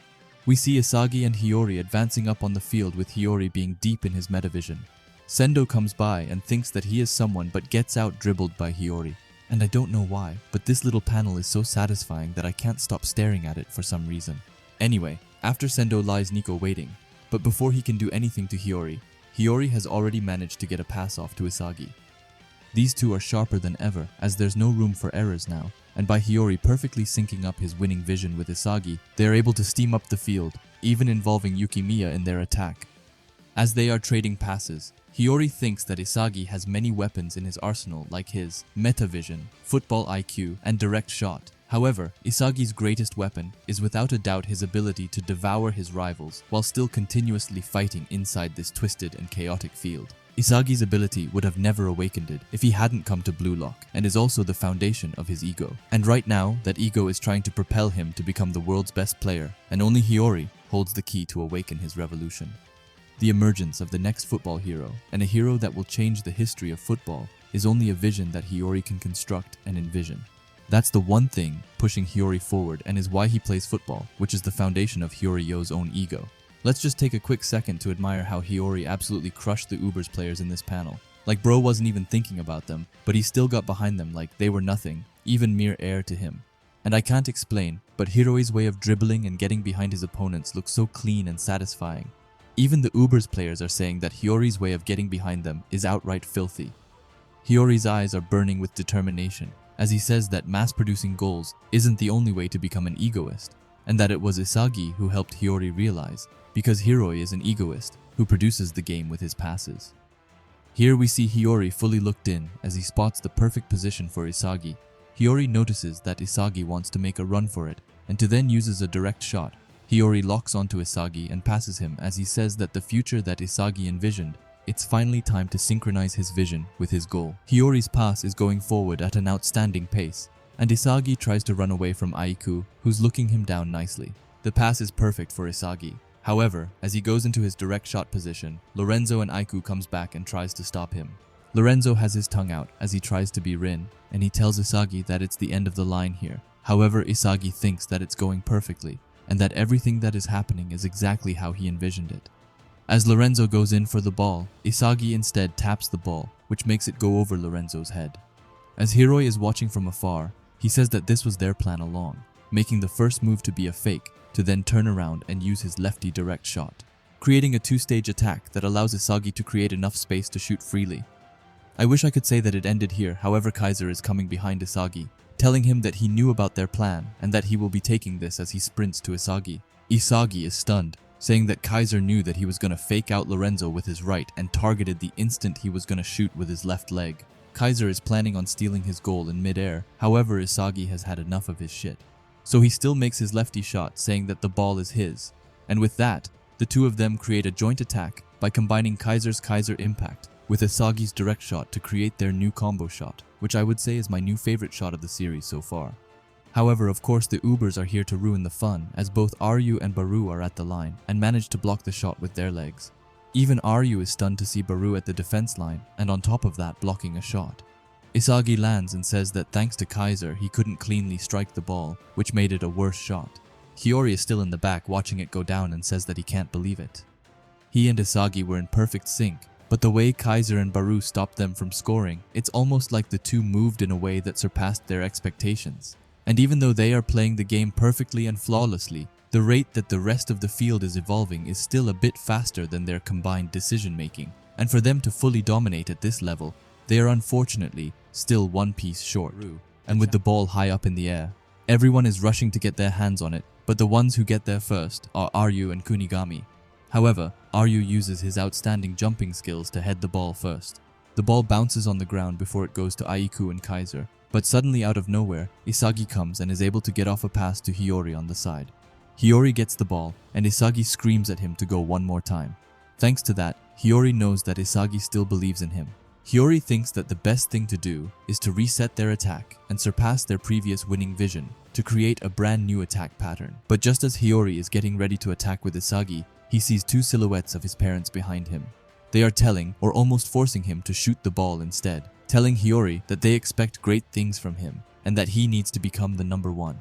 After that, Hiyori gets a rather unpleasant and worried look on his face as he says that from the start, his parents heaped expectations on him, which he absolutely hated. And the whole point for him coming to Blue Lock was to escape those expectations that he was drowning in. But right now, isn't that all he's doing? Trying to live up to Isagi's expectations like his parents. But it's different with Isagi, as Hiyori doesn't hate the expectations Isagi has set for him. Hiyori is in despair, trying to think of the right answers, when another silhouette appears before him, but now it's Ego who's also telling him to shoot, asking Hiyori if that isn't what being a striker is all about.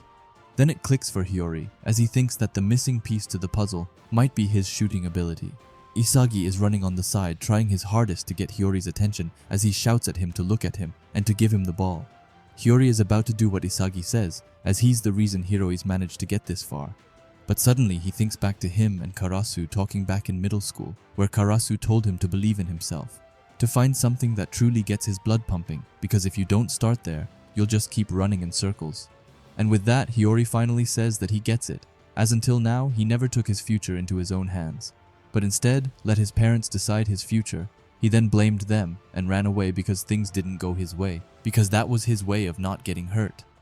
As he gets behind Nico, he says that he is afraid of being alone and abandoned, but then making a 180 and calling himself pathetic, he pretended that he is some stoic person when he's really just a coward who keeps on running away.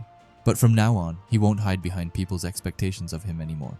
Because from now on, he will believe in himself, and if he ends up being alone and abandoned after that, then that's whatever. Because if he was truly born for the sole purpose of playing football, then this shot will be his answer.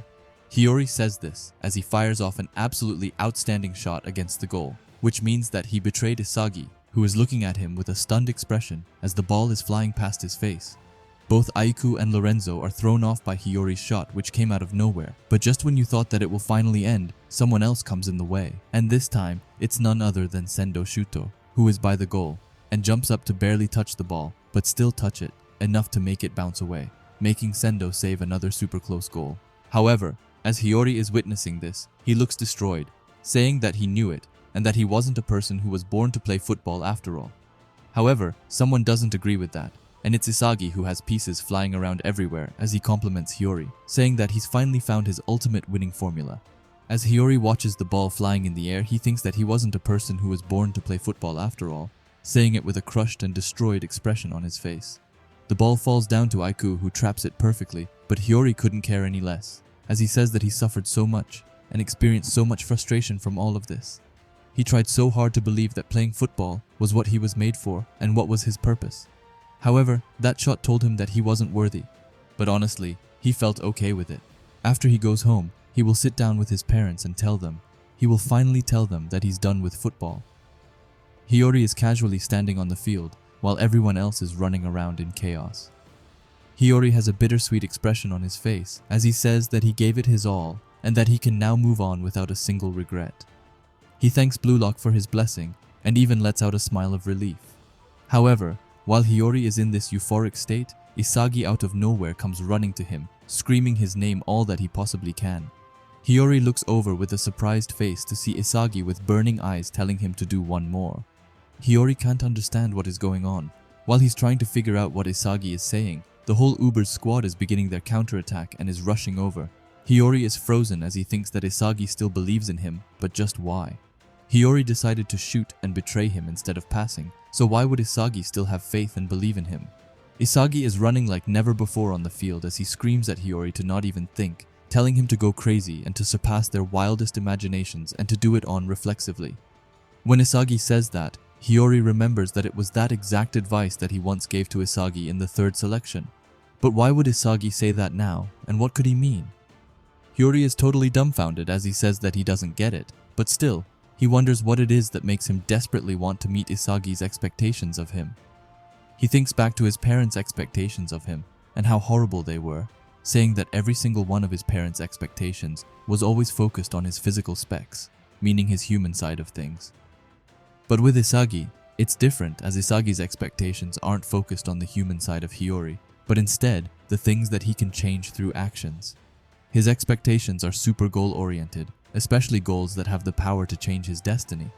Ever since he arrived at Blue Lock, Isagi has been searching for comrades who can help him achieve that reality, which is why everyone gets drawn to Isagi's ego and tries their best not to get devoured by him. While Hiyori has been thinking to himself, Lorenzo managed to get the ball away from Isagi and up to their ace striker Baru, who's in a one-on-one with Yukimiya, who's desperately trying to stop Baru from shooting. To help Yukimiya, Raichi comes and says that the two of them can trap him, so Raichi goes in and tries his best to cover the goal. However, as time passes, Baru starts getting more angry and aggressive until he's had enough and pushes both of them to the side to get off a shot at the goal. But sadly, all of his efforts will go to waste as Kunigami is waiting for the goal. He calls Baru a redhead gorilla before he blocks the shot from Baru.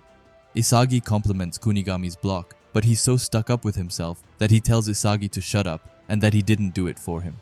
All the 22 players on the pitch are trying their hardest to win this match, or I should rather say 21, as Hiyori is slowly jogging in the back. Hiyori's disappointed because just when he thought that he could move on, and just when he thought that he could finally go home and play some video games, he was finally ready to quit football for good when it all went into ruin. After that, Gagamaru catches the ball in the air and throws it up on the field right away, telling them to finish this game already. But suddenly, someone says that he already knew that Blue Lock was a twisted madhouse, and that Gagamaru's shit pass won't lead to the finishing goal. It was Hiyori who said it, and is now back in the game saying that just one last time he will make an exception while looking at Isagi and saying that this will be his last attack on Isagi's crazy and twisted ego. Hiyori gets down on the ground and right off the bat, both Nico and Lorenzo come rushing toward him. Nico tells Lorenzo that they will crush him with a high-press trap design, which Lorenzo is on full board with. However, Hiyori has gone into rage mode as he tells them to just shut the fuck up as he does an outstanding rainbow flick over both of them, and then sneaks behind Lorenzo before he can even comprehend what is happening. The ball falls to Isagi, who tells Hiyori to keep up the tempo. But as Hiyori hears this, he wonders who the hell Isagi thinks he is, as he's ordering Hiyori around, saying that if it weren't for him, Isagi wouldn't even be able to impact the game at all. He thinks this as they make a 1-2 with each other to get away from Lorenzo and Nico. Nico is stunned by what Hiyori has just managed to do, and Lorenzo is just weird as always. Anyway, Hiyori gets behind another Ubers player like it's kindergarten football for him. Even though he's getting behind the players with ease, it feels like he isn't even paying much attention to them, as he in his head says that after this match, he will quit football for good. He sees Isagi coming behind the Uber's defender, so he passes him. But after that pass, Hiyori suddenly gets a random realization, asking himself what it is that he's doing, running around like a crazy maniac while feeling a rather unique feeling. He wonders if it is due to Isagi's nosiness, kindness, or even friendship, but it's definitely none of the above, as Hiyori couldn't care less about any of it. And if he's being frank, then the only thing he cares about is seeing whether Isagi really is the real deal. And if Hiyori holds the key to becoming the best, then he wants to experience the moment that the world changes around him. But this also confuses Hiyori, as he can't believe that he has such a greedy ego deep inside of him. As he's getting back the pass from Isagi, he says that this is the first time that his mind and body are in perfect sync when playing football. He doesn't really understand it, but says that this might be the feeling you get when you start to believe in yourself. But even with this new and crazy feeling he's experiencing, he's still set on quitting football after this match. He finally stops thinking for a second as he passes the ball to Isagi. However, Isagi does a little Mario jump above it and lets it roll over to Yukimiya, who is in a one-on-one with Drago, but he's still able to get the ball back to Hiyori. Hiyori sees that they are 38 meters away from the goal, saying that he's still not in the range to deliver the final pass, but just maybe Isagi can manage to get behind the defense. But they still haven't broken it down, so how could he do that? But at the same time, this just might be the perfect timing for them to score. Isagi is quickly and swiftly trying his hardest to run behind the Ubers, but even with his attempts, Hiyori still says that they are too far away, saying that he hasn't shaken off his marks yet, and he starts talking about the best option for them to take. When suddenly, out of nowhere, Isagi just decides to stop. Hiyori is angry, wondering why the hell Isagi decided to stop, and tells him to keep on moving. Hiyori asked him how the hell he was supposed to pass the ball to him if he was standing still with two defenders behind him. He wonders if he wants Hiyori to try and go for another goal again, or what it is that he's thinking. But suddenly the piece floats together, and Hiyori remembers what Isagi said beforehand, telling him to don't look and don't even think, just telling Hiyori to surpass their wildest imagination instinctively. Hiyori is in shock after realizing Isagi's plan, calling Isagi a real maniac, and wonders how he will even be able to pull this off, saying that no matter how you look at it, this is crazier than anything he's ever done before. Isagi's eyes have a determination like never before as he tells Hiyori to sense it, the field's own blind spot. Hiyori thinks that it's possible while mostly theoretically. Isagi tells him to do it and says that he's the only one that can do it. So Hiyori throws all of his thoughts to the side and calls Isagi an arrogant bastard before telling him to do it. Hiyori is getting ready to pass with both Aiku, Nico, and even Kaiser before him. And that's not all that's in front of him, as there's a ton of pieces flying like crazy all over the field as the two of them are getting ready to make history. Hiyori says that Hiyori Yu will now become the center of the world.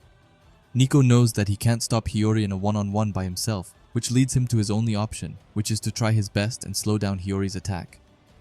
As Isagi is waiting by the defenders, Ryu says that right now Isagi is playing off Hiyori's movements to receive the final pass.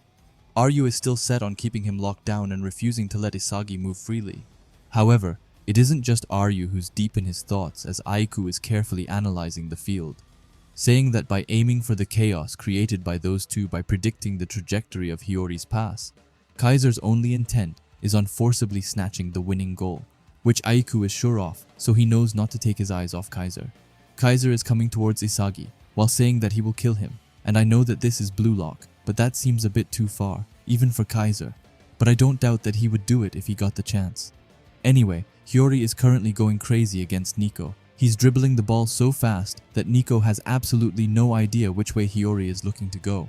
He analyzes Hiyori's movements and says that he will go right, but just as he goes in for it, Hiyori moves to the left side. This not only gets him behind Nico, but also opens the pass route, and they are now both ready to do it. But as Isagi is getting ready to receive the pass, Aiku sees something else. He sees that Hiyori is only looking at the ball, and understands that Hiyori is planning to shoot the ball all by himself. This turns out to be true as Hiyori gets into a shooting position and is ready to fire it off, when unfortunately, Lorenzo comes out of nowhere. Lorenzo calls him selfish, but admits that this is all that Blue Lock is about. Lorenzo goes in to take the ball, only to realize that Hiyori was planning on doing a feint all along, which even leaves Nico wondering what Hiyori is up to. The ball goes up in the air, but that's when Hiyori's next threat comes into the picture. As the king himself, Baru, comes by, he calls Hiyori predictable and says that in the end, he's just gonna pass after all. Baru screams at Hiyori that the pass route is now sealed off, telling Hiyori that without Isagi, he's just an insignificant lackey who is too weak to stand up and fight for himself. But Hiyori has a look in his eyes like never before. It's almost like his mind is fully in the game and nothing else. Anyway, Hiyori tells Baru that he was too slow and also throws in a dumbass because why not? As Hiyori is surrounded by 3 Ubers players, he says that he can already see Isagi winning the final goal. And just then, out of nowhere, Isagi, without looking at Hiyori, just starts sprinting. And not even Kaiser understands what is going on at this point. But then it clicks for them all, as Isagi runs away from Ryu, and Hiyori gets a window open up from Baru. Everyone on the pitch sees that the two of them aren't even looking at each other, and instead putting their full trust that each other will be there at the correct time. Hiyori's and Isagi's eyes are burning like never before, and it's more than enough to burn the whole Blue Lock Stadium to the ground. Anyway, Hiyori finally gets off the pass, which just goes over Baru's leg, and is heading into the pit of players all gathered around each other. Hiyori asks Isagi if he's there, which Isagi definitely is, as he catches the whole Uber's defenders off guard, and is now almost free from them, even leaving Kaiser behind them as he looks at Isagi clueless. As the ball falls to Isagi, Hiyori and Isagi in sync say that if they are the real deal, then by clashing and crossing their visions of becoming the best player in the world, they will be able to go even beyond their wildest dreams. The ball is falling down, and it has a glow around it like never before, as Isagi Yoichi, the Blue Lock's MVP, the Blue Lock's Egoist, and Bastard Munchen's new ace, he gets into direct shot position and absolutely demolishes the ball as it falls down to let his leg. Fukaku tries his best to catch, but I don't even think that the best goalkeeper in the world has a chance of catching it as it goes into the net and finally gives Bastard Munchen their well-deserved lead. Isagi and Hiyori are absolutely ecstatic as they jump up in each other's arms to celebrate this insanity of a goal. We finally get to see everyone's reaction to Isagi's and Hiyori's spectacular goal. And we even see Snuffy letting out a smile as he watches them, and Noah is just a stone face as regular. Corona and Igarashi gets up from their seat to rush over to the two of them and start celebrating. From afar, we have Aiku and Nico, who's totally exhausted after the match. Aiku says that it is amazing, and Nico wonders what it is with those two. Aiku responds by saying that they are totally twisted, but Nico says that he can't believe it. While it may be theoretically possible for this to work, those two at that exact moment must have synced up without even making eye contact.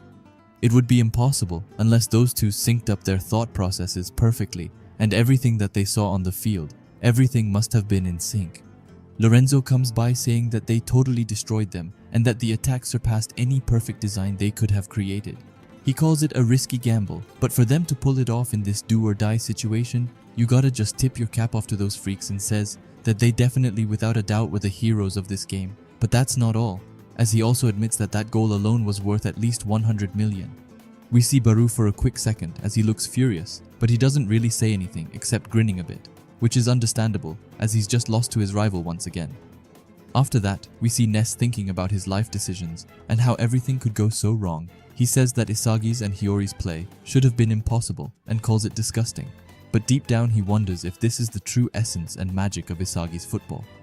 Kaiser is quiet beside him, but when Ness looks over, he doesn't see Kaiser instead. He sees a whole goddamn monster who is screaming his heart out of frustration. The author really managed to capture all of Kaiser's anger and despair in this single panel alone, and then we see his determination for revenge as he looks at Isagi and Hiyori, who's doing a high five with each other. Isagi compliments Hiyori and calls him amazing, saying that Hiyori's shot gave him inspiration. If they could use Hiyori's shot as a decoy, they could then create a split-second opening, and if they then had complete trust in each other, they could see the same winning vision and play as one. He thanks Hiyori for tagging along with his selfish demands. But there's something wrong as Hiyori's eyes quickly go blank. He starts by saying that he never thought that someone could use expectations like this, saying that it wouldn't have worked even if both parties understood and played off each other, and that it's not about one person wholeheartedly supporting the other's demands. Instead, this partnership can only work if both parties believe the other sees the same winning vision. When Hiyori realized that he could play freely, a whole new world opened up before him, and he thanked Isagi for that. Isagi looks happy as he says that the two of them can do this until they become the best layers in the world. But Hiyori says no. He says that he won't play this kind of tag team football with him anymore. This shocks Isagi, but Hiyori continues saying that from now on, he's gonna play a brand of football that will produce the best striker in the world. He says this with an incredible aura around him, which even gets Isagi to feel it. Hiyori doesn't stop as he says that he was planning on quitting after this match, but after being a part of that goal, and after experiencing that thrill and that ego, there's no way in hell he can quit. And if strikers can't understand and keep up with his passes, then he'll discard them without a second thought, including Isagi himself. Isagi is a bit taken aback by all this, but laughs and says that contrary to his calm demeanor, Hiyori is quite a sadist. But Hiyori one-ups him as he says that he's an ultra sadist and thinks that from now on, his life will finally start to revolve around him, as the two of them smile and are extremely happy over all of this. And with that, the Neo Egoist League Game 5 has ended with the final scores being 3 to Bastard Munchen and 2 to the Ubers. But now we leave the German stratum and go to game number 6, which is Paris against Manshine City. The scores are 2-1 to Paris, and Nagi and Rin are in an extremely intense and frightening duel with each other. And Rin is even looking like a demon as he has a dark aura around his face. He traps the ball which got sent for him, and Ryo screams at Nagi to stop him. Nagi says that Rin has become an absolute monster, and that his core strength, body balance, trapping, dribbling and shooting, saying that all of Rin's specs have evolved beyond comprehension since the U20 match. With that, he lands with a cold stance on the field, and we see that it has been Rin who scored all of the 3 goals, meaning that he got a hat-trick this game, and it was Chigiri who scored for Manshine City. Anyway, Rin is looking more furious and just threatening than I've ever seen him, as he says that Isagi will have to prepare himself as Rin is going to fucking destroy him, which is just insane and mind-blowing at the same time. Rin is exhausted after his incredible hat-trick performance on the Manshine City team. Nagi is on the ground after getting dropped by Rin in their duel. However, as Rin is walking away, he stops him. He tells him that Rin just keeps on getting stronger and stronger, which is something amazing to Nagi. And he then asks Rin what it is that drives him to become even stronger with a rather deadless look in his eyes. Rin is surprised and says that Nagi already knows the answer, and that it is to surpass his older brother Itoshi Sai and destroy Isagi. Nagi understands but isn't quite satisfied as he asks Rin what will happen when he accomplishes all of that, and what Rin's next step will be. This basically is the situation Nagi is in now, and maybe why he is playing so poorly, as he has accomplished all of his goals. Rin tells him that he doesn't care, and asks what kind of baby thinks about dying when they are immediately born, and that once they are born, there's only one thing to do, which is to survive. And to be frank, it doesn't matter if there's a heaven or a hell, because in Rin's football fantasy, he dictates everything. And all of those who stand before him with a lukewarm attitude, Rin will personally send them straight down to the fiery pits of hell. After hearing that, Nagi gets a shocked expression on his face, but he doesn't stay there for any longer as we go back to the German stratum. Isagi is thinking back to his and Kaiser's deal at the beginning of the match, which of course was that the one who scored the most goals would win, and somehow Isagi really did it. He won. He is more happy and ecstatic than ever as he does a celebration pose while thinking that in this match and this moment he really did it. He finally surpassed Kaiser. However, his celebration gets shortened as the megaphones go off asking everyone to listen. They say that both Match 5 and Match 6 of the Neo Egoist League have now finished.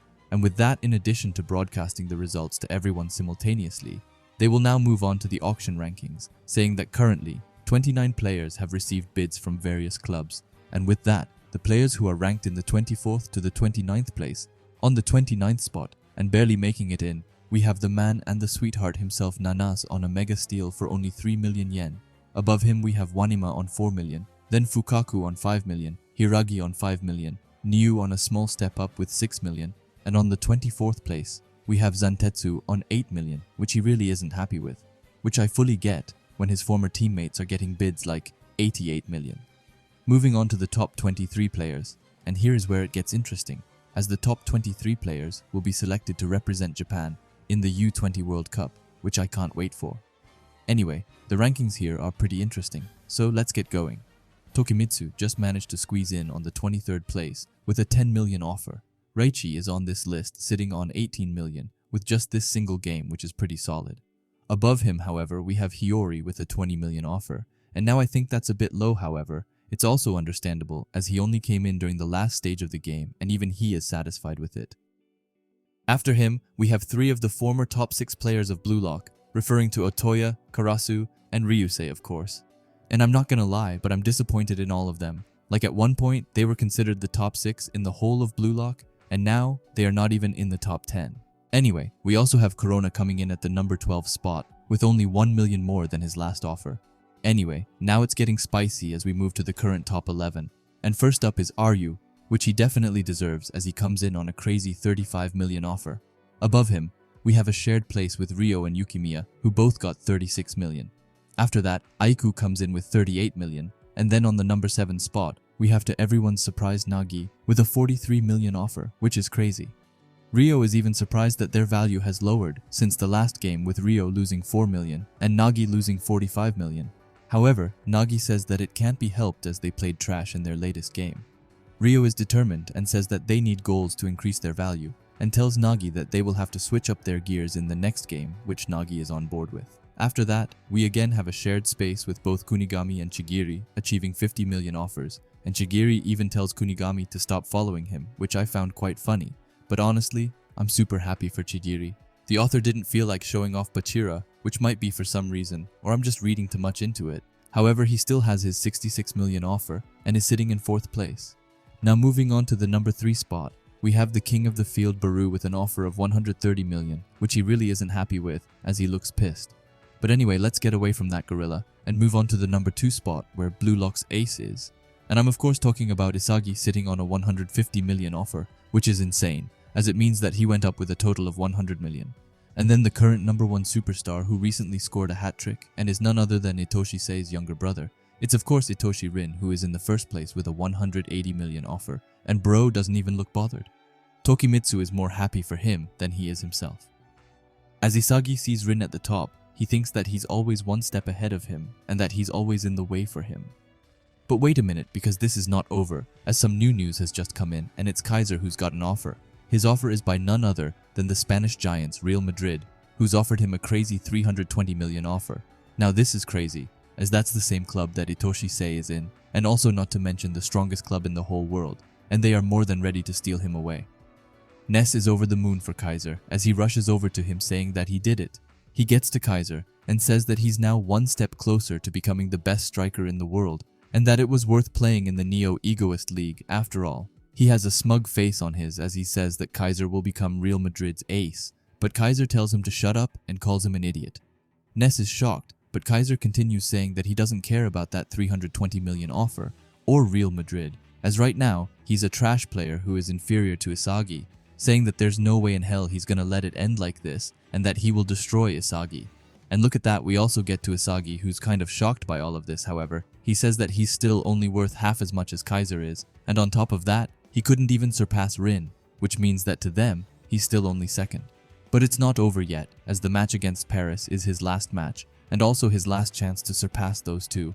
Isagi, Rin, and Kaiser all have burning eyes and an insane lust for the throne, as the only thing they want is to become the best player in the world. And this panel is just so goddamn cool. The text kinda ruins it, but it's still really awesome.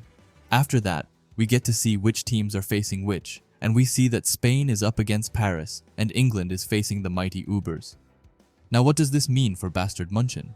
Well, it means that it's finally their turn to sit this round out. Everyone is in the training field, and Hiyori is sitting down on the ground. He says that while the other teams battle each other, they can instead use the time to train and level up. And since their final match is against PXG, and will also be the last match of the Neo Egoist League, it means that it's their last opportunity to showcase their worth. We see Igarashi looking frightened as Hiyori says it, while Raichi on the other hand is laughing like a maniac. He wonders why his value is lower than Hiyori's, but ensures them that he's definitely not pissed. Hiyori comments that despite what he is saying, he looks oddly satisfied with himself, and our Shark Boy tags on by saying that Raichi can't hide the fact that he's super hyped to have got his own offer. They all laugh, before Yukimiya says that Hiyori's assist to Isagi was absolutely sick and wonders if anything happened. Hiyori tells him that he finally bought into the Blue Lock mentality, saying that he wants to produce the world's strongest striker and that he wants to play football alongside players who can understand his passes. With Hiyori's new mentality, he looks at them and says that he is ready to discard any player who is too stupid to understand his passes. They are all caught off guard, and Yukimiya says that this new Hiyori reminds him of Itoshi Sei, and Raichi says that it means that Hiyori has given up on his goal of becoming a striker and is now set on settling as a playmaker. After that, Hiyori changes the conversation and says that he's at least not getting roasted on social media like Isagi is. Isagi is taken aback by this, as he's never heard about that. Hiyori then reads out some of the comments from their latest game against the Ubers. The first one saying that Isagi Yoichi is the future of Bastard Munchen, and Bastard's best future frontline is Isagi Yoichi, and Michael Kaiser, the top two duos. Even though they're still immature and constantly fighting and getting in each other's way, if those two manage to understand and sync up with each other, then they hold the ability to potentially become the most lethal striker duo in the world. Isagi has a disgusted look on his face until he breaks out in total anger. It looks like he's powering up to go into full rage mode as he screams that there's absolutely no way of that happening. Everyone starts to laugh, and Yoichi says that the comments got a point and that the two of them are extremely buddy-buddies with each other. This just fuels Isagi's rage as he says that he would rather die than team up with that piece of shit. Hiyori adds in saying that Isagi is a bit too harsh and that Kasagi is the trendiest Blue Lock topic currently and even the Blue Lock's best couple. Isagi at this point has had enough and tells them to cut it out, but Yoichi comments saying that it's like where he pretends he hates it but is secretly totally into it, which I found really funny. Anyway, in the middle of their silliness, Kurona suddenly starts to walk away, saying that he needs to work on some individual training. Yoichi says that he's got a point, and that all of them have to level up and move up in the rankings. Even Hiyori, who is higher than Yoichi, admits that his auction value isn't at a level where he can just kick back and relax, as if they don't finish in the top 23. All of their hard work would have been for nothing, and with that all of them leave, or at least all except one, and that person is Igarashi, who comes up and asks if Isagi's got a moment. Isagi sees that Igarashi is looking really tense and asks him what's up. Igarashi says that he hasn't yet played in a match and that his total value is still 0. He looks like a lost puppy as he asks Isagi what he needs to do to survive. Isagi, shocked by this, doesn't know what to say. Igarashi starts going off saying that if he can't play in the next game, then he's finished, and even though he's trying his best, he just can't catch up to the rest of them. He knows that he's got to force his way into the lineup, but everyone keeps getting bigger and bigger offers. He begs Isagi for any advice that he can give him, and even calls him the great Isagi Yoichi-sama. Isagi thinks for a bit before telling Igarashi that he's sorry, but that he's got nothing. Igarashi is furious, asking him how that is the best he can come up with. Igarashi starts swinging Isagi back and forth and tells him to use his brain and think. After some time, Isagi asks Igarashi what his reason is for playing football. Igarashi tells him that it's to get out of taking over his family's temple. However, Igarashi is worried that his reason isn't enough as the other reasons are much larger, and that they are aiming to be the best player in the world, and wonders if he needs to change his target to becoming the world's best player. Before Igarashi can go on any longer, Isagi asks if his reason isn't already enough. He says that he and almost everyone can only focus on and pursue achievable, realistic short-term goals. Isagi explains that you can't compare your goals with other people, and that he's got to pursue his goals to the fullest, which is the foundation of his ego, an ego that is totally unique to Igarashi. He gently punches Igarashi in his chest and tells him that not wanting to take over his family's temple, that's one heck of an ego Igarashi's got there, telling him not to lose it. Igarashi looks a bit lost for words before looking determined and says that now he kinda knows what to do. Isagi is surprised and says that he hasn't even told Igarashi about his suggestions regarding training and stuff like that. However, Igarashi says that he's good and that he can think about that himself and thanks Isagi. Isagi smiles, and then suddenly Igarashi tells him that, to be honest, when they met before in the survival game of tag, he would have never been able to think of Isagi as a player becoming worth a mind-blowing 100 million yen. Igarashi, with a newfound motivation, says that he will admit that Isagi is freaking amazing. Isagi is shocked at where all of this is coming from, but Igarashi says that he knows because the two of them started at the bottom as the two worst players of Blue Lock, and that even though he hates to admit it, Isagi is definitely on the path to becoming the best player in the world, and after that, they walk off laughing. However, not everyone is in such a cheerful and happy mood as we see Michael Kaiser, who is valued at a crazy 320 million yen. He's in the Blue Lockman system field training against the Blue Lock goalkeeper. He stops the ball and says that he came to the Neo Egoist League to surpass Noah, stating that Bastard Munchen's first team is a squad designed to maximize Noah's strengths, and with Noah crowned as the world's strongest forward, the chances of Kaiser stealing his spot as the Bastard's ace striker was 100% impossible. This is why he wanted to use this league to secure a bigger offer from another club, and then force his way out of Bastard Munchen, which is his plan to become the best player in the world. And he has currently achieved step 1 of his plan, but even so, there's no way in hell that he can go home after losing to Isagi. He says this as he violently kicks the ball against the net. By the entrance, we can see Alexis Ness watching Kaiser closely. He thinks to himself that he knows that Kaiser can do it, and that ever since that day, and ever since that moment as he wallowed in that familiar sense of despair, Kaiser showed up and taught him that there was no such thing as impossible. Ness explains that both of his parents are scientists, and that ever since he was born, his parents drilled into him that everything in the world can be explained through logic. Sometime when he was younger, he had gotten a wound on his hand, and went to his father and asked if he could heal it with a healing spell. Unfortunately for Ness, his father told him no, and that he needed to quickly clean the wound and disinfect it. However, it doesn't stop there, as he tells Ness that if they don't clean the wound, there's a chance that it would get infected and slow down the healing process, and if that were to happen, then it would become necrotic, and in the worst case scenario, Ness could die, which is a lot to tell a kid. However, he soon after went to his mom to ask if that's true, however she denied it, and overhearing it, his brother and sister started calling him stupid. He later asked his siblings if it were possible to summon a monster and bring it to life. However, they had enough of his imagination, and told him that it was impossible, and told him to stop reading such garbage, explaining that there was no magic in his house. But Ness wasn't going to let that stop him, because on a winter day, he built a snowman, made a magic wand, and also a summoning circle around it. He told the snowman to give him all of his strengths and to come to life. But during the spell, his siblings came out to him telling him to shut up and that they couldn't focus on their experiments due to his noisiness. Ness looks confused and only explains that he was practicing magic as he wanted a pet for himself. This makes them extremely angry for no reason and destroys Ness's wand and his snowman. You can even see that the snowman was shedding a tear as he got destroyed. Later, they told their parents about Ness's magic practice and asked if he's even related to them. His parents come out and explain that snow is composed of frozen water crystals, but they also contain dirt particles that were circulating in the air, and asked him to wash his hands on the way in.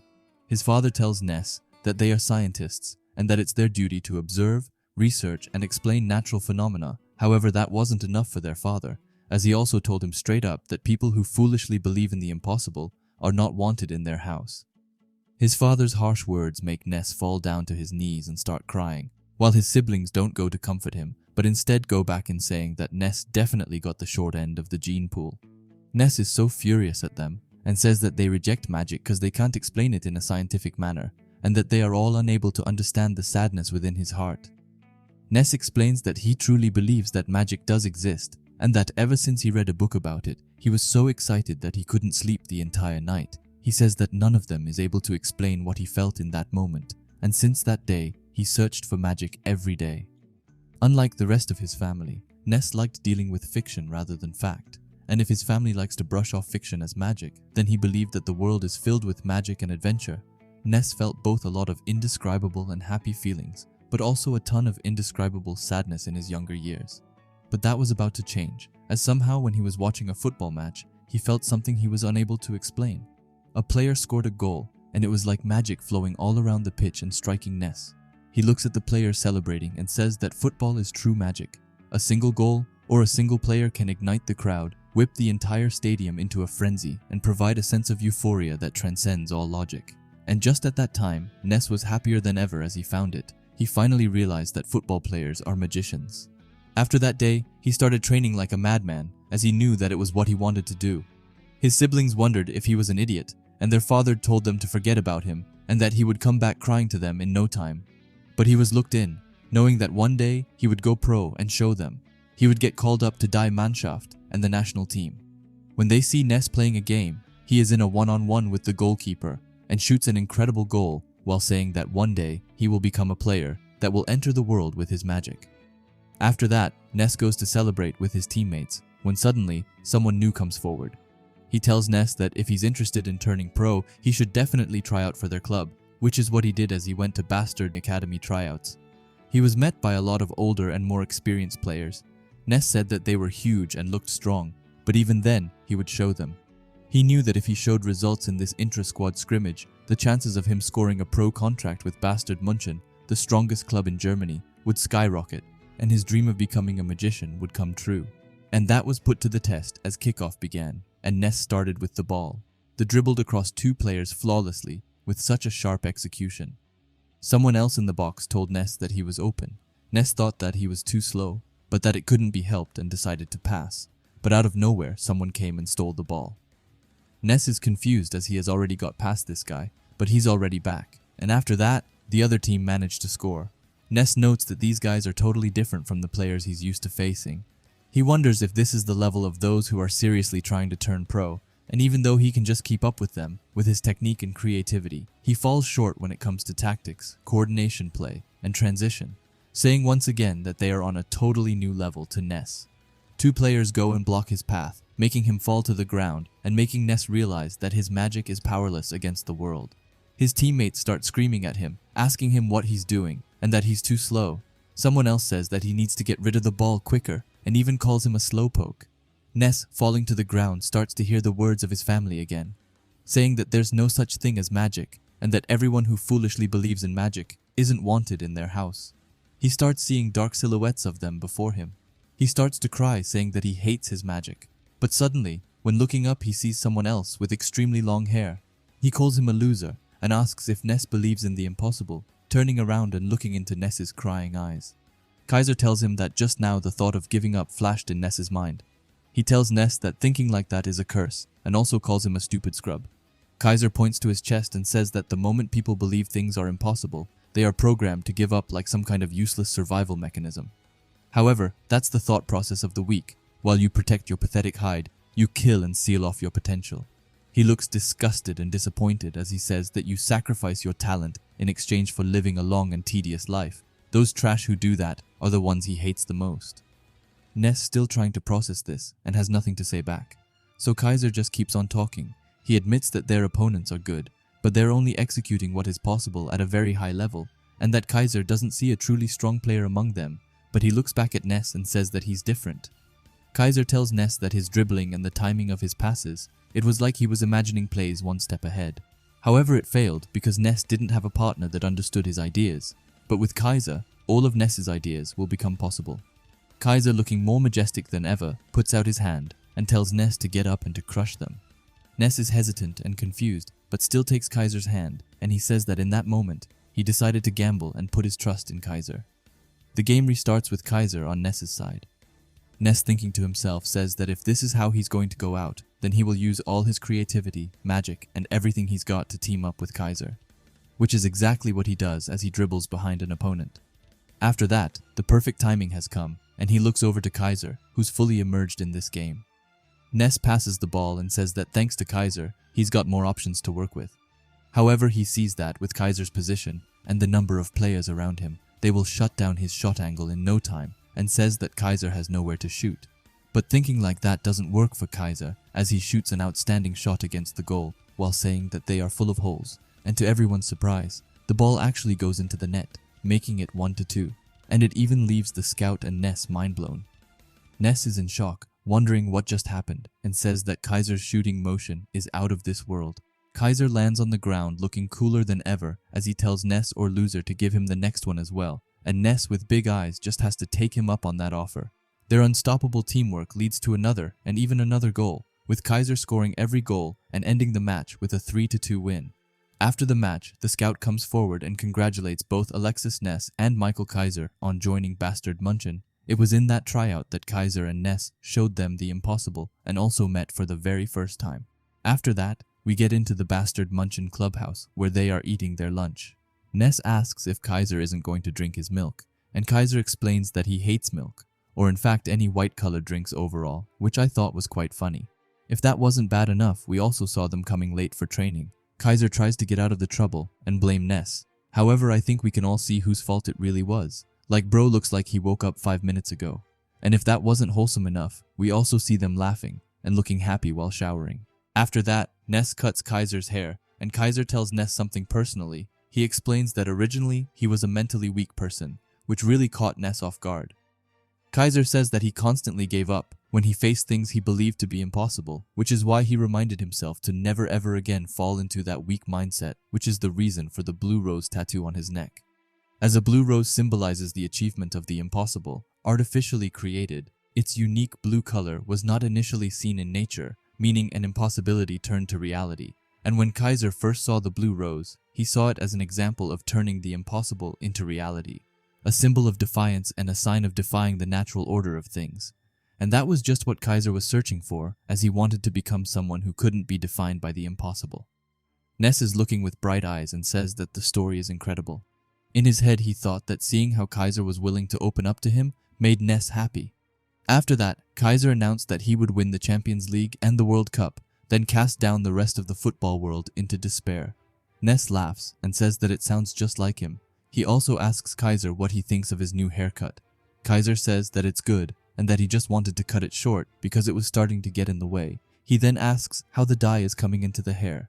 Ness releases Kaiser's hair and says that it looks really good and that it's a beautiful shade of blue. While thinking that one day, Kaiser's dream also became his dream, as it's because Kaiser, Ness, still believes in magic. After that, we get back into real time, and Ness walks into Kaiser's room and is shocked to see him on the floor while having his hands around his neck. Ness, in a panic, runs the fastest he can over to Kaiser and asks what he is doing. As he gets close, he sees that it's Kaiser who's deliberately choking himself and screams at him to stop it. Kaiser takes his hands away from his neck and sees that he finally sees it and that he finally found it.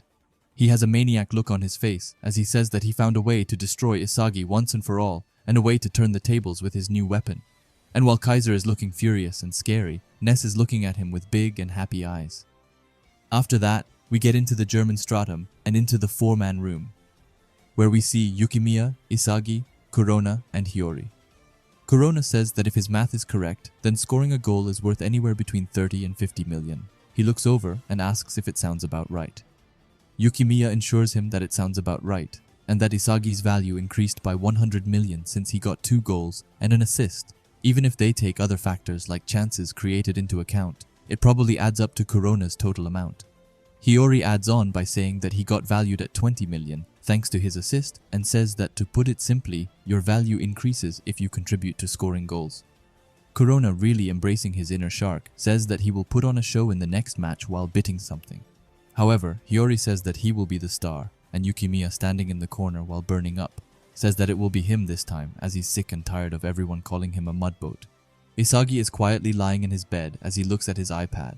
He looks at their values and thinks that right now, the difference between Rin's value and his is 30 million. He wonders if it means that if they beat PXG and Isagi outscores Rin, he will overtake him in the rankings and finally be given the title of Blue Lock's #1 player. He looks at Rin's name, saying that he wants to defeat and surpass him. But that's not enough for our blood-hungry Isagi, as we can see him imagining himself standing on top of all the players while saying that he wants to see the scenery from the top. Suddenly, he gets dragged out of his imagination by Yukimiya, who tells him to get up and that Rin's match is just about to start. Match 7, the Barcha vs PXG match. They go into the monitor room and sit next to Reichi and Gagamaru, who are already in there. Gagamaru says that he's curious as to what kind of team PXG is. Isagi, however, says that to win and become #1, he needs to analyze Rin and PXG. The match starts with Rin at the top and with the ball at his feet. Isagi is surprised to see that Rin's playing as a lone striker while Shido is sitting quietly on the bench. Not before long, both Otoya and Bachira go in front of Rin. Bachira tells Rin to just try and get behind them, while Otoya is saying some random word over and over. Both Nanase and Tokimitsu quickly come to Rin's help as they say that they are open. Isagi, looking at this, is amazed that they are providing Rin with support, while simultaneously creating a 3 versus 2 situation, and calls them good. Rin passes to Nanas, who passes it over to Tokimitsu, who is handling Bachira. But not before long, he passes it back to Rin. However, Rin lets the ball go by, and it instead goes to number 6, who without hesitation passes it to Rin, who is now in range. Isagi is looking with big eyes on the monitor, saying that it's about to come out. Rin's trump card is a highly accurate curve shot. Rin shoots the ball, but something isn't right. Even though the ball goes in, Isagi notes that this wasn't Rin's trump card, but instead a devilish spinning mid-range shot. Everyone is a bit caught off guard, and Gagamaru wonders when Rin learned to shoot a shot like that. Isagi thinks that by adding different spins to his shot, his scoring options have increased drastically, and he finally understands that this is the new and powerful Itoshi Rin. But just then, Loki claps his hands and requests a substitution change, and behind him, we see both Zantetsu and Karasu get ready to go in. And to everyone's surprise, Rin, after just scoring the first goal, is leaving the field for Shido, while Zantetsu and Karasu change for both Nanase and Tokimitsu. The game restarts, and Isagi says that they did a wholesale change, and that the PXG playing right now is a completely different system from when Rin was on the field. Otoya has the ball, but Karasu quickly goes and tackles the ball away and gives it to Zantetsu, who is sprinting up on the field. Isagi thinks that, unlike before, this team's playing a very counter-attacking style, and that they immediately go on the counter once they gain possession. Zantetsu, who just got the ball, gives it to number 6, who again without hesitation just fears it off, a high-reaching pass. But Gagamaru is confused as it's too fast and says that there's no way for Shidu to get to it. Shidu, I don't know what he is saying, but bro, just said a skull emoji, I guess. However, after that, Shidu decided to prove Gagamaru wrong by just right away shooting the ball away, which goes into the net and gives PXG a 2-goal lead. Everyone is shocked by Shidu's goal, and Isagi thinks that Shidu is an otherworldly bad shot taker and maker, but still to pull this genius level off is insane. Yukimiya calls him a freak and Reichi calls it bullshit, and says that there's absolutely no way to game plan against this. Gagamaru adds that PXG relies heavily on the striker's talents to score. Yukimiya says that Rin's centered system and Shidu's centered system create a dangerous team with 2 distinct styles with which they can win. While everyone is curious as to whether that pass was intentional or not, Isagi and Hiyori come in saying that it was, and that number 6 knew Shidu's tendencies and intentionally sent that pass. This leaves the whole bastard Munchen mind blown, except Isagi and Hiyori of course. Isagi says that number 6 was able to deliver a pinpoint pass with some backspin, so Rin had more scoring options. Hiyori says that not only does he have a good understanding of Shidu's instinctive playstyle, but he can also sync and match up with Rin's vision and playmaking. Coming to the conclusion that the reason PXG can win with 2 polar opposite playing styles is because of the beautiful passes number 6 dishes out. And then finally we see the powerful and mysterious number 6, who is none other than Charles Chevalier, the beating heart of PXG. But just quickly, why does everyone in Blue Lock need to have shark teeth sticking out? He's definitely a distant cousin to Corona. After that, we jump right into the Manshine City versus Ubers match, with the current scores being 1 to Manshine City and 2 to the Ubers. Agi is up in the air as he's just gotten the ball passed to him. Chris on the sideline screams at him to pass to Nagi, which makes Agi a bit annoyed, but he still does as Chris says and sends it over to the genius, who actually traps it flawlessly, which is one of my favorite things about Nagi, his incredible traps. Anyway, Nico and Ryu are standing before him, and Ryu says to activate the anti-genius defense. However, Nagi tells them to just try and stop him, and does as he said, as he got over them pretty easily by kicking the ball over. But just as he's gotten past them, and the ball is still in the air, Lorenzo comes by, really embracing his zombie persona. Lorenzo, with his tongue sticking out, says that it's too bad, as he isn't the only one who's special. But just then, behind Nagi comes Ryo running. Ryo screams at Nagi, who is getting hesitant by Lorenzo. He tells Nagi to just shoot the ball, and to not hesitate, and that the only thing that he needs to be focusing on is the goal. And with Ryo's encouraging words, Nagi decides to trust him, and he shoots the ball, only for it to get blocked by Aiku's face. Aiku, just seconds after getting hit by the ball, says that Nagi was too slow. He asks if this really is all Nagi's got, and wonders what happened to all that passion he showed when he faced Isagi. And Lorenzo, once again comparing everything to money, says that Aiku's block was definitely worth 80 million. Anyway, the ball is soaring in the sky from Aiku's block, and you might wonder who the lucky player that catches the ball will be. Well, you don't have to wait any longer, as it's Baru, who is looking more feared than ever, as he takes the ball and tells everyone to move, and that the last goal is his. He gets behind 2 of the Manshine City players, like it's kindergarten football, and then makes his tyrant charge to link up with Nico and get behind Ryo. After that, he's all alone with the goalkeeper and says that he's about to finish this match once and for all. So he shoots the ball, however someone comes between the goal, and who else in the world could it be if not the pink jaguar, the child prodigy, the GOAT, the player who deserves to be number 1, and lastly the princess, and who else could it be that I'm talking about if not Chigiri Hayoma, who comes and effortlessly gets the ball away from the goal. And look, before we go any further, can we talk about how crazy this panel is? If you take away Baru at the top, then we have just pure perfection. And on top of that, Chigiri even turns into a cat as he meows. However, in the end, it was all for nothing as the ball fell to Sendo, who even though he's got 2 Manshine City players on his tail managed to get away a shot that went into the goal. And with that, the Ubers players started to celebrate with each other as they have just won the game and defeated Manshine City with ease. Nagi is on the field taking a breather as Agi walks up to Ryo. He tells Ryo that as things stand, the 2 of them won't be able to level up anymore, saying that the next match is Ryo's last chance before both of them become insignificant randoms, and Agi even goes as far to tell Ryo straight up to break their partnership. But Ryo is having none of that as he looks back and tells him to shut up and leave Ryo alone. But Agi really wants the best for them, so he doesn't stop as he tells Ryo that they are too codependent, and that if he genuinely wishes to become stronger and to grow and evolve into a world-class player, then sometimes it's necessary to have the guts to cast aside those precious to you. However, we don't see what Rio says back as we get right to Nagi and Baru. Nagi asks Baru what his goal is, and what it is that drives Baru to play football so intensely while having his notebook out ready to learn. Baru is confused for a second, saying that it's pretty obvious, and that it's to become the best player in the world, of course. But Nagi isn't quite satisfied yet, as he asks Baru what happens after he's accomplished it. Baru then calls out his inner lion, and confidently says that he will define an era of football as its king, and that he won't stop there, but also destroy all those who dare challenge him for the throne. After that, Nagi finally understands that everything that Baru thinks about is becoming the king of the footballing world. But now it's Baru's turn with the questions, as he asks Nagi what's up with his half-assed and weak-willed questions all of a sudden. And if that wasn't bad enough already, then he also says that Nagi isn't even annoying in the slightest, and asks what is up with that, which puts a crushed facial expression on Nagi's face. Baru continuing says that it's like Nagi's hunger to become stronger is gone, and that Baru can't even feel his usual pain-in-the-ass competitive fervor anymore, and that all he sees right now is a loser pretending to fight because he's lost his edge, looking Nagi in the eyes, and tells him to go hit rock bottom, despair, and then die. Unless Nagi actually plans to do something serious with his soul-searching ego, he won't stand a chance on the world stage. After that, we leave the game and go into another game, which is the game between PXG and FC Barcha, which has just finished, with Shidu scoring the final goal and giving the win to PXG with a close 3-2 win. We then get into the German Stratum monitor room, where we see the bastard Munchen players glued to the screen, and everyone is as ecstatic as the other one by Shidu's header. Hiyori says that even though Lavinho came on and together with Otoya and Bachira helped Barcha draw level, but in the end, it seems like it wasn't good enough as we saw Shidu's finishing goal. Isagi also notes that because PXG won this match then, it means that bastard Munchen and PXG are the only undefeated teams left, which means that the match against PXG is an all-out battle to determine the champion of the Neo Egoist League.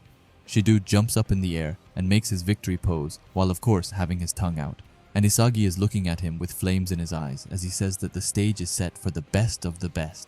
However, we quickly leave him as we instead go to the mysterious player Kiora Jin, who is training with the help of Igarashi.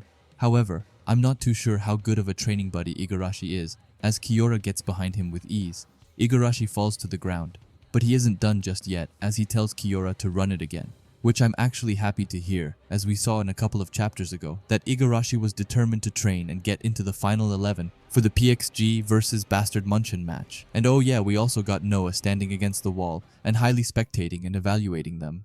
After that, we go straight into Germany's monitoring room. Everyone from Bastard Munchen is sitting on the floor while highly anticipating to see the new Neo Egoist League auction rankings after the 7th and 8th matches. Yukimiya notes that this was Uber's last game, which also means that it was Baru's last bidding.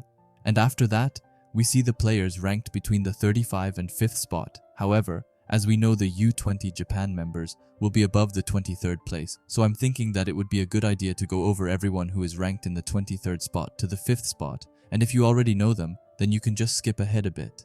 Anyway, starting off with the last place, which is a really scary place to be. Anyway, we have Reichi with an 18 million yen offer. Following him comes Hiyori with a 20 million offer. Then for the 21 and 20 spots, we have a shared space between Tokimitsu and Zantetsu, who both have a 23 million offer. Following them, we have Fukaku coming in at a 28 million offer, then Gagamaru with a 32 million offer. After him, we have yet again a shared spot between Corona and Rio, who both falls onto a 34 million offer. And above them, we see the crow himself, Karasu, on a 35 million offer, and with just 1 million above him, we have Yukimiya. Above Yukimiya, we've got Sendu, and then once again, a shared spot between Nico and Nagi, who both luckily got a 40 million offer. However, I doubt that Nagi is so satisfied with his offer. Anyway, following them, we have Otoya on a 42 million offer, and then the beauty himself, Aryu, who comes in with a 45 million offer. Then there's Kunigami, who's still on 50 million, but someone who has just himself a higher bid is Chigiri, who's now on 55 million, which puts him above Kunigami. Above Chigiri, we have the guard dog Aiku with a mighty 60 million offer. And then for the 5th spot, we have Bachira, who's got himself a nice 79 million offer. After that, we see Sendao being extremely happy to have gotten himself the 13th spot, while Nanas is looking with a stressed look at the scoreboard, and he isn't alone, as Reichi is surprised that he just barely managed to squeeze himself in. Nagi and Rio aren't satisfied at all either, as they are just falling lower and lower down, and Rio knows that this can't continue and that they need to do something quick. Moving on, we now see who is in the 4th spot, and it's none other than Shido himself, with a mind-blowing 100 million offer, and he even says that number 1 is within his range. After him comes another shared spot, but this time between Baru and Isagi, who both got a 150 million offer. However, something that we have to remember is that this was Uber's last offering, which means that this is Baru's final offer.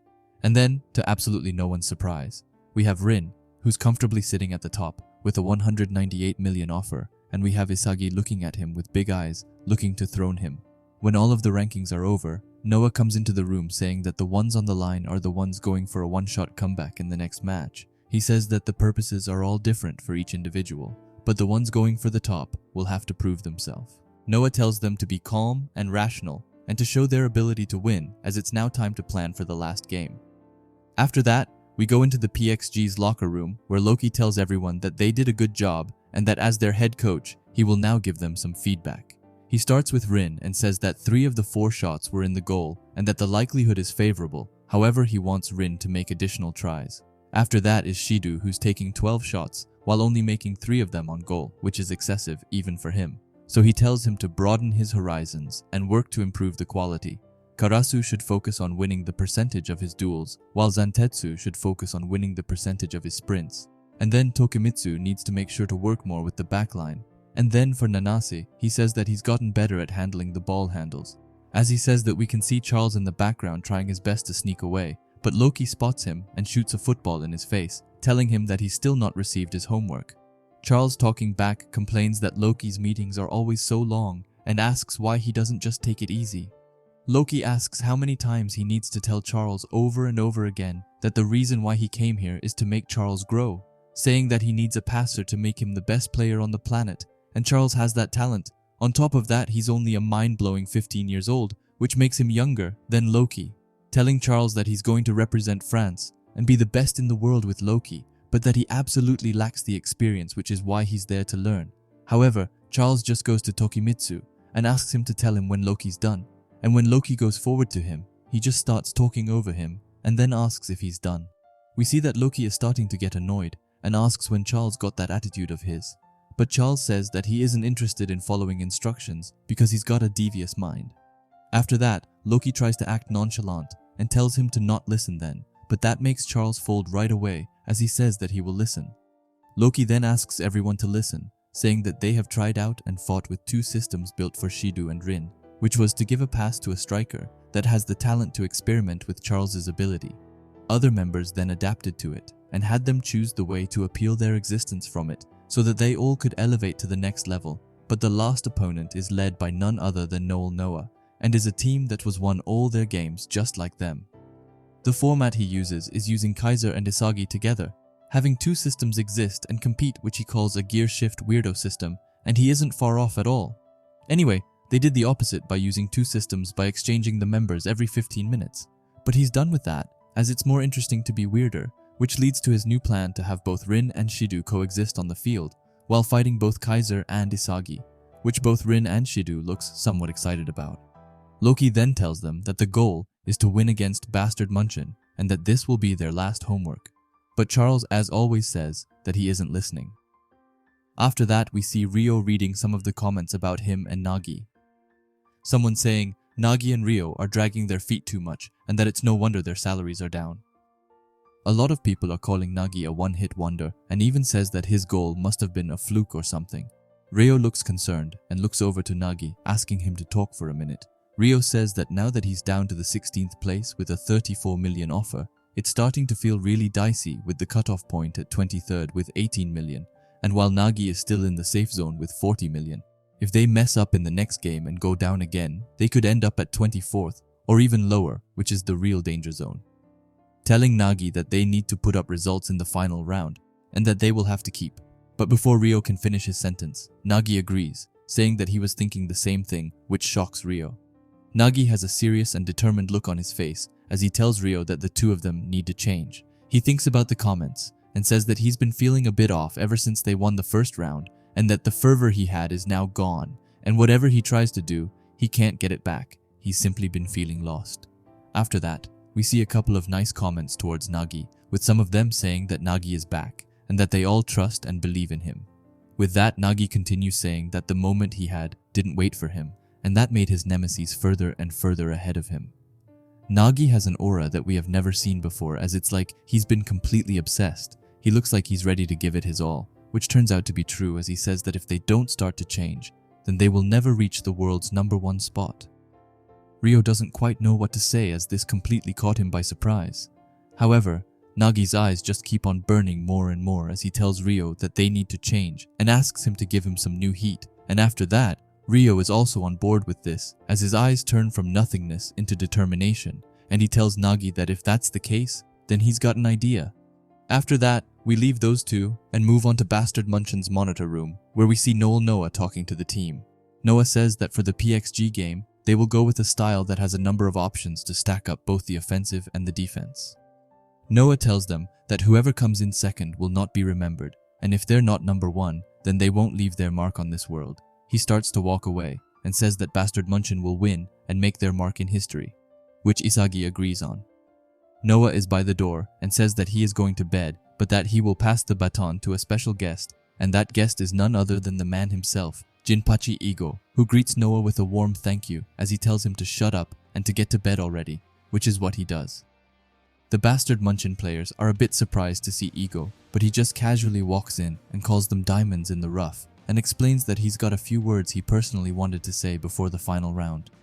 He starts off by saying that when the Neo Egoist League started, he gave them the key to win and asks them if they remember what it was.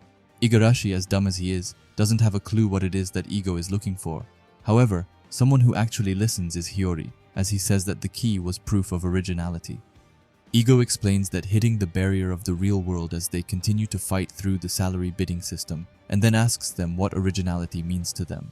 Everyone is caught off guard by the question and doesn't have an answer, so Igo continues, saying that it might be their own personal playstyle, or maybe how much money they are worth. However, all of those are just superficial answers, as he tells them that originality equals hunger.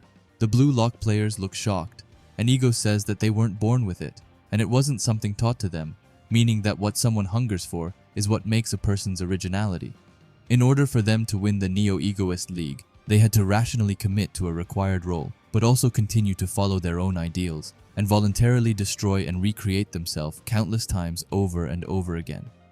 They have all been forced to ask themselves what it is that they really want to be. Everything from, do I want to desperately survive? Do I want to be a regular? Do I want to beat a specific person? And of course, do I want to be the #1 player? Whatever it may be that their hunger has been revealed here, it is now their own originality. We then get this magnificent panel with both Bastard Munchen and PXG playing their game in front of a huge crowd, and Igo saying that the world is waiting for them, and for that, they need to challenge their focus and the radiance of a true footballer, as it is only the ones that keep on fighting through this crazy, continuous frenzy that Igo will call professionals. He has a hungry and almost sinister look on himself as he asks his hungry egoists if they are ready to shine. We then get a quick overview of the Blue Lock Stadium, and the commentators thanking all of the fans of Blue Lock TV for tuning in today. He tells them to get ready for the moment that they have all been waiting for, the climax of the Neo Egoist League, and for today's matches, they've got FC Barcha, who is facing off against the mighty Manshine City, but that's not the only one, as he also got the Battle of the Undefeated, which is, of course, Bastard Munchen versus PXG. Just who might it be that emerges as the Neo Egoist League champion? After that, we see Hirotoshi, who is in the World Football Association conference room. He shows off something on his phone and says that the ratings are off the charts and asks them what they think, before saying that right now, Blue Lock TV has 100 million subscribers worldwide.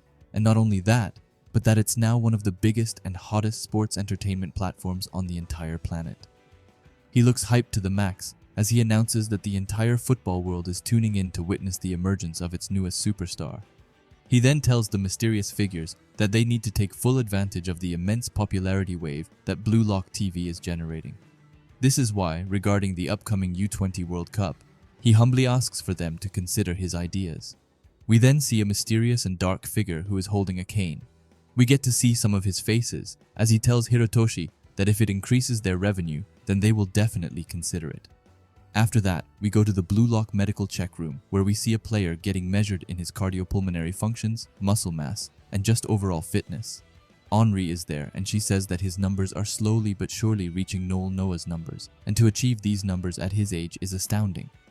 Ego, who is sitting a bit away eating his noodles, tells the test subject, who we now know is Kunigami in the machine, not to forget that he was designed to raise the level of the rest of the unpolished gems in Ego's quest to create the world's best player. After that, we see Kunigami lying down with a number of cords connected to him, as Ego tells him to throw away his ego and to achieve a blank state of mind, which Kunigami, not even a bit hesitant, agrees to. After that, we change location once again and go into the German Stratum's locker room, where we finally see the starting 11 for this match. The ones who are starting are Gagamaru, Mensa, Birkenstock, Hiyori, Kiora, Reichi, Ness, Grim, Isagi, Kunigami, and Kaiser, of course. Noah says that even though they are starting with this formation, he explains that he plans on aggressively substituting players depending on the situation, and that he wants to see the full extent of this team's ability, telling the ones on the bench to be ready to fight at any given moment and to not miss their opportunity. Noah has an intense look on his stone face as he tells them to go out and win, as he won't accept anything less than that. After that, we see all of the players beginning to walk out, and Igarashi is even saying "Yes, master," which I have no idea why he's saying, as he isn't even starting, but whatever. As Isagi is walking out, he thinks to himself for a bit. He thinks that winning is the only thing that matters. Thinking back to times before when he provided assistance and even used himself as a decoy, bit by bit he overcame the obstacles standing in his way, and as he fought, he evolved and gained some new very powerful weapons, and just maybe that is why the current Whim can think about becoming the world's #1 player. Saying that becoming the best player in the world, before it was always a vague, obscure desire, but right now he can already start to visualize the way he wants to play as a striker. He thinks that he will defeat Rin and then carry Bastard Munchen to victory in this game, and then prove that the image of him becoming the best player in the world is real. Isagi has puzzle pieces flying around him like crazy, as he says that this is his originality and his own hunger. He walks out on the pitch and sees all of the PXG players in front of him, looking mightier than ever. We then see their starting 11 as well, so I'm thinking that we quickly go over it as well. We've got Renoir, Michelin, Gabon, Chapa, Karasu, Tokimitsu, Charles, Zantetsu, Nanase, Shidu, and of course the current #1 player, Itoshi Rin. As Shidu sees Kaiser walking onto the pitch, he calls him the Blue Rose Emperor and asks when he beats him, then that must mean that the world will know who he is. However, Kaiser is having none of that, as he tells him to get lost and calls him a vulgar pink-haired Philistine, and Shidu just laughs and says that this will be fun. After that, we get another interaction. As Isagi walks up to Rin, he tells Rin to put the title of the #1 on the line and see who's the strongest once and for all. Rin is confused and wonders what he means by #1. He begins to walk toward Isagi and says that he doesn't give a shit about being #1, and that what he desires the most is the moment he destroys Isagi. And then we get this awesome panel with both Rin and Isagi facing each other and both looking more menacing than ever. Nanase says that it's time to put everything on the line. Reichi is just screaming like always. Gagamaru is telling them to do it and calls them all champions. And when we get to Kunigami, he's just quiet. We then see the ball and hear Isagi say that his challenge and his goal is to beat and surpass Rin, his rival. And just like that, the kickoff begins for the Neo Egoist League Game 10. And right off the bat, Isagi is looking over the PXG team. He says that Loki decided to play Rin and Shidu at the same time, which we know will create absolute chaos. And Isagi agrees, saying that it looks like they have decided to go all in on a high-risk, high-reward formation to take down the undefeated Bastard Munchen. Normal players would be scared to see both Rin and Shidu on the same pitch. However, we know that our poster boy ain't normal, and we see that as he's more excited than ever. His eyes are burning up with excitement, and he's got pieces flying around him crazy, while he calls it interesting, and says that this is what a battle for the top spot looks like. We then see both Noah and Loki sitting comfortably in their master chairs, and personally, I really hope that we will get to see Loki play in this game, as I feel like Isagi needs a rematch on him since he crushed Isagi last time. Anyway, Ness and Kaiser are on the starting line, and both he and Isagi in sync say that it's time to go all in and that it's time to become the #1.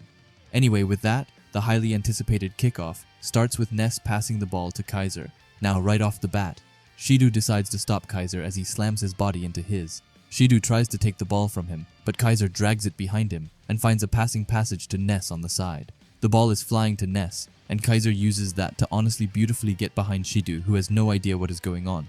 Ness gets the ball, but he passes it right away to Kaiser, who's behind Shidu. The pass is perfect, and this will be Kaiser's chance. However, a special crow decides to interrupt, and it's none other than Karasu who comes in and swipes away the ball from Kaiser. Karasu has a smug face on him as it's time to go on the offense. Or that's what he thought, as someone else comes to ruin his plans. That person is of course the dark horse of Blue Lock, Kunigami Rensuke. He kicks the ball up in the air and makes it soar through the sky. The ball is quickly going down, and two players are going for it. It's none other than Reichi and Zantetsu who are in a furious battle to get the ball. But in the end, it turns out that it was all for waste, as both of them arrive at the same time and together kicks away the ball. This time the ball is going towards Hiyori and Tokimitsu, who are fighting with each other. Hiyori with his quick thinking, and Tokimitsu with his unlimited stamina. But in the end, it's none of them that gets the ball, as Nanas had been eyeing the ball from a distance and manages to get to the ball before both Hiyori and Tokimitsu. Nanas passes away the ball to PXG's ace player Itoshi Rin, who's all by himself, but it's not staying like that for long, as just as the ball is going towards Rin, Isagi comes in his way and heads away the ball. As he falls to floor, he says that Rin is too lukewarm, and Rin just tells him to keep talking while he still can. The crowd and the commentators love this high-intensity brawl that is going on. The commentators are saying that it has been such a high-level exchange of offense and defense, and to forget feeling each other out, as these two teams are going for the kill right from the start, and tells them all to keep their eyes peeled on their screens, to witness the fight which will decide the Neo Egoist League champions. The ball that was headed away by Isagi is now in the middle of the pitch, and is up for grabs by anyone, but from this panel, it looks like either Rin or Kiora is the closest. After that, we get the finishing panel with all of the star players showing themselves and looking mightier than ever. Everyone is looking super cool, but I have no idea why Kaiser seems so confused and Kunigami looks like he doesn't even want to be there anymore, but I digress. Anyway, after that, we get into Isagi's mind for a quick second. He looks at the PXG team and says that they both have an offense built around Shido, and also an offense built around Rin. With Karasu and Zantetsu helping Shido and Nanase and Tokimitsu helping Rin, Isagi is looking more serious than ever as he says that even though they prepared countermeasures against both systems, they couldn't predict that they would deploy both systems simultaneously. Comparing it to playing a new video game whose degree of difficulty is entirely unknown, therefore the title of this chapter is unknown. Anyway, PXG has a throw-in and it's Choppa who does it. He throws it so that it lands with Tokimitsu, who's already in a battle with Grim. Reichi tells the bastard Munchen team that they better not slack off on the defense, or he will personally kick their ass, Hiyori adds in, by telling them to not lower the backline, but instead lower PXG's options.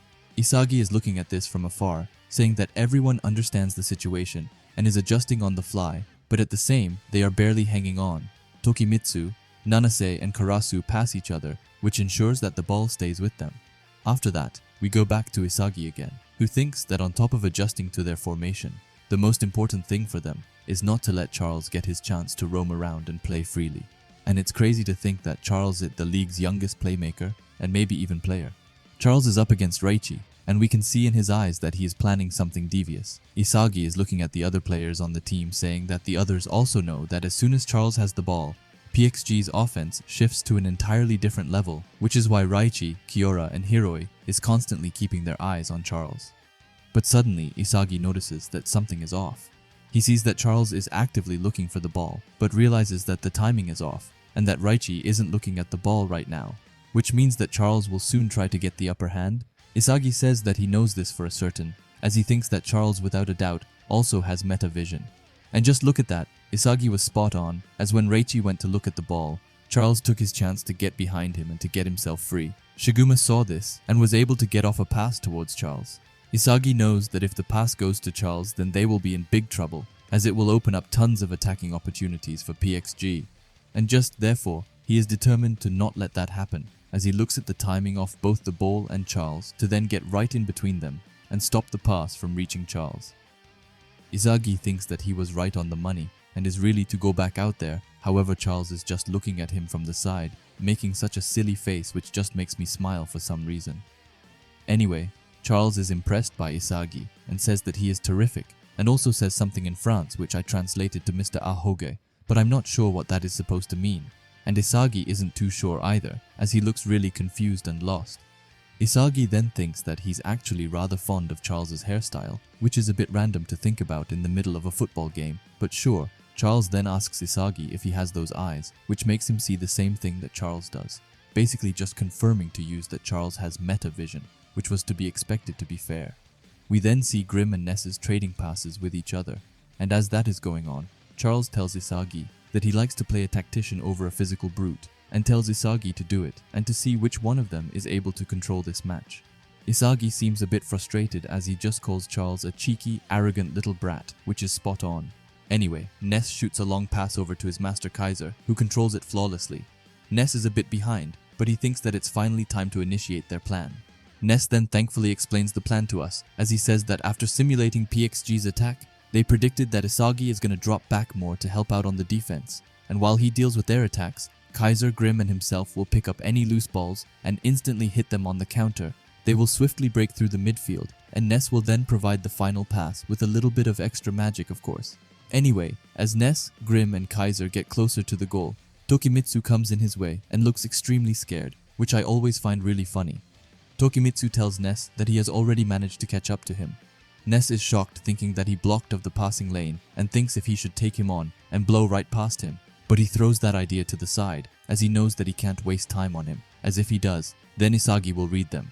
Before he can finish his thought, he sees Zantetsu sprinting with everything that he possibly can towards him. Zantetsu is just about to reach him, and Ness knows that he has to act quickly. He calls Tokimitsu and Zantetsu imbeciles before he somehow manages to get off the pass to Kaiser. Kaiser traps it with his chest and says that it was perfect, and tells them to leave the rest to him. But just then, both Nanas and Karasu comes in his way. Both is as determined as the other to stop Kaiser. Karasu asks Kaiser to show him what he's got, and calls him a mediocre royal highness, but Nanasi just tells Karasu to back off, and that Kaiser is his. However, for some reason, Kaiser doesn't look too worried about it. He says that two defenders quickly move in to block his shot and calls it a textbook move. After that, he spots Shiguma in the back and says that another defender is hanging back just in case he breaks through, and with that says that he has seen through their little plan and that it's finally time to destroy them all. He starts to run towards them, and Karasu tries to take his hand to stop Kaiser, but Kaiser just kind of deflects Karasu's hand, which looks so silly. In the meantime, Nanasi tries to snatch away the ball from Kaiser, but then Kaiser drags it behind him. And just as he is battling with both of them, he sees a small opening in the goal. He finally says that it's his win, and starts to do his Kaiser impact point. However, he suddenly realizes that he didn't shot the ball, and that Rin had instead grabbed it when Kaiser was unaware. Rin calls Kaiser a lukewarm blue rose, and Kaiser, Ness, and Isagi is just as confused to what has happened. But Rin says that if he can destroy that precious shot of Kaiser, then he's nothing. Rin now has the ball, and is actually looking cooler than I've ever seen him. He's got some kind of aura around him, which makes him look invincible. And with Rin having control of the ball, Isagi says that he's coming. Kaiser looks furious as Rin thinks that Kaiser's shooting point is way too obvious. Rin calls Kaiser a blue rose before saying that this field belongs to none other than Rin himself, as he says that he starts going at full speed against the bastard Munchen team and says that he will smash apart all of them. The bastard Munchen players are getting ready to defend the incoming Itoshi Rin, and both Hiyori and Kunigami are set on crushing him. However, Rin thinks that it's hilarious as he tells them to just try, and when they do, he decides to completely embarrass them. He uses his occlusion break and gets behind Kunigami, Raichi, and even the magician himself, Ness, and he does that without dropping a single sweat. Raichi is shocked to the max, and says that he's good, like we don't already know that.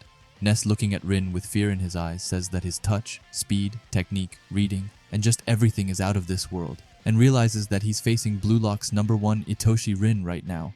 But even then, he is still trying to get the ball back from Rin. We then see Charles telling Rin that he is open, and if that wasn't enough, then he's also got Tokimitsu on the other side who says that he is open as well. However, the two of them aren't going to get the ball, as Nanase comes by Rin's side and says that he will follow Rin all the way. After that, we get into a flashback and get to 15 days prior in the French team training field. We see Rin and Nanas on the pitch. Nanas bows down and says that he doesn't care if he is just a pawn, but that he wants Rin to make him his disciple. Rin looks disgusted and says that there's no way in hell that he would do that, and also calls Nanase a loser. However, he doesn't give up yet, as he throws himself onto the pitch and locks onto Rin's leg and tells him to wait up. He explains that if it continues like this, then it's going to end with Nanase not playing in a single game, and he begs Rin to please teach him. At this point, Rin is starting to get a bit annoyed, so he says that Nanase's ball touch, passing, and shooting all basically sucks, and asks him what he is supposed to gain from helping a loser like him, and tells him once again to get lost. Nanase gets down on all fours and bows to Rin, saying that he will do everything and that he will even become anything, and that he just want to survive the Neo Egoist League, and ends it by saying that he will offer everything to Rin. Something about that caught Rin's attention, as he says that he will throw him away if he's not useful. On top of that, he tells Nance to run 3 times more than the others, and that he needs to train himself exactly as Rin tells him to. Nanas looks happy as he agrees to it, but Rin then says that from now on he is Rin's own property. After that, we see Nanas enduring an extreme training schedule from what he is used to, as he is trained more than the others, just so that he can live up to Rin's standards. As they are training passes, Nanas passes Rin, and Rin asks him which leg is his dominant one. Nanas is a bit confused, but says that it's his right like normal. Rin looks disappointed and asks him who told him that, and Nanasi says that no one did, but that he holds his chopsticks with his right, so that's why he figured it. Rin then explains that when it comes to Nanasi's left leg kicks and how he uses his body, it's gotten to the same level as his right leg. In this short time, Nanasi looks blown away by this information, and Rin says that his naturally favored leg is his left. However, he says that it might even be more than that, and says that he didn't notice it until now because how much Nanas sucks, but he tells him that it could be that his body is actually ambidextrous, meaning that he can use both of his legs like Kunigami and Noah. After that, we get back into the game and see Nanas running at full speed. He's got flames in his eyes and says that Rin discovered his buried ability and that he doesn't care if he sucks or if he is unpolished. Rin passes the ball to Nanas and he says that he will use his right and left leg equally to become a linchpin from every direction with this physical ability. He has the ball but is getting blocked by Kiora and someone else. He holds the ball and waits for the perfect moment and says that he is fine with getting crushed as many times as it takes to help Rin score goals and that he will survive as a post player. After that, Rin has gotten a bit of distance and Nanas gets away a pass to him but also falls in the process. Rin has an outstanding aura around him as he calls Nanasi a naturally gifted hick and that it looks like he was useful after all. But as he was just about to shoot, Kaiser comes in his way and tells him that it's not going to happen number 1 as he blocks of Rin's course. But that's not all, as Isagi is coming from Rin's other side. He has puzzle pieces coming from every direction as he says that if he can't shoot, then is not worth a damn thing either. Basically just saying the same thing which Rin said to Kaiser when he stole the ball from him. Rin quickly drags the ball towards him while being surrounded by both Isagi and Kaiser. Rin starts to smile and says that he is going to shoot and that he has been waiting for this moment. Isagi is shocked as he can't understand what he is talking about. Rin gets the ball in the air and also grabs Isagi by his shirt so that he can clearly see the ball. As he is doing this, he asks if he didn't tell Isagi that he was going to watch from the closest view as Rin became the world's best. And now that he's got Isagi right by the ball, he tells him that he's got a box seat, just casual blue lock stuff.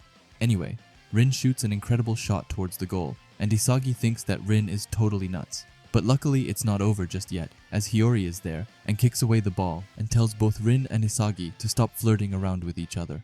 Rin, Isagi, and Kaiser are all equally shocked to what has just happened, and none of them expected Hiyori to be there. And quickly just look at Hiyori's eyes. They look so goddamn cool, like bro was fully locked in. Anyway, Hiyori gets down on the ground and says that Rin's setup was pretty obvious and that he could predict his punchline, which was to of course intentionally lure in Isagi like that, just to show off his shot to him. Hiyori looks back towards them, and is looking cooler than I've almost ever seen him, as he points to Rin and says that if he wants a goal, then he should come at Hiyori with an unpredictable script. Rin looks annoyed to the fullest. Meanwhile, Isagi has stars in his eyes as he is looking at Hiyori, with the ball still high up in the air from Hiyori's save. And look at that. Even in the sky, Rin and Isagi can't just seem to let go of each other. Reichi screams at the team to get to the ball before PXG does, and Nanasi doesn't really know what he is doing, but we will let it slide as he had an amazing performance in the last chapter. Isagi is getting on his feet and says that Hiyori is amazing and that he actually managed to read Rin's plan. Hiyori saw that Isagi was most likely going to lose to Rin, and without any wasted moves, he moved to block the shot course. Isagi thinks that it's because he understands his playstyle that they are able to move and act so effectively. Isagi says that ever since the match started, everyone has hit their top gear. As a result, all of their plays are super high level, and everyone has actually managed to play exactly how they imagined that they would. It looks like Isagi has stars in his eyes as he says that it's amazing, and that this is without a doubt the greatest match that he has ever played in. Anyway, let's get away from Isagi and see who actually managed to pick up the second ball. It's none other than the crow himself, Karasu Tabito, who despite having Ness and Hiyori on his tail, and manages to trap the ball with his chest flawlessly. Karasu smiles as he looks at Hiyori and tells him that he's gotten more aggressive since the last time the two of them met. Hiyori, who is trying to focus on getting the ball back, asks if Karasu hates it. However, he says that he doesn't hate it at all, but instead tells Hiyori that he sure took his time getting to this point and calls him a slowpoke. a real backhanded compliment. Anyway, now that they have stopped flirting with each other, we see Yoichi, who says that PXG is coming towards them and tells Bastard Munchen to stay alert for which system they are attacking them with. Isagi is looking at Karasu and says that he needs to predict it and quickly figure out the best possible football that everyone can produce at this moment. He basically wants to see where everyone would position themselves and play if they were at their peak. Hiyori is closing in on Karasu, but just then he passes the ball backward, which no one saw is coming. We then see Loki sitting comfortably in his master chair as he says that right now everyone's hyper-focused on the situation in front of the goal, and that this is the perfect moment for a trickster like Charles to come into play, which is exactly what is happening. The back pass from Karasu was directed for no one else than Charles, who was right behind Hiyori and Karasu. Charles has this immense and intense aura around him, as he of course has one of his teeth sticking out like everyone in Blue Lock has. But I would like to say that Corona started that trend. Anyway, Charles says that it's time to wreak havoc on his devilish content, and we can clearly see in Isagi's face that he knows that they are doomed, as he says that they were so focused on themselves and reading the situation that they totally lost track of the playmaker of PXG Charles. And now, with him loose, he is beginning to load up a pass. We can even see that his eyes begin to almost spin. A quick side note, but why do his eyes look so insanely cool right now? They honestly look like they are spinning. Anyway, Charles finally passes, and it goes through 4 Bastard Munchen players, and it's headed to Rin, who is still in his battle with Isagi. But just as the pass is right by them, the ball suddenly starts to float over them. Both Rin and Isagi are shocked, and Isagi says that Charles passed a lob pass with the perfect amount of backspin, and that he wasn't aiming for Rin at all. The ball is still soaring through the air, and Isagi says that he could have never expected a 30-meter long pass. But if it's not Rin, he wonders what it's for, and it seems like he forgot the literal demon of Blue Lock, who is running for his life towards the ball. Isagi still can't believe it as he says that Shido is the only one who reacted to Charles's pass, and wonders if they practiced this beforehand. But then he notices something important, which he himself can't believe at first, but he sees that Shido isn't even looking at the ball, meaning that Charles and Shido basically did what Isagi and Hiyori did for the last goal in the Ubers game. Even Charles himself is a bit surprised, as he says that someone actually caught up to his pass. After that, Shido looks back for the first time, and is also surprised that it actually came exactly as he wanted it to. As this is going down, Isagi wants to have a timeout to process all of this, as he wonders how they managed to do this, saying that they didn't even make eye contact. He thinks that it might be improvised, and that it might be the result of both of them being able to bring out their best simultaneously. After that, he compares it to what Hiyori and himself did, and says that they did the same thing, and that they also clashed and crossed their winning vision. After that, we finally leave Isagi, who talked a bit too much about this chapter, and instead go over to the demon, who was able to just in time jump and get in a header. Real quick, why does Shido look so majestic when he is literally in the sky? Just look at him. Bro even got his own wings on his back. Anyway, Shiodu's header goes into the goal flawlessly, as Gagamaru tried but understandably couldn't save that sort of goal.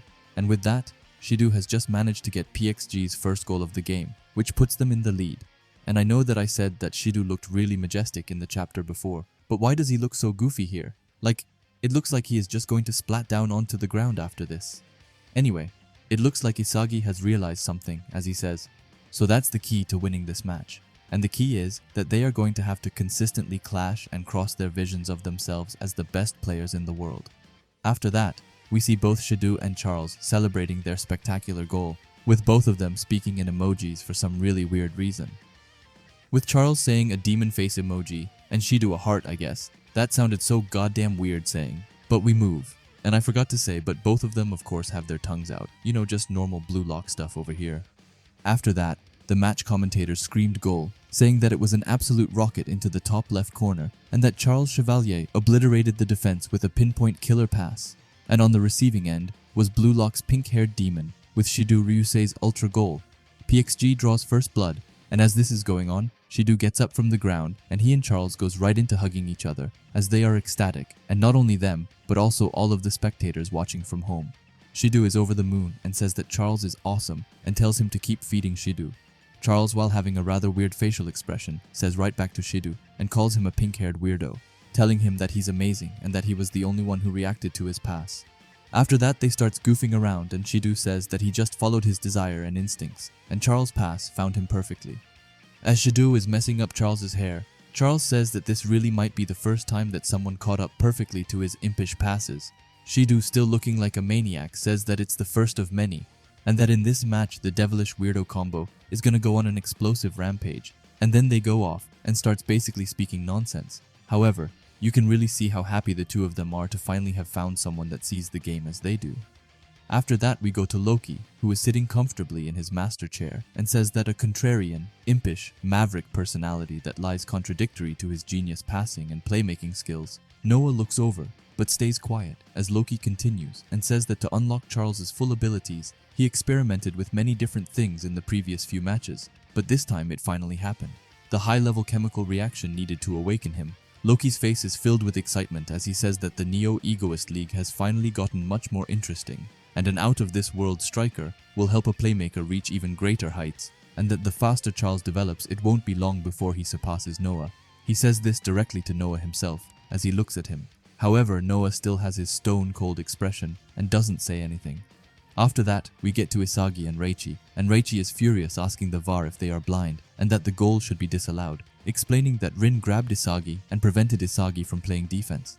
However, we also have Isagi, who thinks that they probably won't overturn it because, to tell the truth, then he fouled Rin first when he went for the steal, but since Rin managed to keep possession and got off a quality shot, VAR will probably determine it as advantage played. And it is as Isagi predicts, as the VAR says, that the call still stands, which Reichi isn't happy with, as he says that he will go up and kick them. However, luckily, Isagi stops him and says that it isn't worth getting a card over. After that, he thinks that more importantly, he has to analyze and understand the mechanism behind Shidu's goal, thinking that first, without a doubt, everyone on the field was playing at their absolute best. But the fact that no one could react to those two's outrageous combination means that simply playing according to the perfect scenario they envisioned isn't enough to score goals, saying that before they managed to produce their perfect scenarios, and that they could easily score 1 or 2 goals, but with both teams playing at such a high level, simply enacting their scenarios isn't good enough. Isagi thinks that from watching Charles play, he knew that he was a dangerous player, but the fact that he's still developing makes him even scarier. And his pass just now, it felt like he was simply laughing down at them, which really isn't something you want. He explains it as an impish pass that screamed otherworldly, and then Shido's pursuit of ecstasy responded and crossed with Charles's pass. And looking at those two just now, they didn't plan or practice that play beforehand, and that they rather clashed and crossed their best performance to produce that goal. But if that's the case, then it's similar to the goal that Hiyori and he teamed up on, and at that time they produced a chemical reaction where they synced and crossed their individual winning vision with one another, which means that to win the league, they are going to have to enter the demon's lair and come up with goals that equal or surpasses that chemical reaction. Isagi has pieces flying around him as he says that it's seriously fucked up. But just then, Hiyori comes walking by and says that if that's the standard, then they are gonna have real hell on their hands, and since they have to change their entire thought process, Hiyori wants to use the time to reorganize quickly and asks if Isagi wants to join. Isagi agrees and says that it looks like they have to consistently clash their winning visions to win this. Hiyori just agrees and says that they should do a quick recap. He thinks back to Ego and says that the bowl cut himself told him that the most important thing is hunger, and that what they currently desire the most is the key to their own originality, thinking that hunger provides hints that allow them to formulate an achievable challenge, and that if they fully immerse themselves in their challenge, it produces the chemical reaction, also known as flow. And then if they manage to recreate the perfect scenario that they can envision, you can then play at your absolute peak, you top performance. So basically, if we should make it easier to understand, it is hunger that leads to an original achievable challenge, and with egocentrism and focus leads to flow. Flow then leads to the challenge to winning vision, which leads to the final step, which is their top performance. After that, Isagi says that what they currently desire the most is the key to their originality, but he also says that Shidu's goal wasn't the work of just his winning vision. Hiyori agrees and says that they must cross their winning vision with someone else's to pull this off, and Hiyori is just about to say something more when Noah rudely cuts him off and tells them to recreate it. Both of them looks over shocked and sees Noah with this immense aura as he tells them to score a goal that surpasses the goal the two of them scored in the last match, asking them if they can do it. Isagi doesn't know what to say, but Hiyori, just without hesitation, says yes with a smile on his face. But Noah isn't quite done with just that, as he says that if they don't keep Charles and Shidu under control, they will keep getting more uncontrollable and they will lose, and because of that, he says that they are tweaking the game plan a little. looking at someone and telling him to man-mark Shido. And who else could it be that he is thinking of, if not the dark horse Kunigami Rensuke, which comes as a shock to Kunigami. But Noah tells him to restrict and steal Shido Ryusei's freedom. Shido overhears this and gets a smile on his face as both him and Kunigami thinks back to their shared past with each other, which led Kunigami to the wild card. But this makes Kunigami's blood boil as his eyes starts to light up and he says, "Yes, sir." After that, we get this awesome looking chapter with Isagi, Kunigami, and Hiyori all walking side by side. Isagi says that he is counting on Kunigami, but he just tells him to piss off, and Hiyori says that it's time for an eye and that it's time to counterattack. Reichi is by the side and screaming like always, as he says that it's still just 1 point which PXG leads with, and tells everyone in bastard Munchen that it's their time for a counter. Gagamaru is also fired up, as he says that he will stop the next one, and Kiora is adding close to nothing by saying yeah. After that, we switch teams for a quick second, as we go over to PXG and see both Nanase and Tokimitsu. Tokimitsu says that even if they are on the same team, they can't be genuinely happy for Shido's goal, saying that they want to help Rin score and that they need to make Rin the hero or else their ranking won't go up. Nanase is looking really determined as he says that Tokimitsu is right and that if Rin sinks, then they are going to end up sinking with him as well, saying that their fates are linked after all. And then we have Charles over here who's speaking in emojis like a weirdo. After that, we get to see the 4 big players of the match, which of course are Rin, Shido, Isagi, and lastly, the Emperor Kaiser. Rin calls Shido a pink bug eyesore. Shido takes it as a somewhat compliment and asks if Rin is jealous of his explosion. Isagi jumps into the mix and says that Shido definitely is an eyesore. And lastly, Kaiser says that he can't stand Shido, or as he calls him, pink trash. With that, the game restarts and Kaiser passes Ness while telling Shido that he will turn him into dust. Shido only finds this amusing and laughs while saying that he has become so popular now and that it's time for the trashy pink bug to have a party time. A bit weird that he calls himself trashy pink bug, but sure. Ness and Grim are having their regular passing drill with each other, which is just boring, so we instead move on to Isagi, who is running at full speed while thinking that he needs to recreate his ultimate goal with Hiyori. He says that he understands it logically, but reaching his own peak performance isn't that simple on paper, because what's most necessary is enough information to predict the field's future, and it's not a matter of pursuing his own pleasure like Shido is occupied doing, that selfish bastard. As Isagi is running, something finally clicks for him, and he gets an idea. He thinks that he needs to know more about the world beyond him than about himself. But then he pulls a fast one on himself, as he gets another thought. This time he takes a minute, and says that he thought that it was enough to simply want his own ultimate state, but each of them has a different process and way of concentrating. As this is going on, Kaiser has just gotten the ball and has the mighty Rin in front of him. Do we get to see what happens? Of course not, because we go back to Isagi, who says that peak performance can be split into 2 categories. One is the type which Shido is. This type ignores one's surroundings in pursuit of personal pleasure, and the other is Isagi's way of understanding his environment and calculation to determine the world's essence. But that wasn't good enough for Professor Isagi, as he phrases it in another way, calling one of them self-style ego and the other world-style ego, saying that it isn't a matter of which is good or bad, but instead a question of which mentality lets you most easily make use of one's abilities. This is his own theory of personality and character types. Firstly, the self-style ego type most highly regards value to himself. The world's rules are of secondary importance, and these spontaneous types can best use their abilities by immersing themselves in their own feelings and fixations. However, on the other hand, the world-style ego type prioritizes value to the world. This style thrives in relation, and their own feelings and sensitivity are less important than using their abilities in service of meanings and achievements valued by the rest of the world. So to them, put that into perspective. He says that Bachira and Baru probably have self-style egos.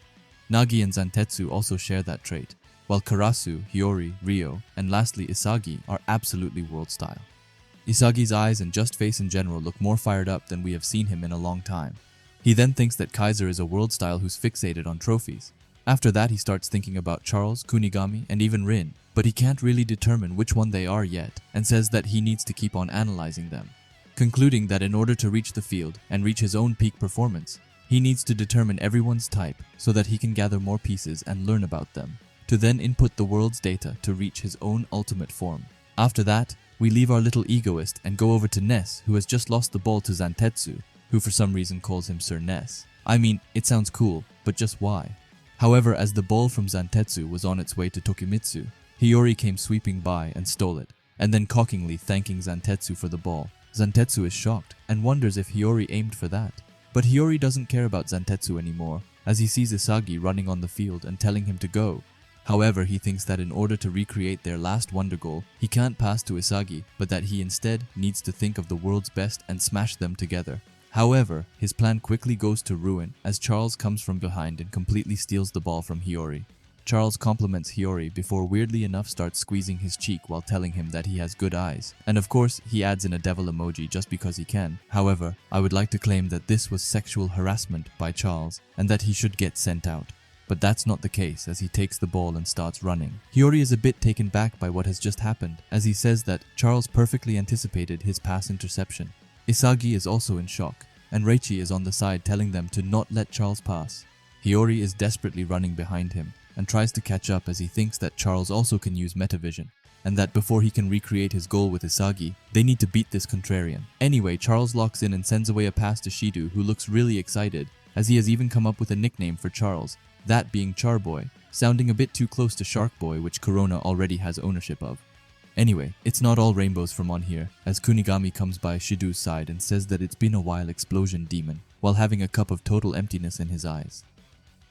Shido tries to play it cool and asks who he is again, but Kunigami coldly tells him that he is the pathetic loser hero whose life Shido ruined.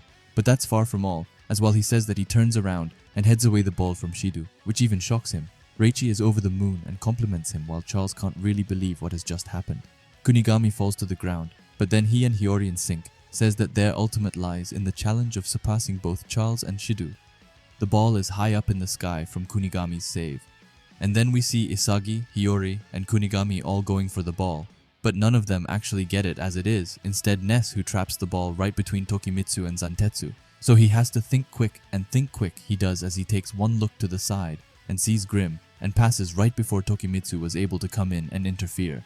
Grim gets the ball, but it doesn't stay there for long as he spots Kaiser on the other side and makes a pass to him. The ball is advancing to Kaiser. However, it will be difficult as Karasu is right behind him and is trying to get ahead of him. But imagine the shock both of them get when suddenly both Shido and Kunigami squeeze in between them and create a revenge matchup. Their clash becomes wild, but they manage to get away with the ball. Why does it kind of look funny when Kaiser's got his hand in front of Karasu's eyes? It's like he wants to save him the trouble of seeing these two meatheads go at each other. Anyway, the ball goes high up in the air, but it comes down to Reichi, who traps it with his chest. Nanas isn't too far away, and Reichi knows this, so he has to act quickly. However, before that, he of course has to say his slogan, so he says sexy chance. But before he can finish it, someone steals the ball. It's none other than Charles, who comes in with his devilish aura. He asks what he means by sexy, and says that he's just a meathead who constantly sacrifices himself for others. But that's not all, as the disrespect doesn't stop, as Charles thanks him for doing all the heavy lifting while calling him a sweaty, non-sexy meathead. And being called not sexy really makes Reichi mad as he looks at Charles in shock. Hiyori is right behind Charles, and he knows that he screwed up. He thinks that just now if he had just backed up Reichi, he would have gotten the ball. While Hiyori is trying to chase Charles, he says that to outread Charles, he's got to be more attentive to the finer details. Otherwise, he won't be able to catch up to his creativity and playmaking. Hiyori thinks that this is a whole new level and says that it's a lot harder and almost impossible to figure this out on the first attempt. And if that wasn't enough, then it's like getting killed on the first try. It's like figuring out how to beat the final boss level after getting killed multiple times. And normally, with this realization, players would feel destroyed and give up hope. However, that's not Hiyori's, as he says that it sounds interesting and that he will defeat Charles and clear this game once and for all. But seriously, let's take a quick moment to just look at Charles's aura. His aura is unlike anything we have ever seen before. Bro has gotten a whole boss as his aura, and honestly, because of that, it's gotta be up there with my top 3 favorite auras. But how do you feel about Charles's aura? Please let me know down below.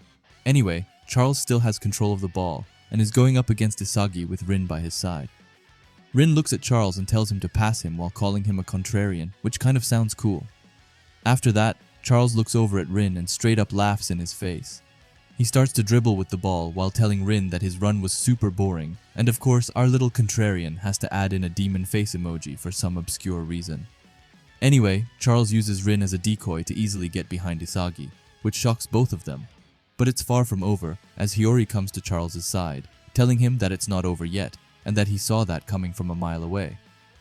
Charles compliments Hiyori, but says that he was still one tempo too slow as he shot across into the goal zone. Hiyori is watching the ball fly right beside him, as he says that Charles was able to deliver a cross with the outside of his foot from that position, which he can't even understand.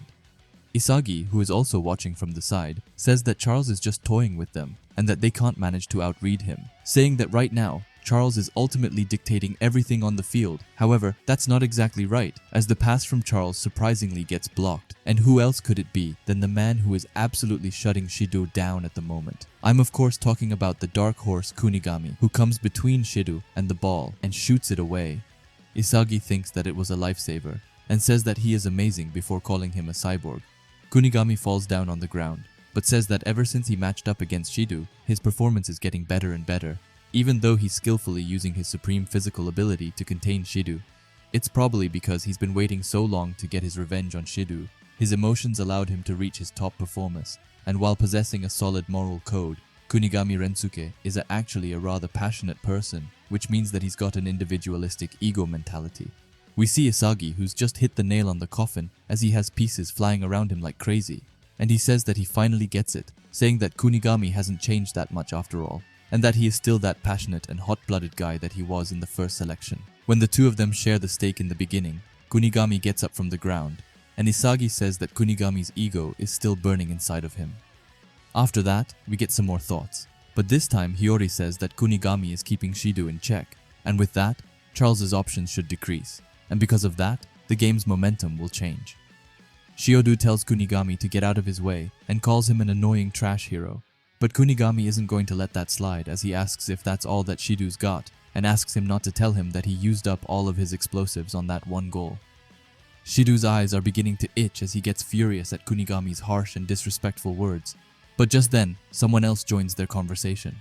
It's Isagi who tells Kunigami to look who's talking, and says that if it weren't for his assistance, Kunigami would just be a useless dude.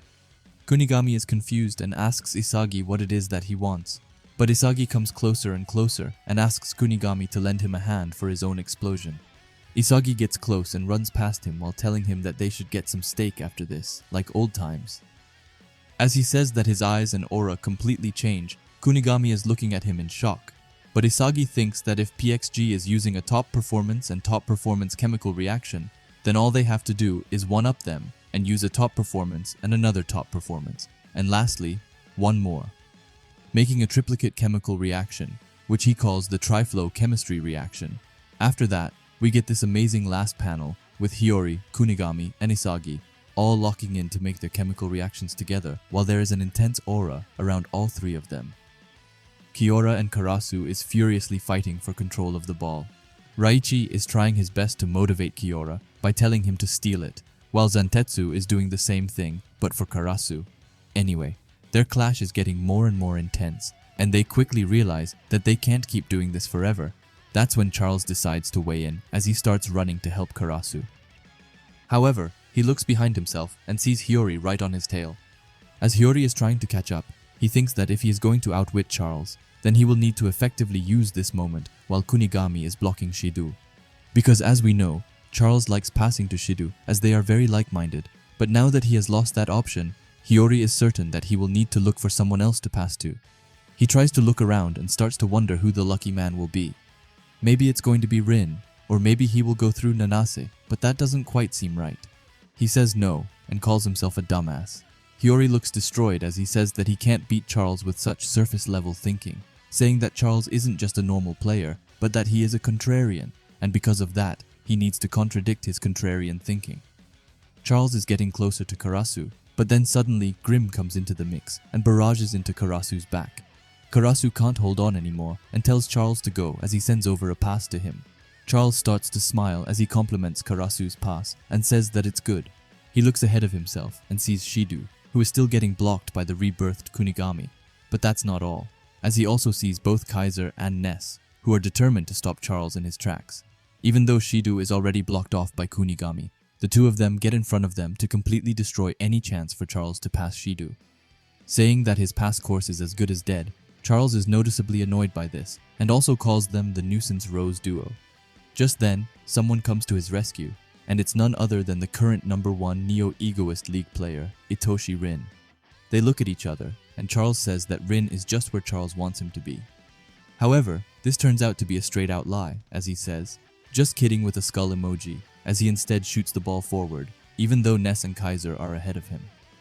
Kaiser and Ness are in shock, and Kaiser can't believe it as they manage to close off Charles's pass course by 99%, but somehow Charles managed to find that 1% spot where he could pass too. We also get a bit of a better understanding of Charles, as he looks devilish while saying that aiming for something that was thought to be impossible is the real way for a contrarian like himself. However, you know that devilish smile he had, it's going to be wiped off his face real quick as his pass to Shido suddenly stopped on its way. And it's none other than Charles's new nemesis, Hiyori, who came to contrarian like he said he would. And the block wasn't just any block, as it was stylish as hell as well, which I would like to give him so many points for. Anyway, everyone is looking at Hiyori, amazed, and even Isagi is looking at him in total shock. Hiyori lands on the ground and says that he cracked the contrarian's thinking, saying that normally nobody would take that shot, but Charles's rotten personality loves such a tight course, and ending it by saying that he figured out how to beat Charles while looking straight at him.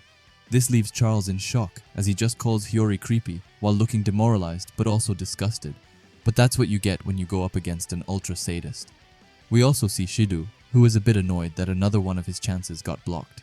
After that, we leave them and get to Isagi, who, like always, has pieces flying around him like crazy, and says that Hiyori's winning the field and that it's about to overturn. While it's looking like the ball and the pieces are forming a black hole on the pitch, you know, just normal blue lock stuff, right? Anyway, Hiyori is fired up after this and tells Isagi that it's time to go, and Reichi agrees by being the first one on the ball. However, he isn't all alone, as he has Tokimitsu right behind him, but that doesn't stop Reichi, who says that it's time for them to get a counterattack. But there's another duo who is getting excited by this, and that's Shido and Kunigami, who are running side by side to try and help their respective teams. Anyway, Tokimitsu is starting to get some ground on Reichi, and he knows that he can't hold on forever, but before he can, he has to trash talk a bit. So he calls Tokimitsu a meat shield who's only meant for shoving duels, but after that, he decides that he is done with Tokimitsu, and says an utter victory sexy pass as he sends away a pass to Hiyori and tells him to go. Hiyori gets the ball, but suddenly someone decides to join him. We can see a couple of feathers popping up, as someone tells Hiyori not to celebrate just yet, and calls him a dumbass. It's Karasu who honestly looks possessed, and we can see that he means business, but he tells Hiyori to watch where he is going, and really decides to lower his self-esteem by calling him a mediocre gamer. He gets a smile on his face and tells him to try and beat this boss rush. It's Nanase who says that he won't let Hiyori pass him, but also Zantetsu, who tells them all to smash him, but I doubt that Hiyori swings that way. Anyway, the three of them form a triple press in order to try and steal away the ball from Hiyori. But do you really think that it's enough to stop Hiyori, who's now in the zone? Of course not, and we see that as Hiyori locks in and says that he can get past the three wimps without watching where he is going. This even catches Karasu off guard, who is wondering what Hiyori is on about. He smashes a pass without even looking at where it is going, calling it a no-look rapid cross. Zantetsu and Nanase can't understand it and wonder how he is able to play such a gamble at this distance. But Hiyori is certain as he says that this is peak performance, and as the ball is beginning to land, he wonders if the egoist himself is there, which of course he is, as he is running to meet up with the pass, saying that it's time to continue their ultimate play. But it will be anything but easy, as we can clearly see the pit where the ball will land. In the pit, we see of course Isagi, but also Kaiser, Rin, Kunigami, and lastly Shido. The ball is coming, but Isagi has Choppa close to him. But I don't think Isagi cares about that so much as he looks at Hiyori and says that this is his top performance and that Isagi will take it from here. After that, we get an overview of the Isagi position, where we can see that he is in the midst of 3 PXG players. Normally you would get shut down here, but Isagi has locked in and is determined to deliver his own top performance. Does he have a plan to do that? Of course he has. He knows that it is 2 defenders who are in front of him. To get behind them, he does a sidestep into a diagonal sidestep to kind of throw them out of balance. This works because they aren't able to predict what Isagi is going to do, which lets him use his speed to slip in between the 2 defenders. You would think that Isagi gets a breather after that, but he really doesn't, as Shido is right by his side and he is looking at Isagi as if Isagi were his prayer, even going as far as speaking in his and Charles's emoji language and saying a skull emoji. But just as Shido thinks that he's got Isagi where he wants him to be, Isagi slips away from the ball and tells Shido that he's got to do better than that if he wants to stop him. This of course throws Shido off guard, because why would you willingly move away from the ball?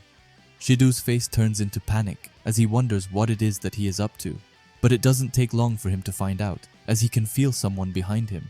It's Kunigami, who uses his majestic legs to jump up into the sky and meet the ball in the air. He tells Isagi that this is for the stake that he owed Isagi and tells him to consider them even now, before deciding to just call him a piece of shit, just normal sportsmanship between the Blue Lock cast. Isagi is looking at Kunigami and says that it's right and that this is the ego that he wants to see from Kunigami, as he heads the ball into the ground and makes it bounce over to Isagi, who's going all in now. His black eyes are out and he has his iconic piece flying around him like a tornado. After Kunigami's header, he falls down on the ground and leaves it up to Isagi to finish. Isagi says that until now, Kunigami had refused to pass and only tried to score by himself, which is why no one will predict that he will pass in this situation, where he could have simply stolen the ball instead, making it a top performance combo that only they could have created. Now Isagi's light is beginning to shine, as he says that he's managed to break through their defenses, and says that the only thing left is the finish. But I think that we both know that this is Blue Lock, and that it isn't going to go that smoothly, and it turns out that it's true, as a familiar face decides to pay Isagi a visit. It's Rin who comes behind him, looking like he has been devoured by total darkness as he tells Isagi that it's too lukewarm.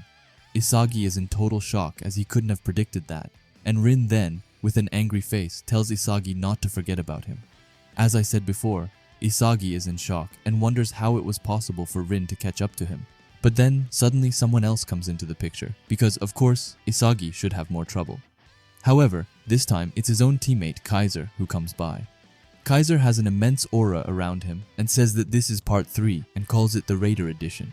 After that, Isagi realizes that he really is fucked and that he wasn't even expecting Rin, but now that Kaiser is on top of that, he can't understand how it happened, but then he says that both of them only focused on Isagi's movements and nothing more, kind of like what Baru did in the U20 match, where he became Isagi's shadow.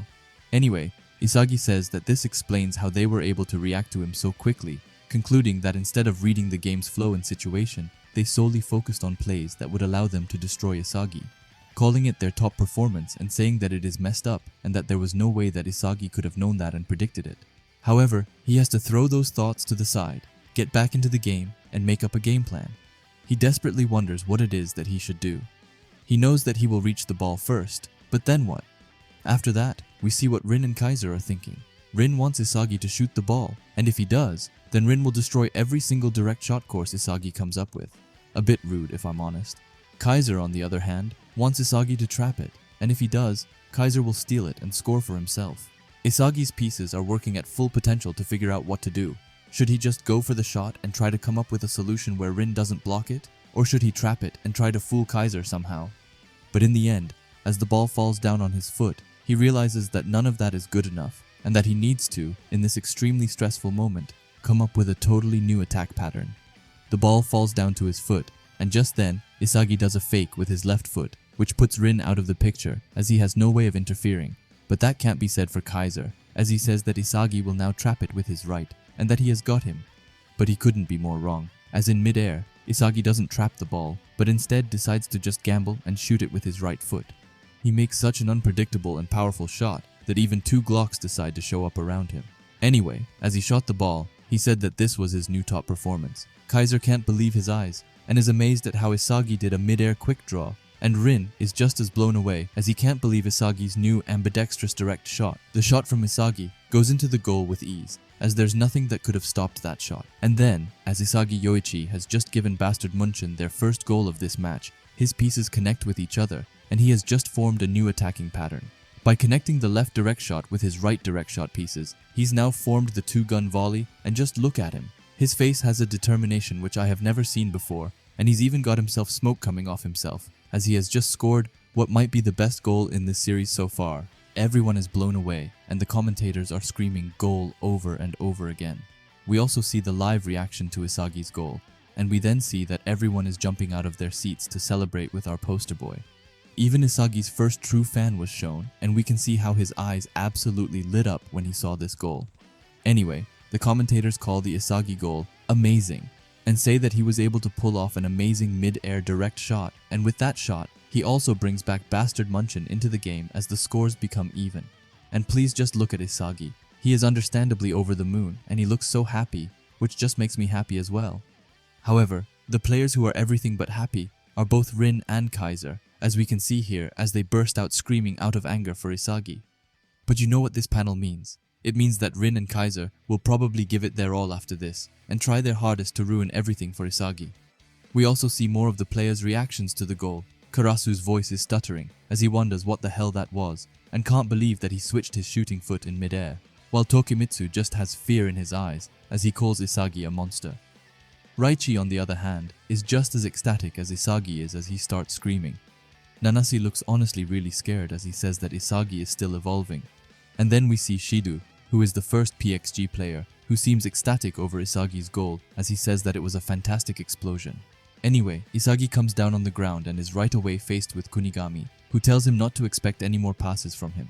He looks into Isagi's eyes and calls him an overly dependent egoist. However, Isagi feels the same way and says that they should keep devouring each other like always, and calls Kunigami the Mr. Fair and Square stickler, which I don't really get. Or maybe it's supposed to say striker because I don't even know what a stickler means, but it does sound funny. Suddenly, Isagi, out of nowhere, feels something heavy on his back, and it's none other than Hiyori, who comes and jumps up on him. He looks happier than ever as he asks what the hell that shot was, and calls it amazing while having a big smile on him. Isagi is happy to see him and says that Hiyori's pass was epic, but Hiyori just coldly tells him that of course it was, while they high-five each other. Anyway, Hiyori isn't done, as he asks Isagi how he was able to visualize everything, from Hiyori's alley cross to Kunigami's assist, and lastly, his goal.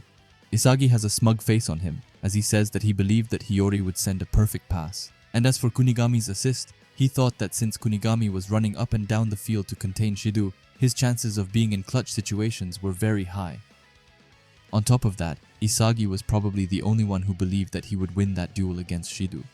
Hiyori understands and says that it was a combination that only Isagi could pull off, and he asks if he then decided to finish it off with Isagi's ultimate trump card. However, Isagi looks confused before saying that Hiyori is wrong and that he actually didn't plan on scoring that way, which completely takes Hiyori off guard. Isagi says that he saw himself being wide open after he managed to break through their defense, and that he definitely didn't expect Rin and Kaiser that close to him. However, it was due to them that he was able to improvise, and the attack that gave Isagi a hint to pull off that move was undoubtedly Nagi's amazing juggling shot. Hiyori remembers it, and says that it was the same one he used against them. Isagi explains that he probably had the image of Nagi's shot stored in his mind, which is why even though he had to improvise after those two killed his options, he was still able to subconsciously recall and recreate it. Hiyori smiles and says that it means that the shot was a combo of Nagi's creativity and Isagi's direct shot. Isagi is a bit more humble and says that he stole it from Nagi, but that it's true and that he wouldn't have been able to pull it off if he hadn't seen Nagi do it firsthand, which helped him create his ambidextrous mid-air quick draw, or as he calls it, his two-gun volley. Hiyori then thinks for a bit and says that his shot was epic and is implying something more, so Isagi asks him what he means. Hiyori explains that no matter which direction a defender comes in to block Isagi's shot, he can then fake them in mid-air and shoot after successfully destroying their timing, not to mention that the goalkeeper is going to have a hard time timing his shot as well. Hiyori looks super excited as he says that if Isagi can recreate that shot consistently, he will then become unstoppable. This makes Isagi's brain tick as he thinks that Hiyori is right, and that this means that he just came up with an incredible weapon now, while he says that he has an immense aura all around him, showing how on fire he currently is. After that, Noah also joins in and compliments Isagi, while saying that they will be switching things up in Bastard Munchen, because now that the attacks centering around Isagi are succeeding, they are going to lean more towards an Isagi-centric system. And with that, he sends Grim into the Shadow Realm as he goes out, and Grim doesn't take this well as he looks destroyed. However, can you guess who will be replacing him? It's none other than my favorite Bastard Munchen player and the Shark Boy himself, Kurona Ranse, who looks ecstatic to be on the pitch again. Isagi thinks that now that Grim is out, it means that Kaiser only has Ness to support him, which is going to be really tough for him. Just look how crushed Grim looks as he is walking out. Honestly, he hasn't done anything, but he deserves it. Anyway, Isagi thinks that with his goal just now, he managed to shift the entire team's dynamic, saying that Noah trusts Isagi's goals to lead them to victory, not to mention that now that Corona's in the game, he's going to have a much easier time controlling the game. And Corona comes in and right away tells Isagi that they should go for the second goal and that they can do it. And I'm just so happy to see Corona back on the pitch, as it has been a really long time since the last time he was out here helping Isagi. Isagi thinks that if he scores another goal, he will then be able to crush Kaiser completely, and then Bastard Munchen will firmly become Isagi's team. But that's not all, because if he can manage to score another goal after that and make a hat-trick, then he will surpass Rin. And not only that, but also become the best player in the Neo Egoist League. Although this isn't an easy feat, that doesn't matter to Isagi, who says that he can do it, and that he can see it. He can visualize the image of becoming the best player in the world now. Isagi has 2 guns behind him as he walks with determination. We then zoom into his eyes, which are burning with excitement as he asks them to hurry up and restart the game already. Kaiser grabs his shoulder hard and says that as annoying as it is, Isagi is evolving. And if he learns to master that outrageous and insane shot, then his value as a striker will skyrocket. If that wasn't bad enough already, Kaiser says that Isagi is on the very verge of taking over his team, thinking that he's going to become a second fiddle, but also be defeated by none other than his rival Isagi. Suddenly, someone screams his name. It's Ness who says that, with this new formation, he is Kaiser's only ally. But while Ness is coming here being concerned, Kaiser just tells him to shut up and to go, saying that the only objective is to show Isagi that no matter how much he tries, he will never surpass Kaiser, ending it by saying that it's now or never, and that it's time to unleash his impossible weapon before Isagi manages to steal everything from him. And with that, the match restarts with the scores being 1-1 and PXG starting with the ball. Nanase, right off the bat, passes the ball to the flying Rin, who is right away faced with Reichi and Hiyori. He takes a deep breath and looks over to Charles, but what he sees shocks him. Rin actually stops for a second as he looks over to Charles, who tells Loki to sub him out.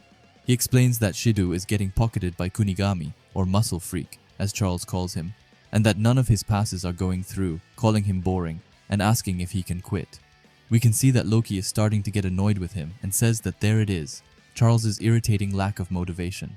However, we don't stay there for long as the match starts heating up because both Reichi and Hiyori go to steal the ball from Rin. Reichi says that it looks like his playmaker betrayed him, and Hiyori says that Rin stopped moving and that this is their chance with the 2 of them creating a double press. We can see that Rin isn't pleased at all with it. Even Karasu can't believe it and tells them to go for the second ball, but that won't work as the player who's finally back on the pitch and ready to strike says that it's time to counter. It's of course Corona who says that the ball is his, as he easily steals it from Zantetsu. As Corona has gotten the ball, he looks right away for Isagi, whom he finds just above him. They make eye contact, and Corona says that Isagi is his target.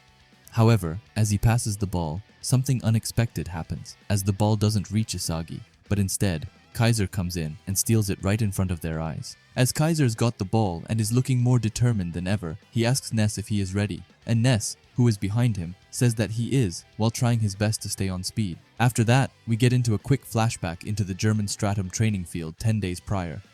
There we see Kaiser and Ness asks what the Magnus effect is. Kaiser explains that when a player kicks the ball, the air will naturally exert an equal and opposite force back onto the ball. Now this part might get a bit confusing, so I will first explain the 3 different steps, and then read what they are saying. Feel free to pause and be ready if you aren't able to follow. Anyway, the first step is the mechanism behind a spinning ball, which explains that the shot's power will increase if the airflow and the ball's spin face the same direction. Conversely, the shot's power will decrease if the airflow and the ball's spin face opposite directions. After that, we got to the second step, which is the creation of the aerodynamic force. This means that as the ball spins, some areas experience lower air pressure than others, which creates a pressure gradient. And the third step is the result, which is the Magnus effect. As a result, the ball will naturally curve towards the side with lower air pressure. After that, Kaiser says that the reason why a spinning ball will curve, dip, or rise is because of the difference in air resistance between different sides of the ball. Ness, who isn't familiar with this concept, says that it's pretty cool. Kaiser then explains that, up until now, he prioritized shooting straight while increasing the Kaiser's impact's velocity and power. He puts the ball down on the ground intensely, as he says that his new weapon is where he put some spin on the Kaiser impact and intentionally made it curve. However, for this to work, he needs to determine exactly where to strike the ball and raise its accuracy to a level on par with the Kaiser impact by using the air valve as the central reference point. He looks at the ball and determines that the meet point is on the lower left side. After that, he looks at it before shooting the ball. Firstly, it looks like a mishit, and Ness is confused and mostly shocked, but then he realizes something as the ball starts to curve. Lastly, he goes into the goal, which is honestly a really impressive goal, and Kaiser did that without sacrificing its speed or power, and managed to add a devilish spin to his Kaiser impact. Ness has never seen something like this before and is ecstatic for Kaiser, as he calls it amazing, and says that this means that he can freely control the direction of the Kaiser impact and no one will be able to stop it. Kaiser breathes for a second before agreeing, but admits that currently it only works if the ball is stationary, which means that it won't fully work during the game, as the ball will be moving around constantly. Anyway, after that, we get into the game again, and we see Kaiser and Ness passing around the ball. Kaiser compliments Ness's passes and says that currently they are raising the difficulty level astronomically. As they are going at it, Kaiser admits that he hasn't yet succeeded when the ball is still moving. However, that doesn't matter to Ness, as he puts his full trust in Kaiser and says that they will complete Kaiser's weapon right here and now. As he passes over the ball, Kaiser gets the ball and says that it's 3 defenders in front and 2 more defenders right next to me, also saying that he is a bit off balance, but that the conditions are now all set. He looks over to the goal and spots the perfect shooting point. Even though the ball is still moving, he says that it doesn't matter and that this is the thing he needs to overcome, an impossible challenge, and with that, he shoots the ball with his new weapon, which he calls the Kaiser Impact Magnus. He shoots the ball over all of the PXG players. However, they are confused as it looks like it's going to miss. Yoichi screams out and asks where it's going, and Nanase is wondering if he actually mishit it. Kaiser's look is intense as he tells the ball to curve. He follows the ball closely as it approaches the goal, but sadly, it's far from the goal and goes out. Ness is shocked to his core and says that it didn't have enough spin on it. Even Isagi can't believe his eyes, as he wonders if Kaiser mishit it, but there's no way that it could be the case, saying that he has never seen him like this. Kaiser falls to the floor from the goal, but quickly gets up on his feet and starts to actually scream his heart out. His scream is so loud that it starts to echo, and everyone in the stadium is able to hear his frustration. Isagi is looking at him while his pieces fly around and says that Kaiser's unraveling. And then for the final panel, we see Kaiser's eyes, which look so dead and lost, and also his teeth, which he is scratching against each other, showing off his incredible frustration. After that, we get right into a flashback, and we can see someone who can assume to be Kaiser's father. He has some kind of beer in his hand, while his other hand is wrapped around Kaiser's face, and we then see Kaiser, who can't do anything but cry as he looks at his abusive father. After that, we get a deeper explanation of what has happened, as the text says that Kaiser's childhood was something no child should want or ever have to endure. Kaiser's father was a small-time theater director, and his mother was his father's lead actress. Whether the romance between them just fizzled out, or the unintended consequences of one lustful and passionate night. Anyway, shortly after giving birth to Kaiser, the mother abandoned Kaiser and the father, and not long after, the mother became a star actress. On the other hand, cast into the shadow of the mother's success, the broken-hearted father entered an endless spiral of self-destruction, with an alcoholic gambling addict father beating the crap out of Kaiser every chance he got. That was the unfortunate reality of how Kaiser grew up, and it wasn't as if Kaiser could just go somewhere else as he had no other place to turn to. After that, we see that the father had ordered Kaiser to work. However, Kaiser is just a kid at this time, so what kind of work could he have? Well, he was ordered to steal different things. Kaiser made his way to the neighborhood store and stole everything from food to everyday appliances. If he managed to fail to bring anything, the father would yell at him and beat him up, and because of that, Kaiser quickly became an expert thief. However, when he came home with the things he had stolen that day, there was a problem. His father told him that he had forgotten the milk, which made him extremely angry as his fat ass was too lazy to go and get it himself. So he kicked Kaiser right in the face, telling Kaiser that if he forgets the milk one more time, then he will seriously kill him. So even if Kaiser did his job, the daily beatings and abuse wouldn't stop. Far from it. Michael was the name that the mother gave Kaiser shortly before she left. However, that name was never uttered by the father, not even once, as it was evident that the father deeply resented and hated the mother. Yet the father had treasured a rose the mother had once given him, and Kaiser couldn't believe why his father had kept it this time, as it was something from someone who had ruined his father's life. After that, Kaiser's father starts to choke Kaiser. He says that he is a piece of garbage and that the woman he loves discarded him. However, while still choking Kaiser, he says that he is below that and that he is the scum that he and Kaiser's mother had spawned, telling Kaiser that he is incompetent, worthless, and a piece of worthless trash. He says all of that while looking into Kaiser's eyes, which are filled with fear as he doesn't know how this is going to end. And Kaiser had to endure things like this multiple times every day. After that, we see him walking in the street, saying that one beautiful day he will leave this place, and as Kaiser got older, his desire only grew stronger. Among the things he stole, the boy secretly sold off the more valuable items and kept the money for himself, and for someone like him, it was his first moment of defiance. After that, we got to Kaiser's 12th birthday, and he decided to buy something for himself, which was probably when his life actually started. He thought about buying food, but threw that idea to the side as he wanted something that would last. And honestly, he didn't care what he bought, but after being abused and mistreated for so long, he wanted to find something which could give him a will to live for, and that's when he came across it. He was looking at a brand new football in the window, and knew that it was what he wanted. He bought it, and went to a nearby park and sat on the ground. He said that when he throws the ball, it flies away, but when it hits the wall, it bounces back to Kaiser, even when he gets angry and punches it, or when he kicks it. With all his strength, it never cries or gets angry at him. And when things got rough with his father, his football was always silently by his side. When his father was done with him, he found somewhere to rest and put the football close to his chest, saying that both him and the ball were pieces of trash. Kaiser started to shed a tear as he dreamed of getting out of this hellish nightmare he was in. However, one day, some thieves robbed the neighborhood jewelry store, and among the captured thieves, one of them gave the police the name Michael Kaiser as an accomplice, as Kaiser and the thief knew each other. However, the saddest part is that Kaiser was completely innocent, and that it was a completely unfounded accusation that framed Kaiser for it.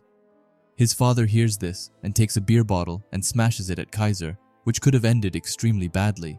His father asks him how many times he's told him not to steal things that aren't his and to get lost and die, and that just made my blood boil, that he just straight up lied about everything. Kaiser can't believe his ears and thinks that his father really isn't one to talk, and he calls him a deadbeat.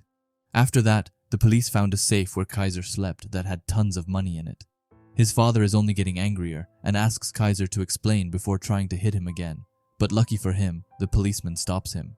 His father screams at him that he wasn't allowed to hide money from him, but says that now that Kaiser is going to jail, the money is his. Kaiser sees this as he is getting handcuffed and is a bit irritated, but there's nothing he can do about it. He says that he could recoup that cash some other time and that he can just start over. As Kaiser is getting escorted out, another policeman comes to his father with Kaiser's football and says that it was lying near his bed. His father is confused but gets angry as he tells Kaiser that he better not have stashed some money inside this football. He takes his broken beer bottle and is about to destroy the football, but at this point, Kaiser isn't having any more of his shit. He breaks free from the policeman and jumps high up in the air. His eyes have a sense of anger that can't be explained in them, and with that, Kaiser finally gives back to his father by kicking him right in the face, which makes him bleed and fall right to the ground. Kaiser says that at that moment, something snapped for him, or rather, it was as though something new got born to life. The policemen see this and try to get Kaiser to stop, but Kaiser can't think clearly anymore. He has tears in his eyes as he sees the ball bouncing on the floor and manages to actually make a volley right into the policeman's face. Anyway, one of the policemen takes out a gun, still on a child by the way, but that doesn't matter to Kaiser as he also gives him a kick right to his face. The thing that got born inside Kaiser was nothing else but an identity, which he hadn't had before. And just like that, Kaiser, while screaming his heart out, had just taken down 3 policemen while being handcuffed. However, he sadly got caught in the end, and as he was in his cell, and as the night came closer, someone came to visit him. He has a serious aura around him as he asks Kaiser if he loves football. Kaiser is confused by this question, but he tells Kaiser that if he does, then he can get Kaiser out of there. The man was revealed to be Ray Dark, who is none other than the World Football Association agent, or scout, who's come to probably take Kaiser under his wing. After that, we see Kaiser, who is getting neck tattooed with his infamous blue rose. In the background, you can hear someone talking to him. He says that he heard that Kaiser took down 7 police officers with just a soccer ball. Kaiser tries to defend himself and says that he just ended the fight that they started. We then see that it's Ray Dark whom he is talking to, and he compliments Kaiser and says that it's good, explaining that he's traveling the world to scout untapped lumps of soccer talent like Kaiser himself. After that, we get to the bastard Munchen training clubhouse, where Ray and Kaiser stand side by side, and Ray tells Kaiser that from now on, this is where he belongs, but that he has to pass the pro exam first.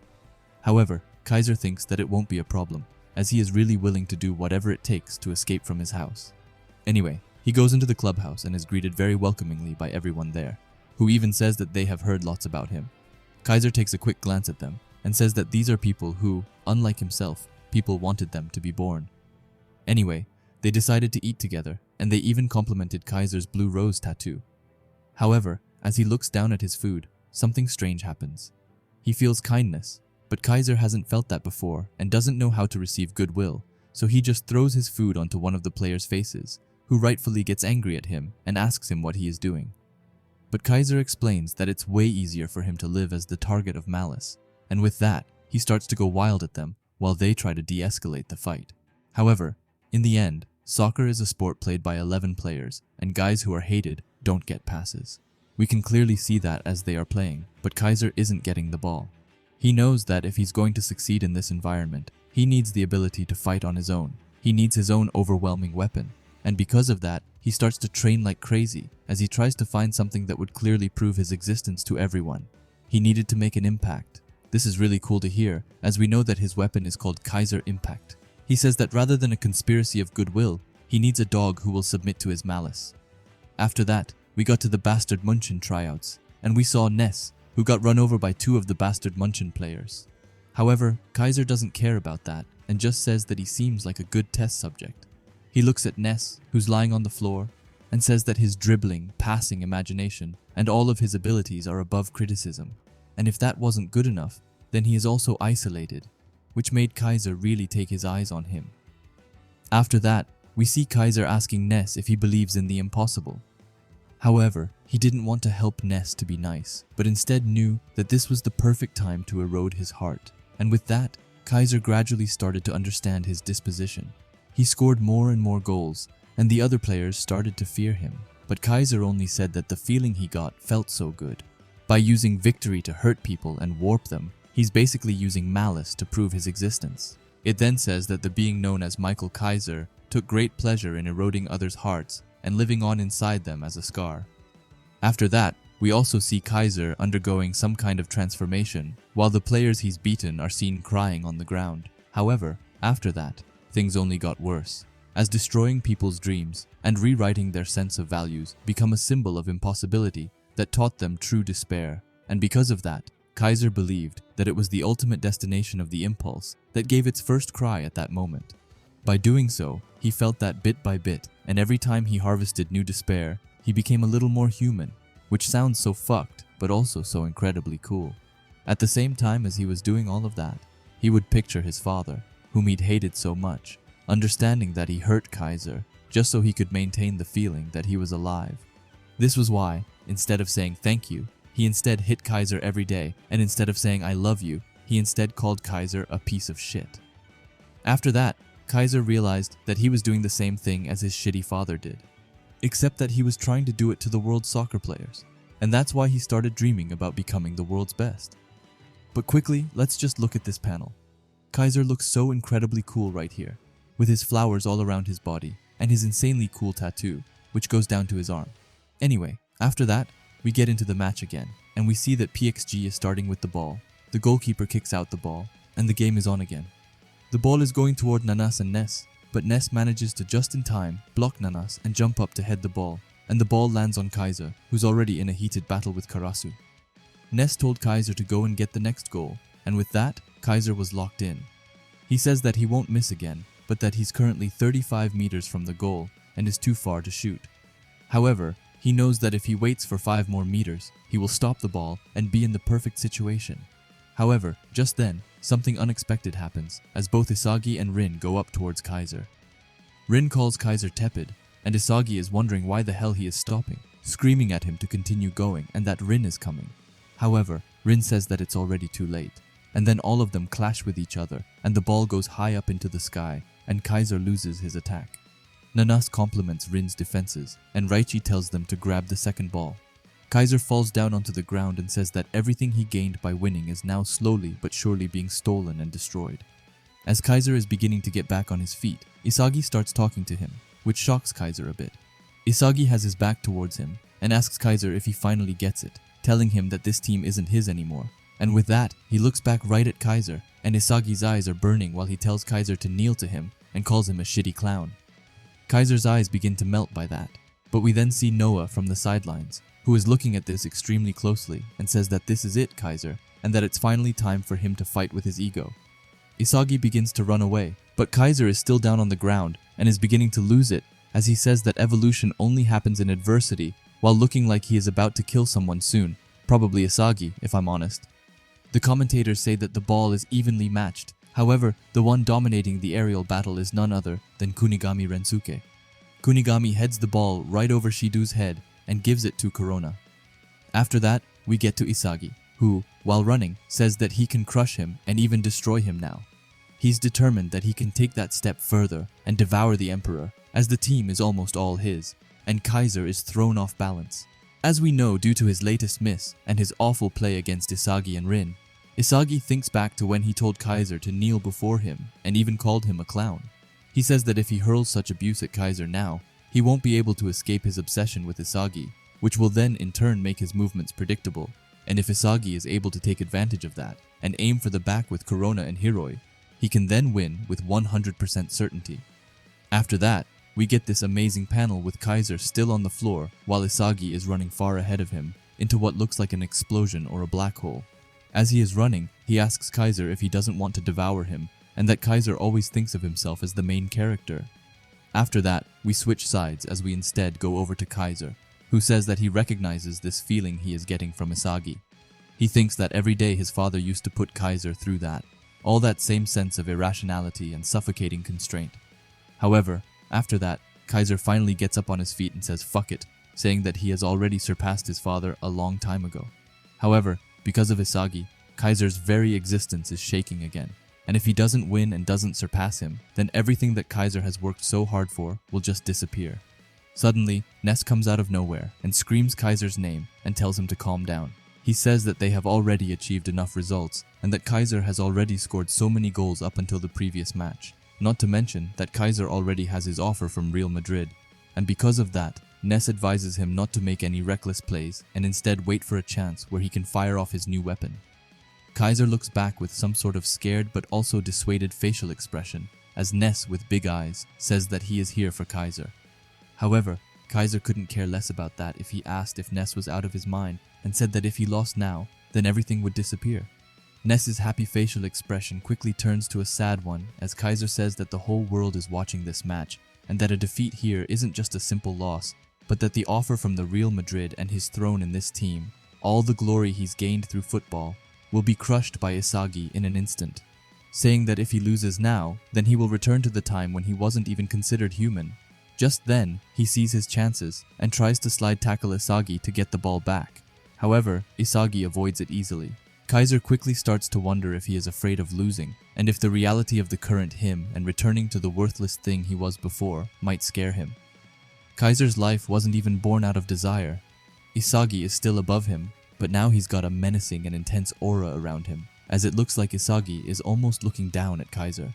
While this is still going on, Kaiser says that having gained status, honor, and money made him feel like he had become a human desired by others. But now suddenly, he is afraid of losing what he's paid for, calling it the pitfall of an achiever's heart. Kaiser's eyes start to twitch as he looks at Isagi in front of him. Ness tries to help him and screams his name, but Kaiser is too far gone and can't hear him. Kaiser starts to get up and thinks that he's now fighting to take, but before he knows it, he has started fighting to protect himself by only choosing easy opponents that he could win against. He did that to be able to settle in places where he could remain king without getting hurt and living indefinitely without injury, saying that there's nothing wrong with that as he fought for that position and that there was no need to do anything after that, which could potentially shake the proof of his existence. But even then, the place that Kaiser is currently in doesn't have the best view in the world yet. He says that as he sees Noel Noah standing beside Isagi in front of a throne, they are looking down at Kaiser's petty little throne, which he has been sitting comfortably on.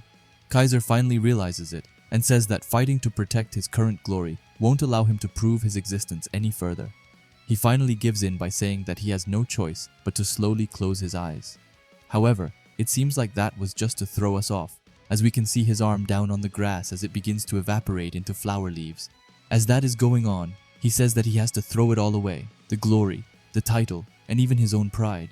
Everything that made him feel like he had become human, he has to now strip it all away in order to reset totally and become zero. Kaiser is now covered in total darkness as he thinks about this sensation and if this is something that he truly wants. And he starts to ask himself about the dignity that he truly desires. Thinking that it isn't a life that he desired, But what he has found and wanted is his own ego, or his own zero as he calls it. We get back to when he was looking at his football for the first time, and it made his eyes glow up. After that, we see when he is sad, and sleeps with the ball close to his heart. Behind it, we can see his hand, and in the next panel, he completely destroyed that picture. He's looking more furious than ever, as he says "you shitheads," and is ready to go at it again. And it even makes Isagi turn around in shock. And then we see Isagi, who still has his eyes looking at Kaiser. He has a bit of a shocked facial expression as he says that Kaiser's movements changed all of a sudden, and then we see Kaiser, who is looking insane as he's hunting for Isagi. Suddenly, Corona, who is next to Isagi, tells him to speed it up. He tells Isagi to keep on attacking and for them to combo. Isagi is on board with the plan, but suddenly someone says, "Right now," and a hand comes across Isagi's face. It's Karasu who manages to get his hand around Isagi's body, making it harder for him to move. Karasu tells Isagi that right now he is the game's protagonist. He continues and says that if they let Isagi get in range, then he will hit them with his crazy shot again. But Karasu is here to stop that from happening, as he is set on crushing Isagi before he gets that chance. However, Isagi is so cold, so he doesn't even care for Karasu, as he tells him that he would like to see him try and calls him a baby crow, which goes so incredibly hard. Isagi thinks that he saw PXG shifting all of their defensive focus towards him from a mile away. Even though Karasu has him on lockdown, he still manages to get off a pass to Corona, or Planet as he calls him. Corona gets the ball and starts to just say ad-libs for no reason, which I think was quite funny. He says interlock connect as he passes the ball away. It looks like the ball is heading for Isagi, but he jumps over it in the last second and lets the ball continue its path. After that, Isagi tells Hiyori to show him the best production that he can come up with. The ball is going closer to Hiyori, and his facial expression totally changes as he's ecstatic that he gets to play with both Corona and Isagi, who both have such great ideas. However, just as the ball is supposed to meet up with Hiyori, something unexpected happens, as instead of Hiyori getting the ball, Kaiser comes in his way, blocks off the pass, and grabs it himself. Kaiser now has the ball and is looking cooler than ever, and he also has flower leaves flowing behind him. Isagi is watching from afar and is frustrated. Isagi says that, as he suspected, Kaiser changed his attaching patterns, and instead of being overly fixated on Isagi and forcibly pressing him, he's instead scanning the entire field and predicting their combination attacks, calling it a calm meta-press. After that, we see Raichi, who's super pissed that Kaiser once again stole the ball from his teammate, but then we have Ness over here, who's praising Kaiser over and over again and telling him to try again. We see Kaiser looking over and then passing the ball. However, the pass isn't to Ness this time, but surprisingly to Raichi, who's just as shocked as we are. After that, Kaiser starts sprinting on the pitch all that he can. While Raichi is confused and wonders what the hell it is that Kaiser is planning, we also see Ness, who honestly looks crushed that Kaiser didn't pass to him. It definitely destroyed his heart. But Kaiser says that if he's going to climb even higher, then he has to discard everything that defines who he currently is. He needs to get rid of all of it to then reset himself to when he was a simple nobody and to the time when all he wanted was to live, back to when he was just zero. After that, we see Kaiser, who tells Reichi to please pass him. Reichi puts a smug face on himself as he passes. Reichi says that it looks like Kaiser has some redeeming qualities after all, and screams at him to score with his assist. Igarashi on the bench wonders why the hell Reichi is passing Kaiser, but personally, I don't think you get a say if you're not even good enough to play in the game. After that, we get into Isagi's brain as he thinks that now that he's currently the game's protagonist, their best option is to attack through Kaiser since he doesn't need Isagi to score, which annoys him. But after that, we see that he gets all fired up as he looks really menacing and says that he can't believe that Kaiser would actually throw away his pride, still calling him a shitty clown. But suddenly, another one enters the picture, and it's Rin who comes and tells Kaiser that he was too forceful, telling him that it's over as he gracefully steals the ball from Kaiser, who falls to the ground. Reichi is furious and asks Kaiser how he dares to waste his beautiful assist and screams at him to get up and get back on it. Kaiser takes his around his mouth and says that it's getting interesting, explaining that this isn't some simple impulsive train of thought, but that this only occurs to those greedy enough to achieve even further success. He calls it the turning point of one's identity, while simultaneously being destroyed and rebuilt.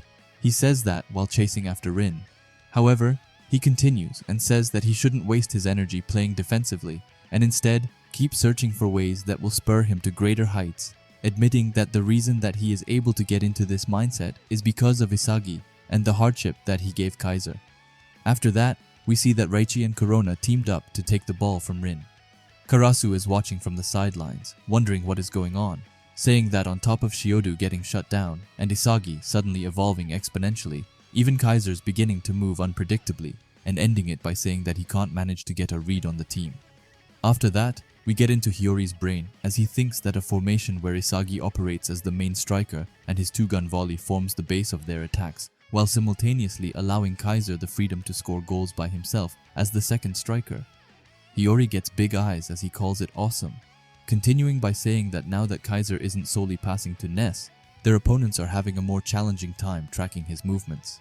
On top of that, with Isagi's two-gun volley and Kaiser's Kaiser impact, they have two different nuclear weapons that they can destroy them with, saying that the destruction those two create individually is finally starting to resonate with each other. After that, we get this amazing panel with Isagi and Kaiser being almost side by side, and Isagi getting the ball from a pass by Corona. After that, we can see everyone's reaction to this, and Noah has a stone face as always. However, the text says that despite all the expectations and chaos, only one was calm, quiet, and yet still fired up. It's none other than the mysterious player Kiora Jin, who's patiently waiting for his moment to strike as he's starting to define the borderline moment to mark his impact on the game. We then see his eyes, which are looking more determined than ever. After that, we see the most mysterious player in Blue Lock, Kiora Jin. However, that's not all as we finally get an insight into his life. The text says that Kiora Jin is always destined to stand at the boundary line. The first boundary was when Kiora was in his mother's womb. His mother suffered a serious illness and was told by the doctors that her survival rate after giving birth was 50%. However, despite knowing that Kiora was able to draw the change of life and was born into this world strongly, after that, we fast forward a bit, and we get to know that Kiora has two siblings. He got caught between a short-tempered older brother and a rowdy younger brother, and because of that, the Kiora household was constantly embroiled in siblings' quarrels. But even then, as small as a child, Kiora thought about which side, or rather which brother would be more advantageous for him, thinking that whichever side he allies himself with will win, and that his presence determines the victor, which was Kiora's own way of fighting and way of life. And even in Blue Lock, this nature bears its fangs as Kiora survives the boundaries of battle and finds his way to this point. But right now, his destiny comes around again. It's his first and last opportunity to participate. He looks at both Isagi and Kaiser and wonders which side he should take to survive. This wasn't an easy decision either, as this choice would be dead or life for him. After that, we leave him and get to both Kaiser and Isagi, who's going crazy on the pitch. Isagi is fully locked in, and as he's running, he thinks that the field is completely revolving around him. He says that all of the movements of his allies are centered on Isagi, and even the enemy's vigilance is at its max. However, it isn't just Isagi who's using that to his advantage, as Kaiser is starting to aim for the goal on his own, and has now abandoned the cooperation with Ness he had been using until now. And the most shocking part was that he even was ready to pass to Blue Lock members for the sake of his own goal. Isagi thinks that it's a wise decision to ride on the changed Kaiser for his evaluation like Yoichi did, and because of that, Isagi is a bit afraid as he says that the Emperor is trying to invade his stronghold using that psychology. He clenches his teeth and says, not bad, but still determined to absolutely crush him.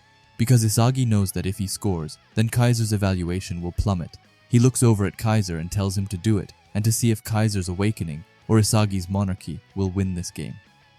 After that, Isagi passes the ball over to our favorite Shark Boy, who traps it flawlessly. However, Tokimitsu comes in his way right away. He tries to block off Corona and says that he won't let him and Isagi do that combo again. Corona tells him to get out of the way and tries to get free, calling him the meatball boss for some weird reason. However, Corona will face more trouble, as it isn't just Tokimitsu who has his eyes set on stopping Corona. Nanase also comes and joins the party. He takes advantage of the fact that Tokimitsu is holding down Corona to come and sweep away the ball, calling it an opportunistic press. We can clearly see that Corona got mad at this, while Tokimitsu is mad that Nanase came in and took away his credit. Now that Nanase has the ball, he wants to get out of there right away, but as he turns around, he sees that Kaiser is approaching in full force against him. Nanase freezes for a second, and Kaiser uses that to steal the ball from him. Isagi, who watched from the sidelines, finally understands what is going on. He says that Kaiser isn't directly targeting him, but instead aiming at the flaws in others through Isagi. It really shouldn't be this confusing in a football series, but we move on. Isagi thinks that if what he thinks is true, then Kaiser's next target will be Kunigami. and Isagi turns out to be spot on. As Kaiser asks Kunigami, or Orange as he calls, Kunigami doesn't really understand what is going on, but he sees that he's getting a pass towards himself. He's anything but happy because of this, but still passes the ball back to Kaiser. After that, Isagi calls it clever, as he thinks that Kunigami can't move freely now because he's broken with Shido, and by using that, Kaiser is forcing a post-play 1-2 with Kunigami. Accurately understanding the situation of this team, and using that to manipulate of other players' psychology, Kaiser is willing to abandon everything and change for the sake of his own results.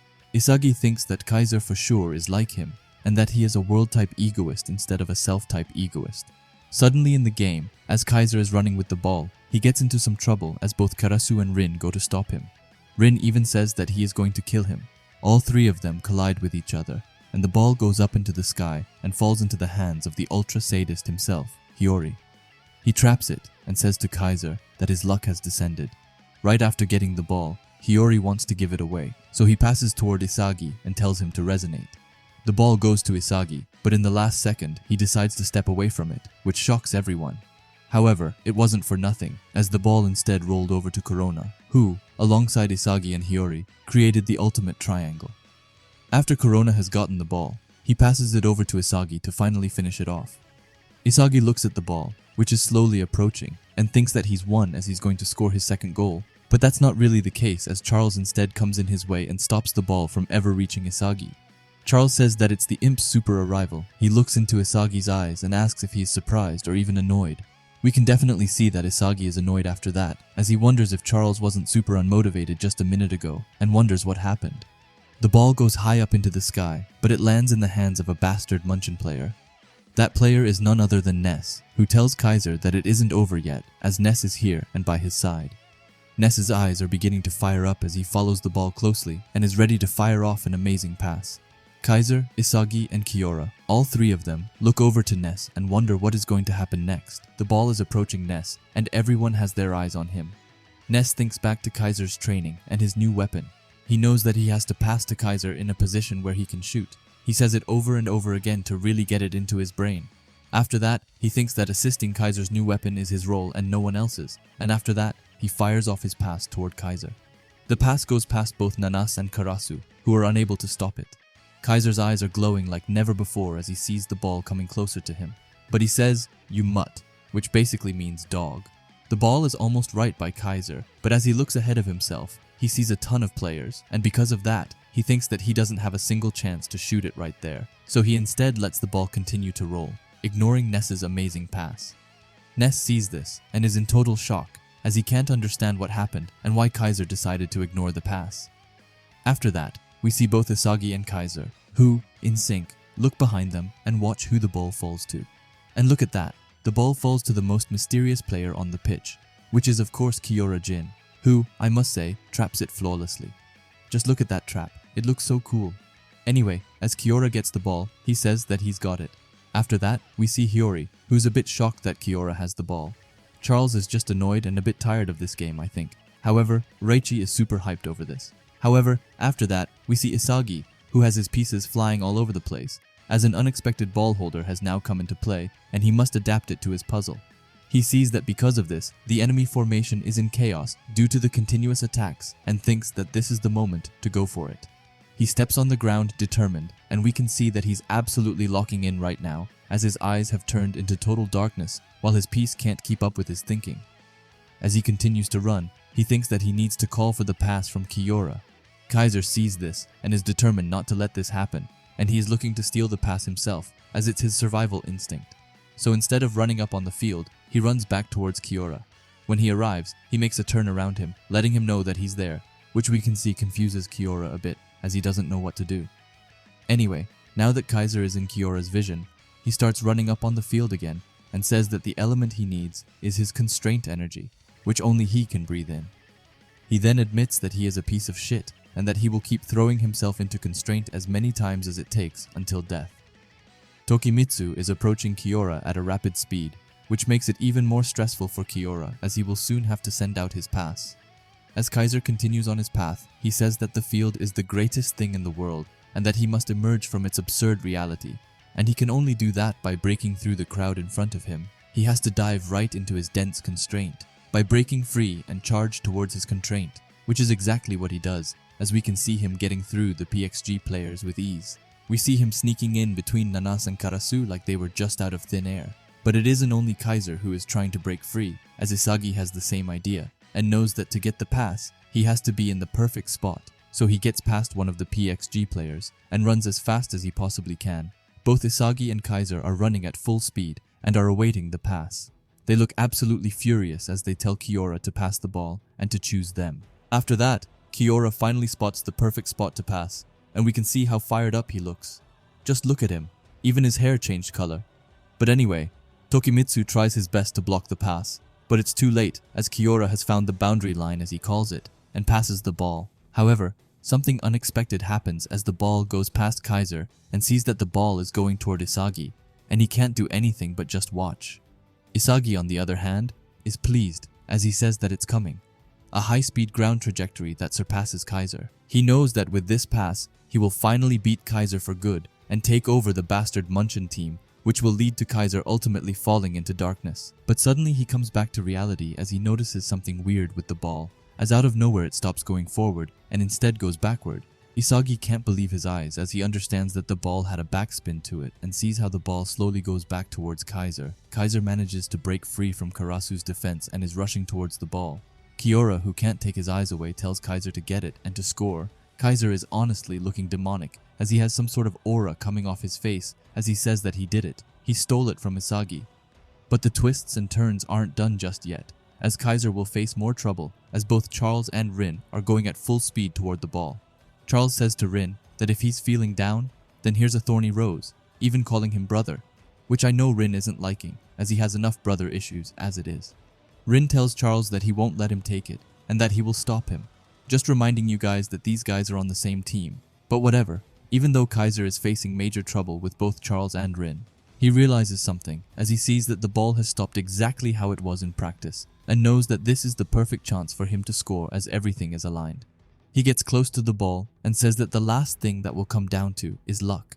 After that, we can see him loading up an insane shot as he is looking absolutely crazy, and he even has the luck puzzle piece beside him like Isagi had in the U20 game.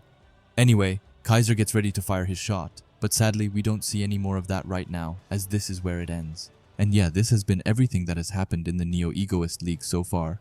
Hopefully, you enjoyed this video and were able to get a recap of all the crazy things that have happened. Everything from the insane Manshine City match, all the way to the ongoing insane PXG match. Hopefully, I don't have to make another video like this, and I can wait until the Neo Egoist League arc is over, but we will just have to wait and see. Anyway, don't forget to subscribe and let me know in the comments what you think about this arc so far. Anyway, I hope you have a great day, and bye.